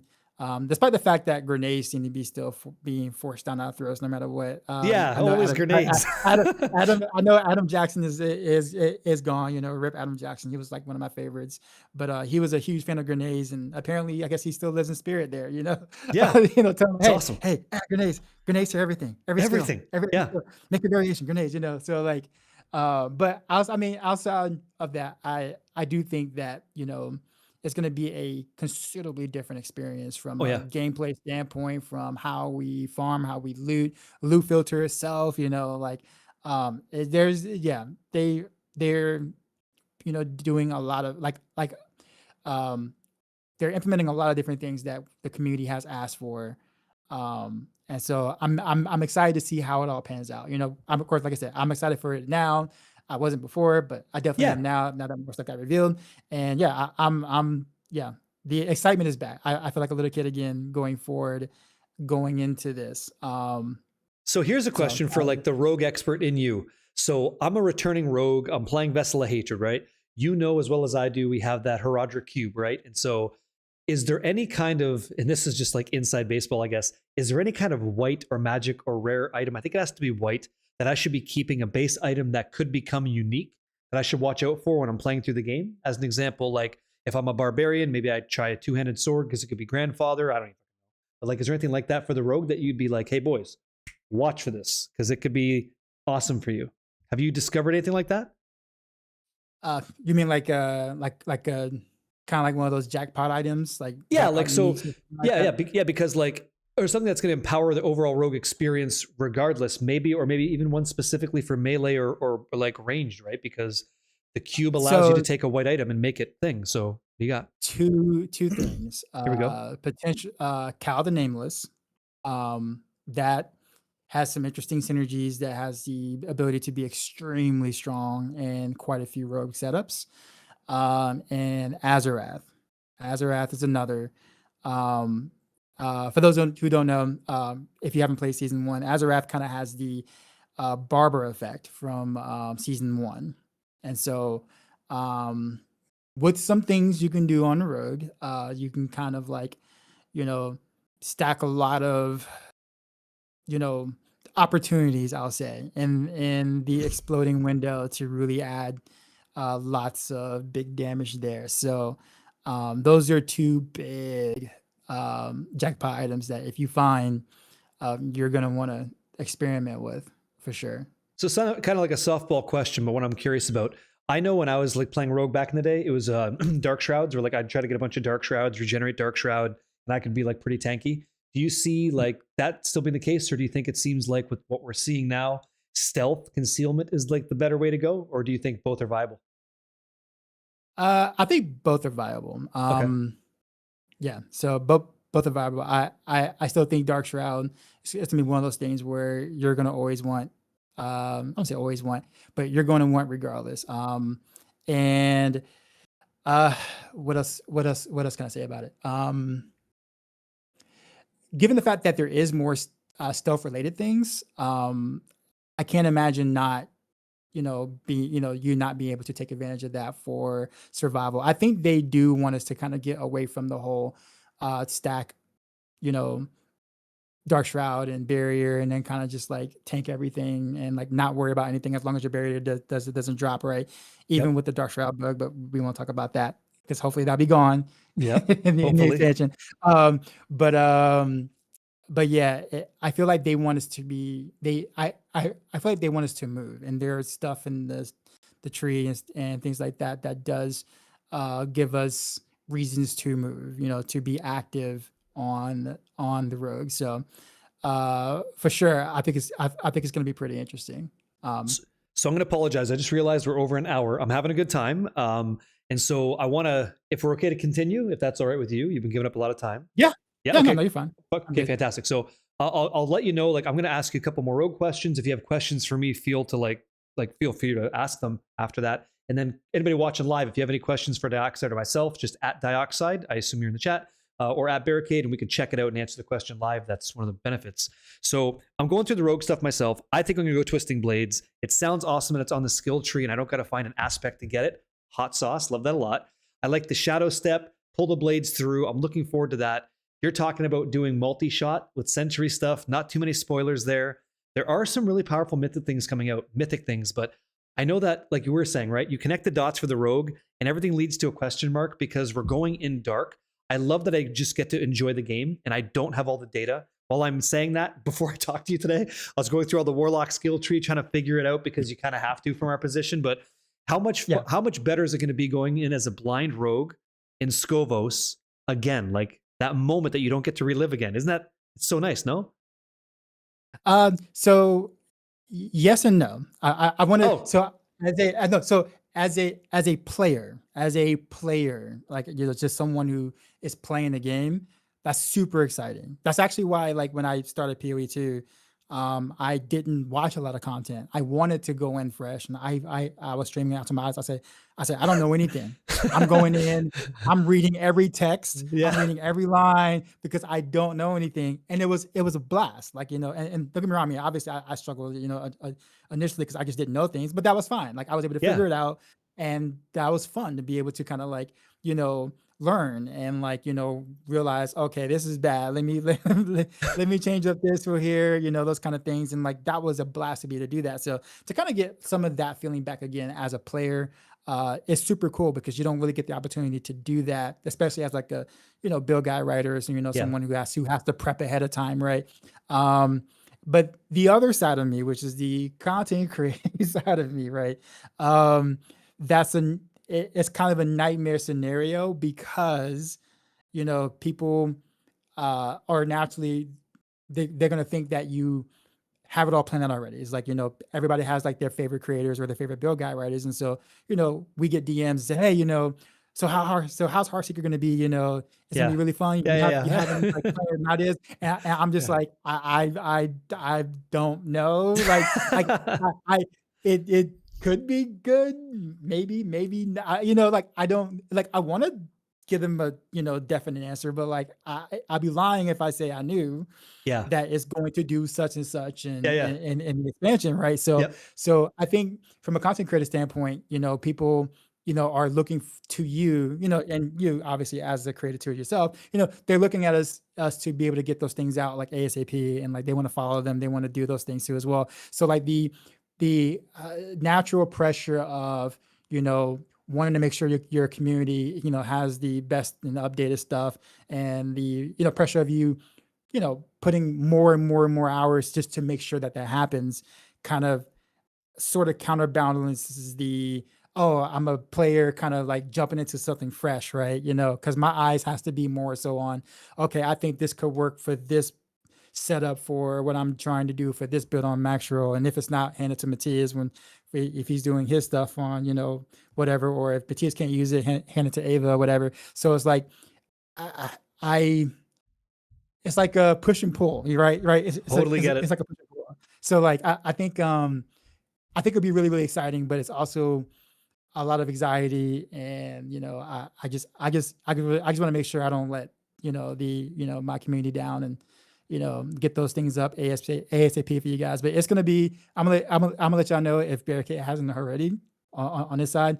It's going to be a long journey getting those things up, man. Like, cause there's a lot of unknowns, and there's going to be a lot of reworks, a lot of things where it's like, oh, it was good yesterday, but we found this new thing we didn't know, and now it's like even better. And then you find something else, and it's like, oh, well, we got to like tweak like half the build, and that's fun from a build creator thing. But maybe a fan is like, but I got the gear for this thing you did yesterday, now I got to change and like you feel bad, but at the same time, you do got to update and get the updates out there, obviously. So, so it's gonna be interesting. It's gonna be a lot of fun.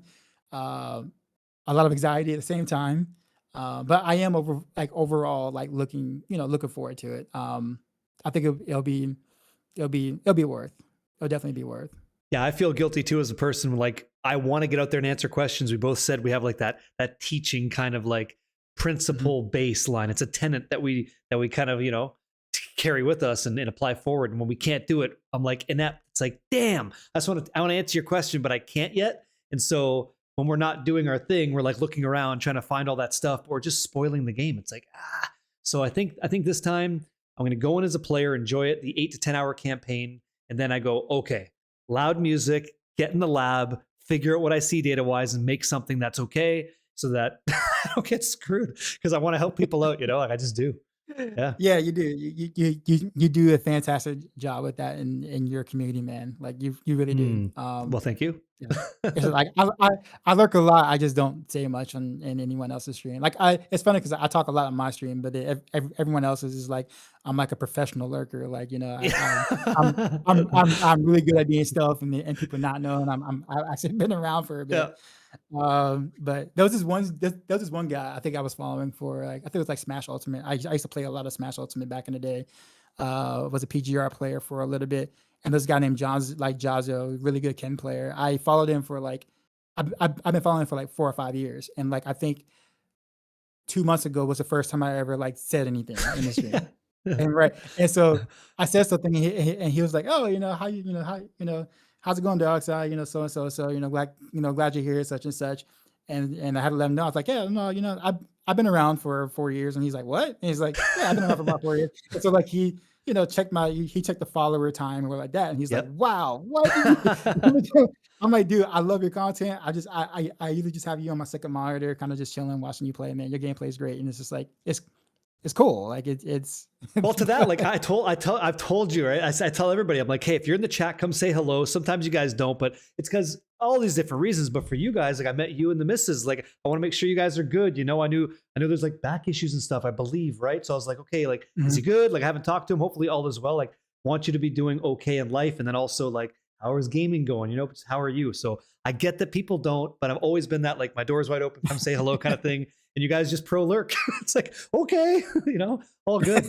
So well, I think too as well. I know we're kind of going off topic here. Sorry, chat. We're just talking. But it's like when you think about it, like at least from my perspective, like if I had people who lurk, all the time and like don't say a word or don't say much at all, like I've grown more appreciative of that versus those who like may always chat. Not saying that people who chat, there's nothing wrong with that at all. I mean, obviously you're chatting, that's great, right? But like if someone who might not even care about the content you're playing or doing, but loves having you on their second monitor and can chill and vibe with you while doing other things, not paying attention to exactly the content that you're doing, that's impressive. Like that's impressive to get people who want to do that. right? So like, if it's Yeah. something that like, let's say like Warlock is coming out, right? So like people are gonna jump to a stream a guy who's playing Warlock. You're gonna get, people are gonna be excited and find streams to, watch people play Warlock doing what they're doing. Like that's easier to get because it's like they're already interested in the thing that you're already doing. But getting people who are not interested in what you're doing, but love just your vibes and like what you do as a person, as a content creator, that is a lot harder to do. And to get a lot of those to kind of, stick around and come back, time at the time, it, says a lot about your channel. Right. And so like, I have a really, great appreciation of, channels that, that can do that, and so I do that on yours a lot, for sure. There's a couple of others too as well, kind of outside of the D4 genre that I can do that too, as well. But yeah, it's cool. Like Well, there's a it's secret to cool. it, right? Like it's just don't be an asshole. It's like that's all it is. If you're But an asshole, they get the clicks though. They get the clicks and the If it views, and bleeds, it's it like, leads. oh But man, fuck them. Who cares? Just be yourself. you have to rage and throw something and be mad all the time, man. Just That's dumb. break your monitor. What? No. What? Okay. Sure. All right. So, do you have any questions for me specifically? If not, that's okay. I know it's kind of on the spot. It always is. But if you have any questions for me, I'll take them, and then we'll go into some Q&A from you guys. Sure. What are you excited about, or what is the thing that you're the most excited about going into the expansion? I don't answer questions. So the first question is from Matthias Streamers. I'm actually excited. Thank you for the question. I'm going in as a warlock. I'm going in as a warlock. I want to try the game. What I'm excited for, man, is kicking the shit out of Mephisto. He dodged me last time. I want some awesome cinematics. I want the story. I want to feel like my skills are fun. I want that new adventure because I've done this stuff in Diablo 4, and I'm so excited to do it with community members, get the team going, and crush that asshole. Like smash this guy in the face. I cannot wait. So I'm looking forward to that and hearing what you guys are doing and watching the community from the dark kind of like shine bright with everything we're discovering. It's so exciting, That's what I want, that next adventure. That's it. That's my number one. That's what I want to do. And I get to do it tomorrow. In less than 24 hours, we get to do it. Like, solid. Yeah, that's what I want. Cool. Yeah. Okay. So question. This is from Matthias the streamer, right? Matthias the streamer. Yeah. How do you? Yeah. So how do you feel about the new rapid fire unique bow? He says spamming RF sounds interesting. Go ahead. So I don't want to give too much away. I say that because it's like, again, it's like until things are tested, I don't want to go, oh, if you do this, then this is going to work this way, and then people. But you told me say, it was good. But you said it was, it's going to work this way. So like, I want to keep it under wraps until I'm able to test it, and then I'd be like, yo, do this, right? But I think it's really cool. My concern about rapid fire going forward though is just are we locked into the animation still? And like I think that's been kind of one of the pain points of playing rapid fire, because it's like you don't always want to evade after every time you press rapid fire. So like have they solved that? I won't say solved it, but have they made it kind of feel more like barrage in a sense, where you can move after you shoot the rapid fire in a sense? How's that going to feel being able to spam rapid fire with that? So, but the Sky Hunter being what it is, it sounds great. Like it sounds amazing. I just hope that the gameplay mechanics feels as good as the unique sounds, if that makes sense. Yeah, you want to get what you read. Yeah. Now, if you're doing like a combo point thing, you don't care as much because you're not spamming it. But if the Sky Hunter is making, suggesting that you do, then the mechanics need to feel a little better too, right? So at least in my opinion, right? So that's kind of the thing. I do like the fact that, again, the lob is gone. So I'm really, really, really interested in rapid fire for sure. But I think for the sake of the community, just is the clunk there, basically. I think that's going to make or break. Yeah. Fair point. So Navarella says, hey, since now item drop chances are tied to torment levels like T3 set charms, T5 legendary runes, and T10 mythic seals, shouldn't that solve the problem we're talking about with character progression? I think it would, if that's what's happening. Yeah. What do you think about that? So, yeah. So I think going back to what we said before, with like what I said initially before, I think the torment system right now is going to be fine in terms of the, kind of the drip feed progression, because we're not going to have the kind of power that we're going to have in the future going forward. We don't really have any a seasonal, god powers or of any sort that's going to make us like ridiculously strong, right? So I think for the seasonal opening, I think the progression is going to feel good for most classes outside of Warlock, because let's be honest, they're going to be stronger than all the other classes. Let's be real. So I think Warlock might have a speedier, Warlock will have a speedier progression than the other classes will. So that might feel a little different. But I think for most classes in the game, the progression should feel pretty good. My concern is just when they start adding things to entice players to come back for that season. And usually power is a very big incentive for players to come back and play said season. So that's where my concern kind of builds, because then it's like, okay, we have a nice progression, and it's like, oh, but you added these powers and you can get them, and T1. Okay, well, if you can get them at T1 and they're giving you like a 300 to 400% multipliers worth of stuff, now you skip from T1 to T7 or T8. Like now we have that problem again, where we did in D4, where we're kind of just skipping a bunch of tiers because we got a thing or filled out a thing. But I don't think that's going to be a problem at launch, but it might be later on. Fair enough. Silver Knight wants to know, do you think bloodied gear is going to stay core, or do you think it's going seasonal? That's a good question. I mean, given what some of the items have looked like from what we've seen in pictures, there's already a lot going on with it. So I don't know if there's room to really fit the bloody affixes on the items. I mean, I guess you can, but like, I think at some point you don't want someone to kind of like you don't want like a CVS receipt worth of items, right? Where you just got to kind of like it gets fall through, you need like a second monitor to like finish, reading the rest of the item, right? So I don't know if I would like to see them return in some way. Maybe not necessarily an item. That's a good question, because I've never really even thought about it up until it being asked. But yeah.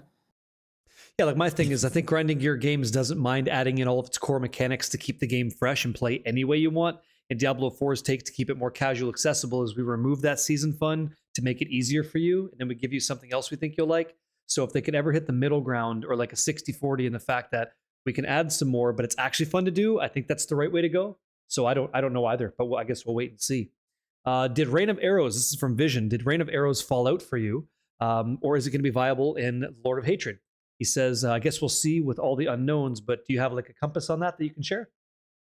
Unfortunately, I do not. But I don't think it's gonna go anywhere. I'll just put it that way. I wish I knew what was on the Mordecai, because there's some hybrid stuff I kind of really want to do. But if I have to look at how how some of the stuff already still works, like the things that we know and how that already still works, I can't imagine Reign of Arrows going anywhere. And Reign of Arrows was one of my favorite bow builds to play. So for sure, I'll be working that out for sure. That's something that's definitely high on my list to get going after like Barrage and Rapid Fire. So, do you know if you're going to have a rogue leveling build ready to go before the launch with all the unknowns? We got Sled coming back after a year's hiatus, and we all know you're doing nothing else anyway. So I'm just kidding. You're busy as hell. But do you think you can wedge it in? Like, good question. So not real. So there's not really. There's concepts. So like there's concepts, and I won't just say for me, but like the Macro team in general. Like there's concepts for each of the classes, and we're talking amongst each other, from what has been available, what could work, right?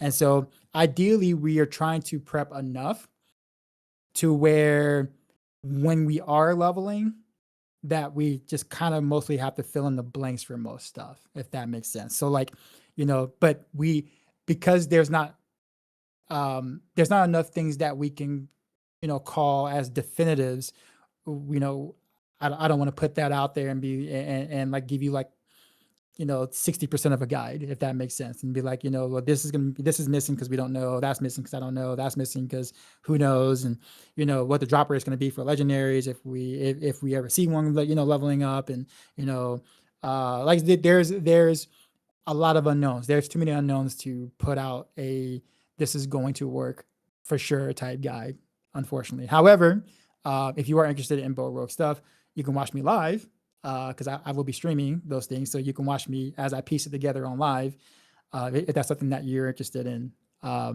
doing. Because as I find out, I'm writing things down and getting that out ASAP. And thank you for doing that. Yeah, I think like the best advice we could give is like if you're an enthusiast about the content, like you're already on Twitch, you're on YouTube, you're kind of dialed into that level. You're gonna know more than the average person who doesn't have that. So we don't have answers. I don't. I can't speak for you, but I don't. And all I can do is just kind of hear the echoes of like what's going on. And oftentimes people in the community, like you guys know more than I do, and I just kind of go, okay, is that what's up? And then we connect the dots, right? Like we're all playing Legos here. So is that about fair? Is that about right? Yeah, yeah, pretty much. Pretty much, right? Like we just don't know. Yeah, we just don't know. What's this? Yeah. What do you think about the fact that they added plus 10 levels, but we're still stuck at Paragon 300? Yeah, holy shit, how bad are we? Plus 10 levels in the character cap to 70 now, and there's 83 skill points. And All right, so skills go up to plus 15. What the hell was that? What is that? So I'm an honest guy. You know, I give credit where it's due, and I speak my mind with things. There isn't, or at least so far, we have not seen anything interesting in the Paragon board that literally matters after a certain amount of Paragon anyway. So like most of the time, you know, once you reach 240 Paragon or whatnot, like most builds have already maxed out all the things that are, you know, that you would like to, you know, use on your character. So like raising it from 300 to, I don't know, 400 without doing anything interesting more with the Paragon board, or Paragon or glyphs or whatnot is just kind of pointless in that sense. So so even if they did it, they would need to still give us a reason to want to get past 300. You know what I mean? And like so far they haven't done so, at least from what we've seen. Like we don't know.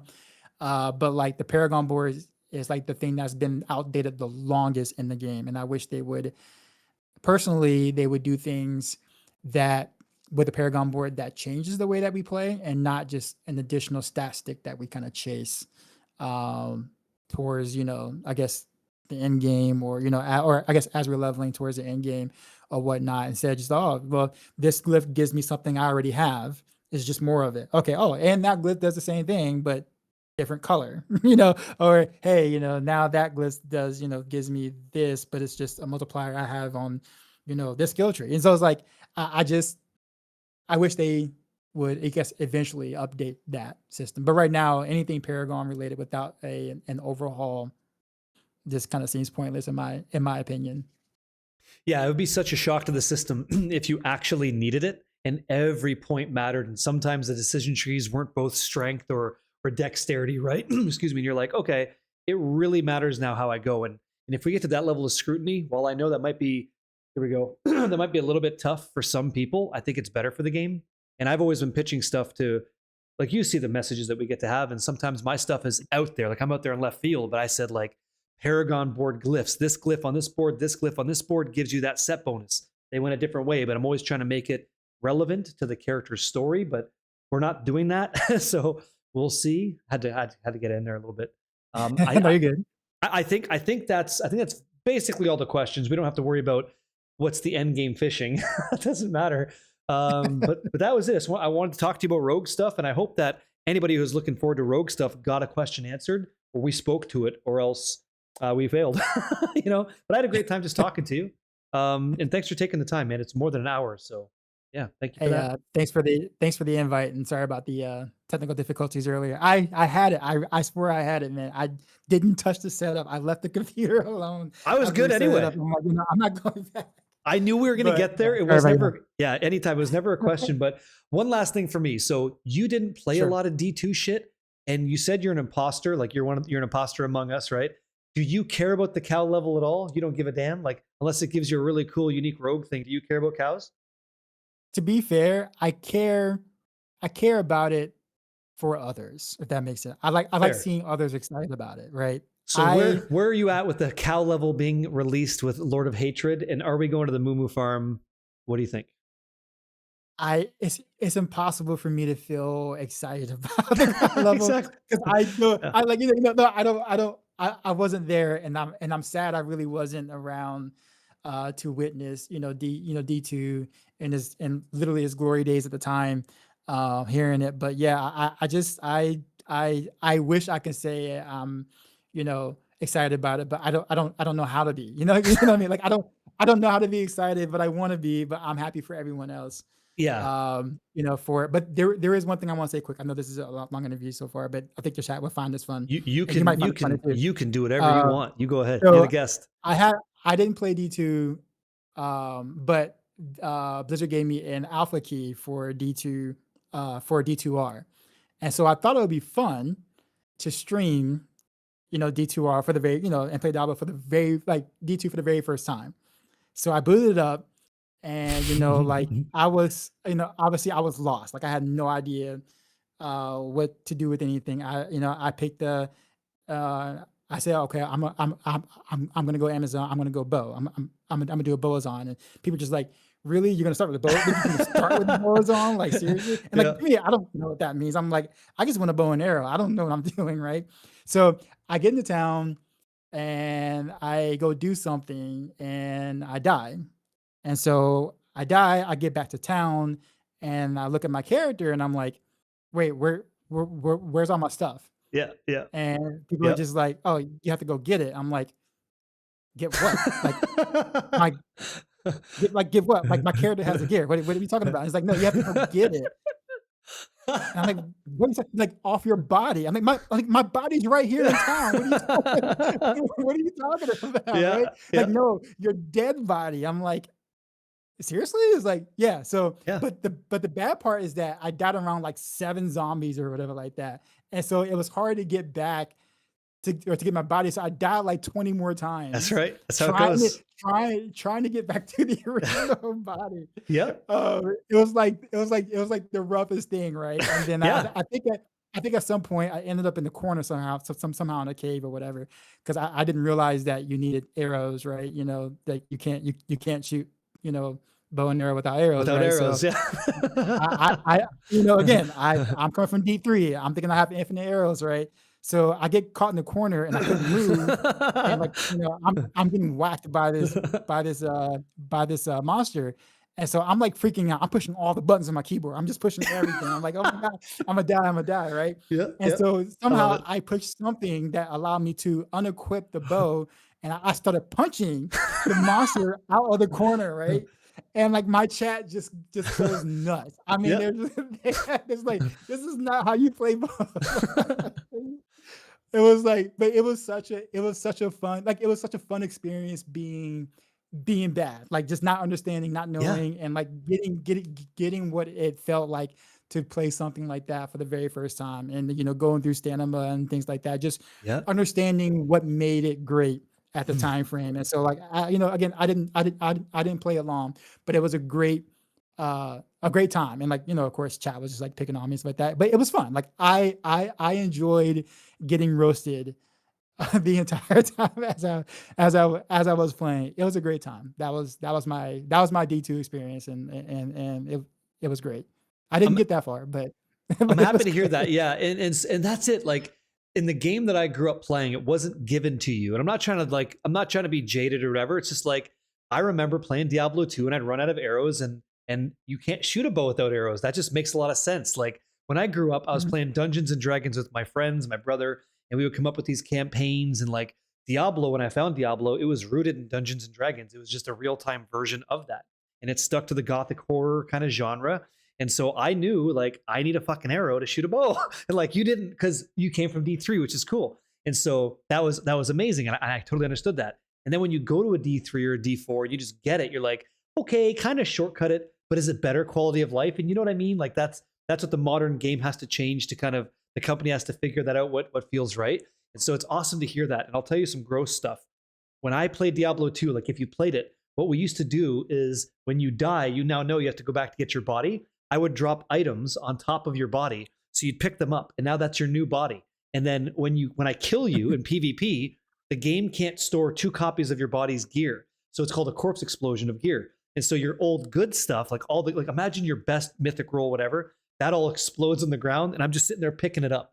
And that was the Wild West of Diablo 2. That's how we used to play it. So it mattered a lot that you wouldn't die in a corner, you know, because your shit's gone, like gone, lickety split. So That's how it was. It was ruthless back then, and I loved it. That's what it was. So I didn't. I just didn't know any better. And like I actually enjoyed some of the things that like stamina. Like I like people thought I was gonna hate it. Like, oh, you're gonna hate the stamina thing, but like I actually didn't mind it. Like I like it didn't it like it was something else for me to manage, and I like micromanaging and stuff like that, and like doing a bunch of different things. So yes, like I for me it was kind of like another thing I had to manage and just can't just sprint everywhere. I have to actually like be more selective with it in areas that I don't know, right? So like yeah. it added an additional element of danger at the start for me. So I was like, okay, cool. Like I don't mind. This didn't bother me at all. But it was like I said, it was a fun experience. And after I played that, I was kind of sad that I didn't start with D2 back in the day. But No, I it's won't okay. say I regret my experiences in the RTS drama when I was doing what I was doing with that. But yeah, I get it. Like I understand why people feel the way they do, or at least a And little bit of it. yeah, and I'll put a bow tie on Yeah. it. So Dioxide, great guy, beautiful mind. The way that you got brought into ARPGs, we're all grateful for. I can't wait to see how you connect the dots. I sincerely can't wait to see how you connect all the systems. I'll be talking to you if you're not too busy. Hopefully I get a response. If not, I understand. Where can the people find you if they don't already know? Where can they watch and enjoy Rogues kick the shit out of Lord of Hatred? Oh, you can find me on twitch.tv /Dioxide. You can also find me on YouTube as well. Same name too as well, at Dioxide on YouTube. I'll be streaming on both platforms, so you can kind of choose whichever one you want. And I'll be streaming a lot for the first couple of weeks for sure. Yep. So you can find me on at any kind of hours of the night, morning, evening, afternoon, etc. Happy to hear it. Okay, and also if you're watching on YouTube after, all the stuff's in the description. So that's Dioxide for a little while. And again, thank you for sticking with the Rogue so that we didn't have to and making our life easier. Thank you very much. Appreciate it. Yeah, have a good one. Done deal. That's our chat, and that's how it works. That's what we do. That's it. GG's, man. So thank you. Thank you very much. Good dude. Adios, my friends. There you go. Done deal. What a nice guy, no? Thank you, Dioxide, for sure. I hope I got all your questions. I hope that I did.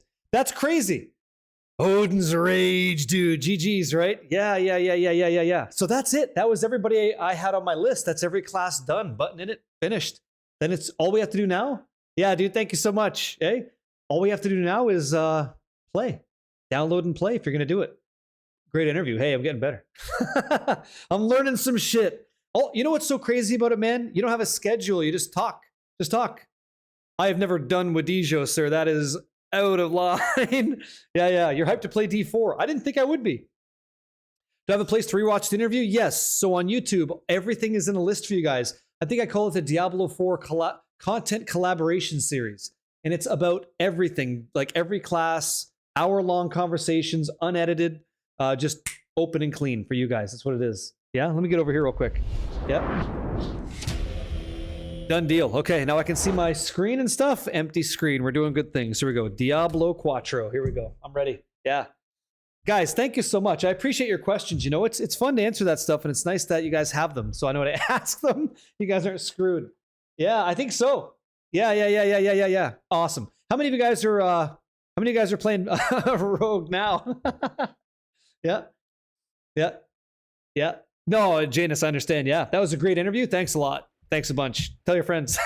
You're gonna main. Yeah, you're getting in there. I really loved it. No way you're playing Rogue. I really loved Rogue. I wasn't kidding. One of the first things I did on Rogue in Diablo 4, because I was playing Server Slam and stuff, I was teleporting up and down with Shadow Step, and I was doing the Twisted Blade stuff, and the whole blades coming back, killing guys, hitting for all that damage was so exciting, man. And it kind of just went away. Like Rogue ended up feeling like it had this orbital attack, and it was kind of mid. It wasn't really all that great.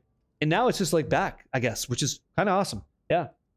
Still Sork, yeah? Hey, still Sork. Stay with it, eh? I understand completely. We get the D4 launch experience twice? Yeah. And wait, what the fuck are you talking about? What do you mean? Rogue is, I agree with you. What do you mean? Rogue is your first choice always? They got some, look at this. Look at Raygun. Rogue's got some beautiful transmogs too. Yeah. It's so good. Bulwark. I remember you're on Bulwark Druid. Yeah. Look at this. Like, it feels like a Rogue. We were just talking about this with Aloha. It feels good. This does not feel like a Necro. but I don't have to answer questions when you look like this, okay? Everybody bows to the king, you know? That's how it is. Quick, fast, and dangerous. Not playing that anymore. Now we're on that paladin. So multi-shot rogue is going to be Giga Chad. Yeah, Warlock. What's up, dude? What's going on, Warlock? Hey, man. Look, he's big on this. He's big on the multi-shot. He being Dioxide, the guy I just talked to. He's big on that. Are you guys like all in on this? This like, yeah, your Necro looks like lost in the toy box, to be honest, but you know that. Excuse me, OG Burn Break. Thank you very much for a year together, man. I appreciate that. I got to say thank you to you guys. I mute that while we're live so that I don't interrupt the conversation. I don't want to be rude to him. Who else got in there? Red, 1218, 218. Thank you very much. J Roquette, thank you for watching, man. Naramo, thank you as well. Blood Farts, again, thank you for the gigantified biddies. Thank you for letting me do this job, everybody. Dark Vortex, hooking up Dioxide with the gifted sub. Well done. And Dreamcaster, man.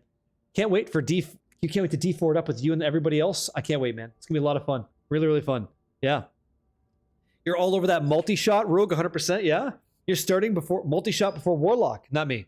Rogue just felt too good. Haven't touched it for 5 or 6 seasons. Oh, it felt good. Oh, it felt good, you're saying, but you didn't touch it for 4, 5, 6 seasons? Yeah, yeah. I haven't had a chance to go back to the Spirit Bjorn, and I don't think that I will. Do they have the new skills for all classes? Let me show you what we know.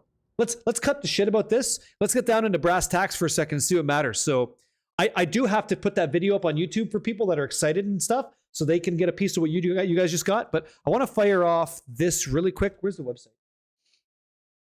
Here's what I know because of the guy who worked on it, Spirit Bjorn, you know? Okay. So I know that we have, so d4builds.gg, I think they have a build planner for Warlock, Druid, and so the important thing for everybody is this. This is the, where's it at? This stuff, the skill tree. All their skill trees are up, right? Did I know that Warlock, what's that? Did you know that it's Warlock Bjorn? Yeah, I caught that, Boiler Up. Yeah. And hey, man, yo, I caught that. Just want to play Warlock, but I'm going to wait till the hype dies down because there's going to be like 9 million of them running around.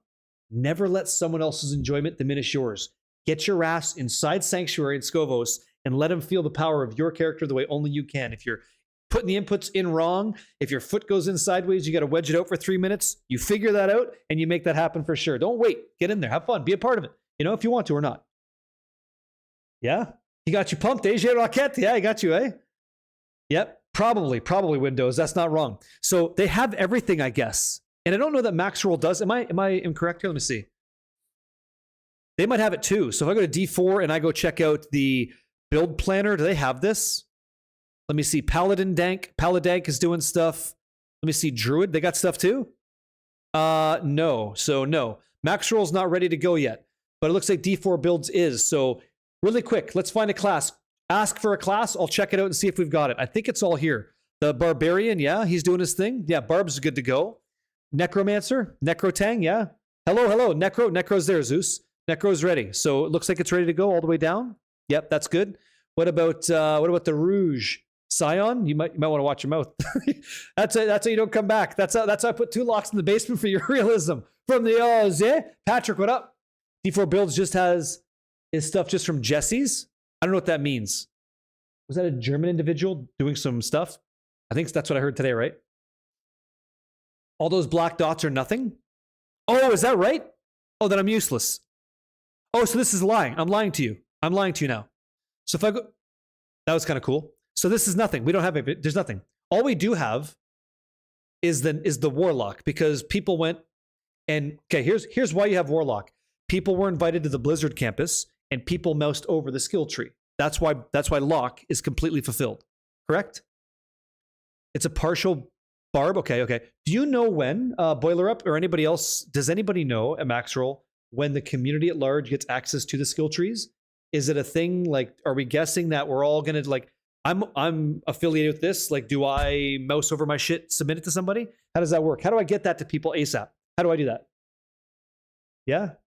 You're just going to follow behind Janus, yeah, and vacuum up his scraps? Interesting factoid. I guess in the end game now, your items aren't just going to be converted to materials, right?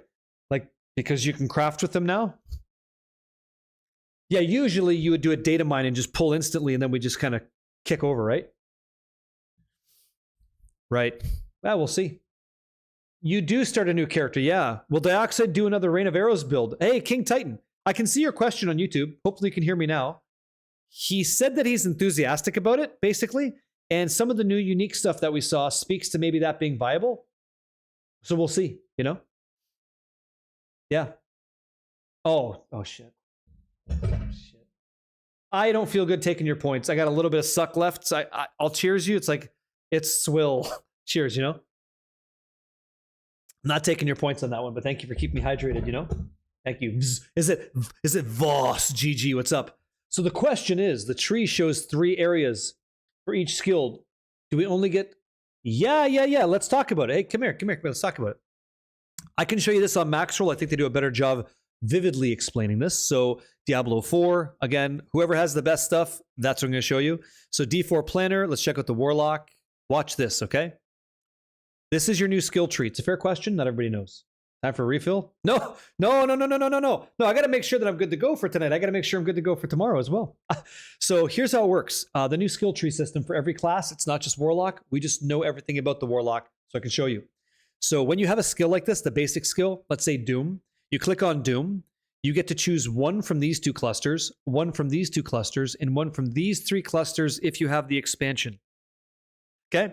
So like I might want to take Wrath, I might want to take Contagion, and I might want to take Assimilation because I'm awesome. That's what I take. Okay, cool. That's my points. Awesome. Then I come down here. I'm going to max out Dread Claws because read it. It's so good. Then I'm going to grab probably damage because I want to. And then I'm thinking I want to go Cascading Dread because it sounds better. And then I'm thinking not ambush, but maybe vulnerable because all my claws are going to hit him anyway. And vulnerable makes him take 20% more damage. So yes, right? You can only choose 1 and 2. I can choose 3. What'd you say? The third option is only opened starting at 40 on generators. Oh, really? Really? Holy shit.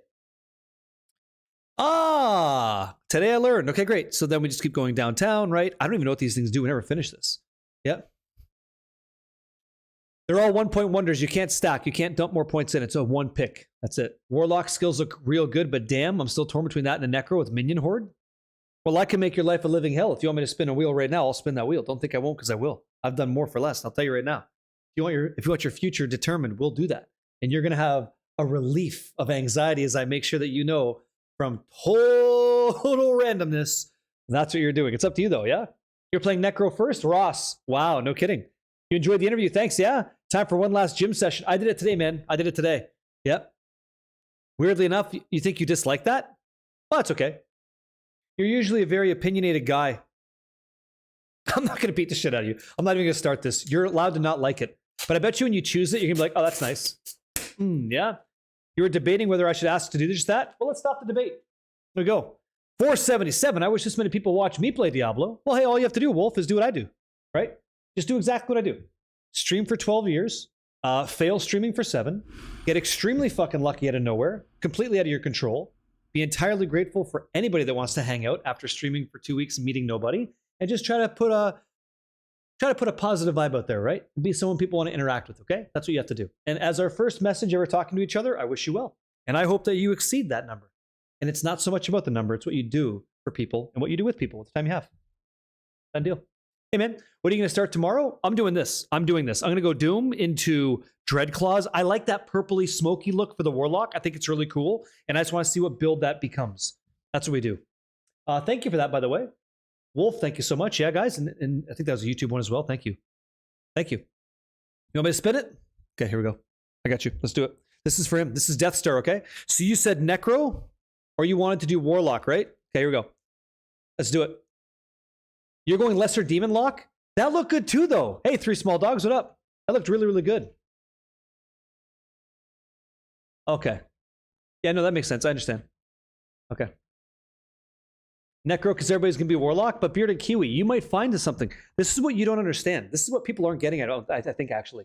So many people that I meet say, hey, I don't play that class because that class is something everybody else is playing. They all say that. Everybody says that. But the thing is, tomorrow is a brand new expansion. You might hit an item that's unique that nobody else sees for an hour or 2. So you are now suddenly doing a build-defining version that nobody knew about because we didn't have data mine files, we didn't have shit. But the Bearded Kiwi that's doing Twitch, he finds this awesome set of gloves that allow him to always be in demonic form or something, right? Play it. Trust. You don't know. I don't know. I'm not gonna tell you. Just kidding. I don't know. I don't know that, but it could be fun. Even the Paladin being a new class, the skills are gonna change. Not too much. Paladino Volks. Not that, as far as I'm aware, not so much. It seems like that Paladin was built with the expansion in mind, so that the dev team didn't have to rework it too much. You see a lot of the stuff now. I'll load those up. Okay. All right, sir. This one's on you, Death Star. You want to rock and roll? We rock and roll. Get in there. Get hard. Get ready. Lock and load. Stay wet. Stay dry. Full send. Here we go. Good luck. It's actually spinning. You just can't tell. You just can't tell. You believe that's what's being added for Paladins, that third branch at level 40? Looking forward to that. Yep. That's way too many. Way too many on that. Talk to me, Courier Trilogy. I probably already answered this, so I apologize up front. That's okay, but are there any of the skill points, the bonus ones we start with before the expansion going to be available? No, that's all gone. There's no more bonus points. There's all of those altars of Lilith, that's all gone now. Those are gone, elixirs are gone, incense is gone, that's all gone. All that. All the boss materials gone, now it's lesser keys, greater keys, and pinnacle keys or whatever. All that. I'm not sure what the last one is. Yep. Yes, sir. You think it's gonna land on Necro? I felt Warlock. I thought it was, yeah, you think so? Loki, you keep pushing that trout. You're gonna let it all out. I'm thinking it's a Warlock. Yeah. That's all gone. All that stuff's gone. Yep. Cold. What's that dead cold army that... Oh, he's on a Warlock. There you go. You get to embrace the Shadow Realm, my friend. Yes? Enjoy. Congratulations, right? We'll make the Necro second. You're going Warlock with all of us, okay? Get in there. Have a nice time. Get in there. Have a nice time. Let's break this sucker. Let's do it. So I actually liked Hellion Sting a lot. Yeah. So do you guys remember before? Before in Diablo 4, I remember coming back to the season, you're a level 1 character with 13 skill points, or whatever it was. You go right to Skaz Glen, because they're high-level characters, and you just dominate them at level 1. It makes no sense. And so they realized that, and going into a Lord of Hatred, it's all fixed. You don't have those anymore. Go play on, my advice would be hard mode. I think we're all going to play hard mode as a group, because quests don't give scaling XP. Quests give static XP, but monster XP has been improved. So instead of making it ridiculous, you just play on hard, go through the story of Lord of Hatred on hard mode, and that's a nice way to go. I'm going to be here. Yeah, it is. Yeah, I'm going to be here to like talk through stuff at the same time with my team, who is randomly selected with you guys. So you're not lost in the sauce. If I'm streaming and you're playing Warlock and you want to do something similar, you go, hey, Barricade, flash that skill tree for me. It's no problem. Bingo. I got you. Take a little screenshot. I'll do the best I can to update this as I go. It's going to happen quick, but I'll do the best that I can so you guys have something you can rely on, because I know it's like not easy. Like no one's, some people have a lot out there, but I'm not that guy yet, but it's not refined, totally done. Not yet. Okay, I need to like read some more because I'm not there yet. Do you guys mind if we just take like maybe a half hour to an hour here and just kind of go through some stuff? If no bonus XP, why not normal mode instead of hard? It's a great question. Why would you not just play the easiest if that's the case? And here's why. If you can kill a monster with one hit on normal and kill a monster on one hit on hard, take the advantage where you can get it of extra gold and XP. It's the same. So just get the benefit when you can. If you can't, then you go back to normal. That's fine. It's not a depreciation. It's just a reduction until you get where you need to go. 300 miles tomorrow? Stay safe. Yep. Insane. Crazy. Crazy. Hey, Fisk, what's up, man? Fisk, do you reply to questions or no on the YouTube side? Here we go. So what's going on here? So what do we have? In the defensive skills, we finally just got here. You anticipate making at least 2 other characters? Watch your stash tabs. Hopefully it's pretty good. Okay, so what is Wall of Agony? It's defensive demonology, summon lesser demons. So that plays right in with, I guess, Command the Fallen if we did that. Summon infuse 5 frenzy demons into a line for 8 seconds. The demons block enemies and flail wildly. Okay, so this is like Flame Wall. It's just Flame Wall with demons. Okay. You knock things down. They knock enemies down. Got that. Cost reduction. Okay. So it all seems kind of similar. It all kind of starts feeling similar. There is a difference. Yeah. Well, you can see it when you go in the game. Watch. Change difficulty, right? On normal, this is just how you play. And then on hard mode, you get extra XP and gold. That's the difference. I wouldn't recommend going expert. There's no point. That 50% bonus to kill these guys with such a bigger HP pool, yeah, it's like, all right, cool. Done. There's no point. You had no interest in Diablo 4. I think I played it for 30 minutes, but all this talk had me thinking about it now. Good. Good stuff. I mean, I have no interest in lying to you guys about anything, and I have no. Hey, Sir Duncan, yeah, you did, but I will update it on YouTube. It'll be the latest and greatest for our content creation collaboration series. So we went, past an hour too. So we talk. Yeah, I wasn't gonna play it. I had no interest in it. I'd rather play like more Diablo 2 and try to finish my Grail, my Chronicle. I'd rather do that. Like I was really like dialed in for that. I was running some stuff with you guys. We were doing like really good G Rush times.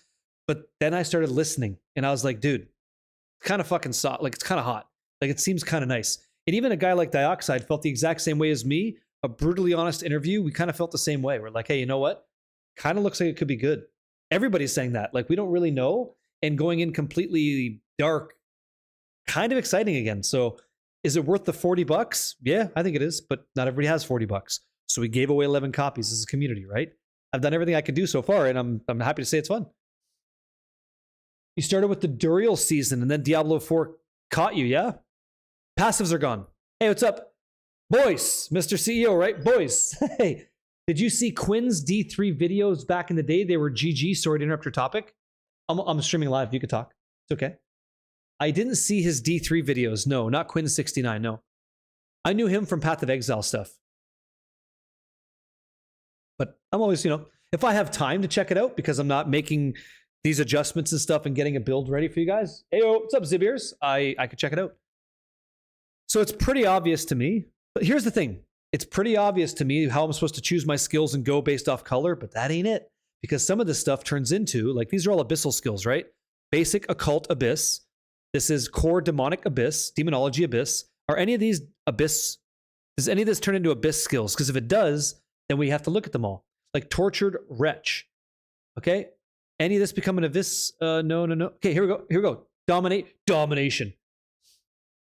Jace's dad, hey man, says I have two $25 gift cards for one person that plays on PlayStation. Get the expansion. If Sakuri wants to whisper me, maybe you can do a drawing for them? Oh, this is very kind. So Jace's dad, Sakuri actually is at her main job right now. She's not available. So what's going to happen, if you're willing and able, I'll have you directly contact the winner of this $50 PlayStation gift card redemption, and then they could play because of you. You would be number 12 in the community. You want to do that? You just have to talk to them yourself right now, have a conversation, away we go. Oh, Sinister's available. Okay. Sinister can do it. He can do the heavy lifting for you. Does that work? Dude, you guys are fucking incredible. Yeah? Let me know if that works, okay? You might be able to get this all set. Gorgeous. You lucky sons of bitches. Hey, check this out. This man is extending the generosity of the community beyond the digital, helping you IRL. So here's the deal. It's a very closed session, but just as valuable nonetheless. Giving some of that console love. So, courtesy of Jace's dad, okay, we're going to give someone in the chat an opportunity to win Diablo 4, the expansion. You're talking standard here, okay? It's probably important that I show you this, Diablo 4 Lord of Hatred. Let me tell you what you're signing up for, okay? Because I'd hate to see someone win and go, oh, I'm screwed. Okay? So here's the deal. Jace's dad is going to give you $50 to $25, which is $50 of PlayStation cred. You can use that PlayStation cred to get Lord of Hatred Standard Edition. That's what we're doing here. Okay? But it's for PlayStation. So you have to have the base game on your PlayStation now. When you redeem these gift cards for $50, you're going to get, if you haven't played it or whatever, you're going to get the Vessel of Hatred, Lord of Hatred now. So you're also going to get the Paladin, Scovos, Nuantu, Spiritborn, Warlock, the character slot, the two character slots, the extra stash tab, that all goes to you because somebody else who you maybe never played with wants to help. How's that sound, okay? You're going to go Pally without playing it before? Think the skills make enough sense to YOLO it? Yeah, Gravity, yeah. Just go Blessed Hammer and fucking send it. Thorns is good too to level. But yeah. So if you have a PlayStation and you want to play, exclamation mark, we'll type PS, we'll call it PS LOH. PlayStation Lord of Hatred, okay? PS LOH. If you can type that, you got 2 minutes, you're able to go get a piece. It's available on YouTube and Twitch. Double dip if you want. I don't mind as long as it helps somebody who wouldn't have otherwise got there. Go for it. PlayStation LOH. Lord of Hatred, okay? Thank you, man. Hey, Gravity, I'll see you in hell. Hey? See you in hell, dude. Woo! Awesome. Yeah, I saw the Quinn69 documentary of himself last year. That was good. That was fun. Not sure if you've understood about level 40 plus. You put a pic on Discord. Oh, thank you. Well, Navarella. Thank you very much. You don't have to do that. You can. Thank you for that. You know, always appreciated. Thank you very much. All right. All right. So guys, go for it. I know it's a small set of people. You have a great chance to win. Console doesn't get a lot of love. Just came back from food. How was your interview? Oh, Morgana LaRose, Dioxide. You know, I feel like if I ever met that guy in real life, I could just talk to him. I could be myself and relax and enjoy. He's got a good vibe, good energy, good people. If I ever met him in real life. So that conversation, smooth, like a fish in water, good stuff. That's going to be uploaded to YouTube. And by the way, I did meet that man and his wife, and it was awesome. And we had a good time. And I wish I spent more time with that man, but, you know, it just didn't go that way. And so I'm glad you had a good time. And yeah, that happened. Yeah. So good. I hope that the Rogue players got some insight. Sounds like they did. Good time. So good. I wish I talked to him earlier, you know, and he's making guides and stuff. So here we go. You guys are just joining the channel. I'll slow down my speech, tell you what's up. Jace's dad, the community member in this chat, was so kind. He says, hey, I want to give 2 $25 gift cards so somebody could buy this next expansion, Lord of Hatred, on PlayStation right now. He's going to give you $50 so you can go do it, even if you've never met him. It's for PlayStation only. You type in the chat, !PSLOH. So PlayStation Lord of Hatred, and you have about 30 seconds to type that in the chat. And if I put your name on a wheel and spin it, and it lands on you, we're going to reach out to you and give you the cash so you can go play it and get ready for tomorrow. Okay? Pretty awesome and totally out of the blue. You're from Germany. You can't use the money? You left your console to PC? Same. Same. Mon Freund, it's okay. Yeah, beta core. That happens. And I am ready to go. Looking forward to it. Funny story, did not know this thing existed in Streamlabs. Oh, yeah. Well, here's a funnier story. It's kind of limited. So on this channel, we started writing our own stuff to make cool shit that works locally on my computer, and it doesn't break. And I haven't updated it yet, Sinister, so don't get mad, but I will after today's stream. Big true, big trust. Okay, let's go. ! PSLOH, and it ends in 10, 9, 8, 7, 6, 5. Breaks all the time. 4, 3, 2, 1, and done. You think they're region locked? Let's see how that goes, okay? Death Star, you could be right. Yeah, okay, well, you know, I'll get there. If they are region locked, if there's any issue with this, let me know, please. We'll follow up. We'll make sure everybody's okay. Done deal. I will make sure, right? I will bear the burden. Thank you, Jace's dad. Entries are closed. Good luck, my friends.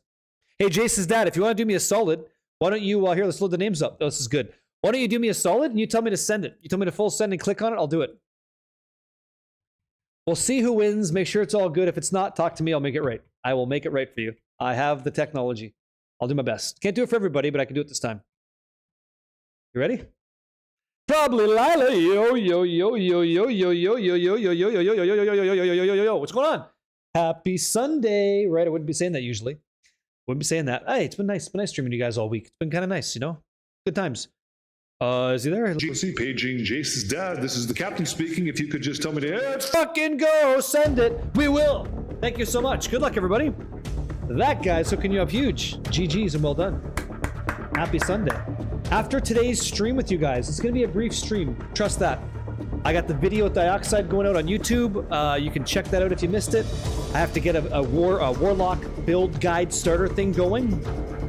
Yeah. And then I'll have something for you guys tomorrow when I go live again. Yes. Spin that wheel, okay?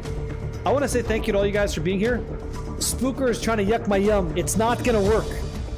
It is not going to work. Yep. It's Monday. Excuse me. Happy Sunday or Monday from the future, okay? Too clean, too fresh, too slick. No shot. Never going to happen. Good luck, you guys. Let's make it more about you, less about me. Let's see here. Is it Fallen Magus? Is that what it is? Yeah, it's fun, right? I know it can be. It's Dinger. Congratulations, it's Dinger. Guess what, man? I hope you can receive the reward from Jace's dad and go play on PlayStation, man. Yeah. Congratulations. Yeah. Spooker, you might want to say congratulations to It's Dinger, you know, be a nice guy. You know, mix it up. Fallen, almost winning 2 platforms. Yep. He can sign up for his friends. That's okay. As long as it works, you know. Yeah. GG and have fun with it. Yeah. Hey. This guy, dude, crazy as. Thank you. GG's, okay? Let me know if there's an issue. Please and thank you. Congrats, man. Hey, Jace's dad, thank you for thinking about that. You know? Hello. Looks like Season 13 will still give you world skill points that are account-wide. If you hover over the points in the top left D4 planner, it shows 69 points from levels, getting you level 70 and 14 world points. Hold on. Stop. We don't even have to do that much. You're not going to do that much. Did you say Canadian Arrow says hi? You tell her she is fantastic. We love her over here. We wish her nothing but the best. We hope her boat keeps on tugging, you know? Okay, man. Nothing but good stuff in the expansion, okay? She is lovable. Jace's dad. Thank you for the 5 gifted subs again, man. Gifted memberships to you guys. Listen. So, Timit TV, congratulations. I'm going to show you something in 1 second. Kong Herald, congratulations. Welcome to the DMV 85. Love the name. Onslaught Autopilot 814, guys. Go say thank you to Jace's dad as well. Hooking up the love to you guys. Don't get stupid now. How long? Hold on. Don't get crazy now. Welcome to the DMV. What's up, man? How long do I think it's going to take you guys to get into the game? Hopefully less than 20 minutes. That'd be kind of cool, but I imagine the world's playing it, you know? Crazy Eye. Thank you again, man. Just happy to be here, man. Yep. Whoa, what'd you say? Appreciate that. I'm an Xbox player. Unfortunately, I can pay it forward to Fallen Magus. Would like to see your son have the expansion. What an absolute Chad. What an absolute Chad. Connects the family over there. What a move. What a move. Dude.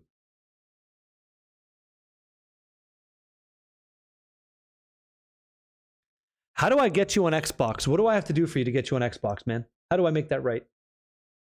How do I do that for you? How do I do that for you, man? You don't get to hit last around here. I'm going to smack you clean across the jaw. You're on Xbox? That's unfortunate. As you said, unfortunate. How do I get you? Can I cover that then? Can I do that, please? Would you allow me to do that for you on Xbox? Can't get you a computer to set things totally right, but how's that sound? Dreamcast? No problem. When it comes to Dreamcast, loved it for a while. Pick it up, go like this, and throw it in the garbage. No problem. Yeah, you'd love that? Let me get there. Let me get there for you, okay? Let me get there. Let me get there for you. Send me a message or something on Discord. I'll take care of business just after the stream. You're all set. Now, to your comment earlier, this is for Death Star. You talked about getting world points and stuff, right? So in the seasonal stuff, it's all down here. We talked about what you would get for going seasonal. This is it. So, excuse me. Jeez, this thing's like locking up. Reckoning, right? Okay, go again. Right here. So the season stuff, hopefully I didn't miss it. I don't care about any of that shit. None of that stuff. There's drops. We'll have drops going on so you guys can get free cosmetics. That's cool. Right here. Okay. The Season of Reckoning rank is bigger than ever. Packed with, here, let's go. Better. Packed with more goals and rewards with 9 ranks and over 100 objectives. There's a lot to accomplish and even more to earn. You can earn up to, this is our conversation, 12 skill points, 42 Paragon points, up to 14 Resplendent Sparks. You get a Loathruth pet, Hateful Haldry Mount Trophy, new emblems, new tiles, special tile laurels, and oh my God, you get it all for $4.99. Are you out of your mind? Invite your friend twice on Tuesday. It's a banger. And that's where we're going. 14 Sparks is massive. I love the Dreamcast too. Big shout out for Street Fighter. Thank you very much. Oh, look at you. The Jace's dad, eh? Reaching out, grabbing you, pulling you back down in your seat and saying, sit your ass down. I got you. Congratulations. Say thank you to that man, okay? What's up, Dan? I've been loving the chats you had with different content creators. The expansion really driving your hype. Thank you so much. What you might be happy to hear is I used AI to do all of that. Nobody actually sat down. We just thought it'd be kind of fun to throw out some like post-April Fool's content for people. Just, you'd basically run the profile of what someone might say, and then you put in their face, you put in their name, and you run it. All I ever had to do is go right here. It's a joke. You go to the website, check this out. It's absolutely incredible. On the website, they give you this moving animation. So I just copied that, put it on the back, and made it look legit, and that was it. And then I ran my face through some AI stuff so it looked like a 3D model, and that's what you've been watching. So if you enjoy it, that makes me happy. I want you to have a good time before the expansion drops. I just lied to you tremendously. I'm glad you enjoy it. I don't know why I did that. It's the Lord's Day. These guys are so cool to like give me their time and us and share their insights and stuff. And I'm so glad. I just reached out and said, hey, would you want to do this? Because I don't do this usually. I just do my thing. You know, I stay in my lane. But I made some really cool friends along the way, and I wanted to talk to these guys. And there's so many more I want to talk to, but I wanted to make sure that it was important for me that I came back to this game after not playing it for a while, and I talked to experts who never left. That was the whole thing, right? Like, you guys know this. What do I need to know if I was this player coming back, right? And they've been so cool with it. So.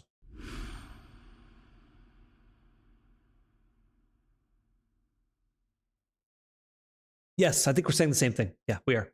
Yep. You just bought the expansion? What are you going to play? But you have to make space to download it? Yeah, you do. There's a button you can check so you get high resolution assets or not. You don't have to download the high res assets so you can cut the value. What's up, Scooter? PS cards have been passed along to Fallen Magus. Congratulations, man. Thank you. Thank you for the YouTube support as well. You guys have been great over there. Thank you. Thank you, guys. Okay. I can tell you're not AI because you don't speak. Oh, I can. I can speak anybody. Yep. Yeah, I don't think so, Sir Duncan. I never felt that way, man. I just kind of I don't use them. I stream to you guys, and this is the game that you see. It looks fine to me. Like, okay, look at that. That's fine. You're at an M dash? Oh, stop. Stop it, Judd. Stop it now. This is the combo for the storm. Best advice I can give you guys that I think has high impact is you can either do your due diligence and take a look at like build guides and see what's available out there, or at least basic skill tree changes and legendary aspects. That's what I'm going to do. Outside of that, one of the most important things, make sure your real life stuff is done, because I'm going to be a vegetable on this with this webcam and a mic and just talking to you guys and just enjoying the game is what I'm going to do. So yeah, I don't have anything else for you, Rodsta, but with 12 copies given out, I'm happy to say that's effective. You know, I don't have any more. That's why I'm going to wrap it up here. I think it's about 10 o'clock. I'm just going to go. So here's what I promise for you guys. I'm going to make sure that It's Dinger is playing on Xbox. He's going to have some cash taken care. No, Hamo Nuck Nuck. Clans are going to be full, I guess, tomorrow. Okay. So after this, I render the video with the conversation with Dioxide. I build a Warlock like leveling strategy that might be kind of effective. I'll look around, do my due diligence for you. And I will be here tomorrow an hour before. So while the season drops at 7:30 p.m. Eastern time for me, I'll be live exactly at 6 p.m. And then I'll be live for at least 12 hours. And I don't see that stopping in the foreseeable future with all this stuff going on. So I'm excited, you know? I'm excited to try it again. I will be playing Warlock. It seems to me like it's going to be, for all inquiring, I think it's going to be a Dreadclaw's Doom build. Sounds kind of cool. I can see Dark Prison or something like that. Nether Step is probably where I'm going to take that. I think Profane Sentinel looked really cool. It was this eyeball demon that shot beams of whatever. That sounds fun. I want to see if any of these can be transformative and make it Abyss as well. It looks like Sigil of Subversion is going to be amazing for us. And what the hell is the alt? Terror Swarm? Okay, I don't know. Maybe we'll try Terror Swarm or Fiend of Abaddon. Can that become an Abyss skill? What's this? Covering half of its Dinger's Xbox copy. Oh, you would, eh? Thanks, man. Thanks a lot. That helps. Happy to do it, man. Thank you very much. Thank you. Yep. With the stealth version is fire. I can't wait. I haven't seen it. I can't wait to just enjoy it live. Death Star, thank you very much. That's probably more, but we'll see. Thank you, man. Thank you very much. My friends, if there's somebody you would like to raid out to, I'd be more than happy to do that for you, okay? Go share the love over there and just, you know, Dreadclaw. I'm doing Dreadclaw 2, D-Rod. We should compare notes and test. But this all looks very good. And so, yeah. It is. Supreme 7, it is. Oh, is D-Mac for life on? Okay, he's a good guy. He doesn't even know we're on our way. So listen, Supreme set. What I'm doing for you right now, after this is done, we're about to raid out. What I'm going to do for you is upload this on YouTube. So if you don't want to wait, you can go to YouTube channel, watch the live stream when it's over, and just drag it down when we start talking. It's the same thing, just not really clipped down. So you're fine. You can watch it like right now, you're fine. And outside of that, I'll give you like a refined introduction. Then we show you the video and that's it. So happy to do both, okay? I will be sleeping very little, Aelith, you know? Good night to you too, Lila, yeah? I hope you have a fantastic week coming up. And let's go talk to D-Mac for life, because he's good people. Thank you. Yeah? No. Wait, hold on. It's Y. There's a Y there. L-Y. Yeah, just like that. D-Mac for life. Oh, come on, Car. Get the fuck. The fuck is he playing? Deliver at all costs. Okay, he's knees deep in delivering it at all costs. He doesn't know we're on our way. Don't spoil it, okay? Let's see. Let's do it. Until lunch. Well, I know. I think I'll grab a second pizza and just fucking smash that for tomorrow. I'll get in there. Okay, guys? Enjoy a great person. We got time to kill. Look around. Don't spoil things for yourself if you don't want to. Catch you guys tomorrow. And I'm fucking looking forward to it. Nothing but love and Lord of Hatred out tomorrow. Adios. See you guys. Woo!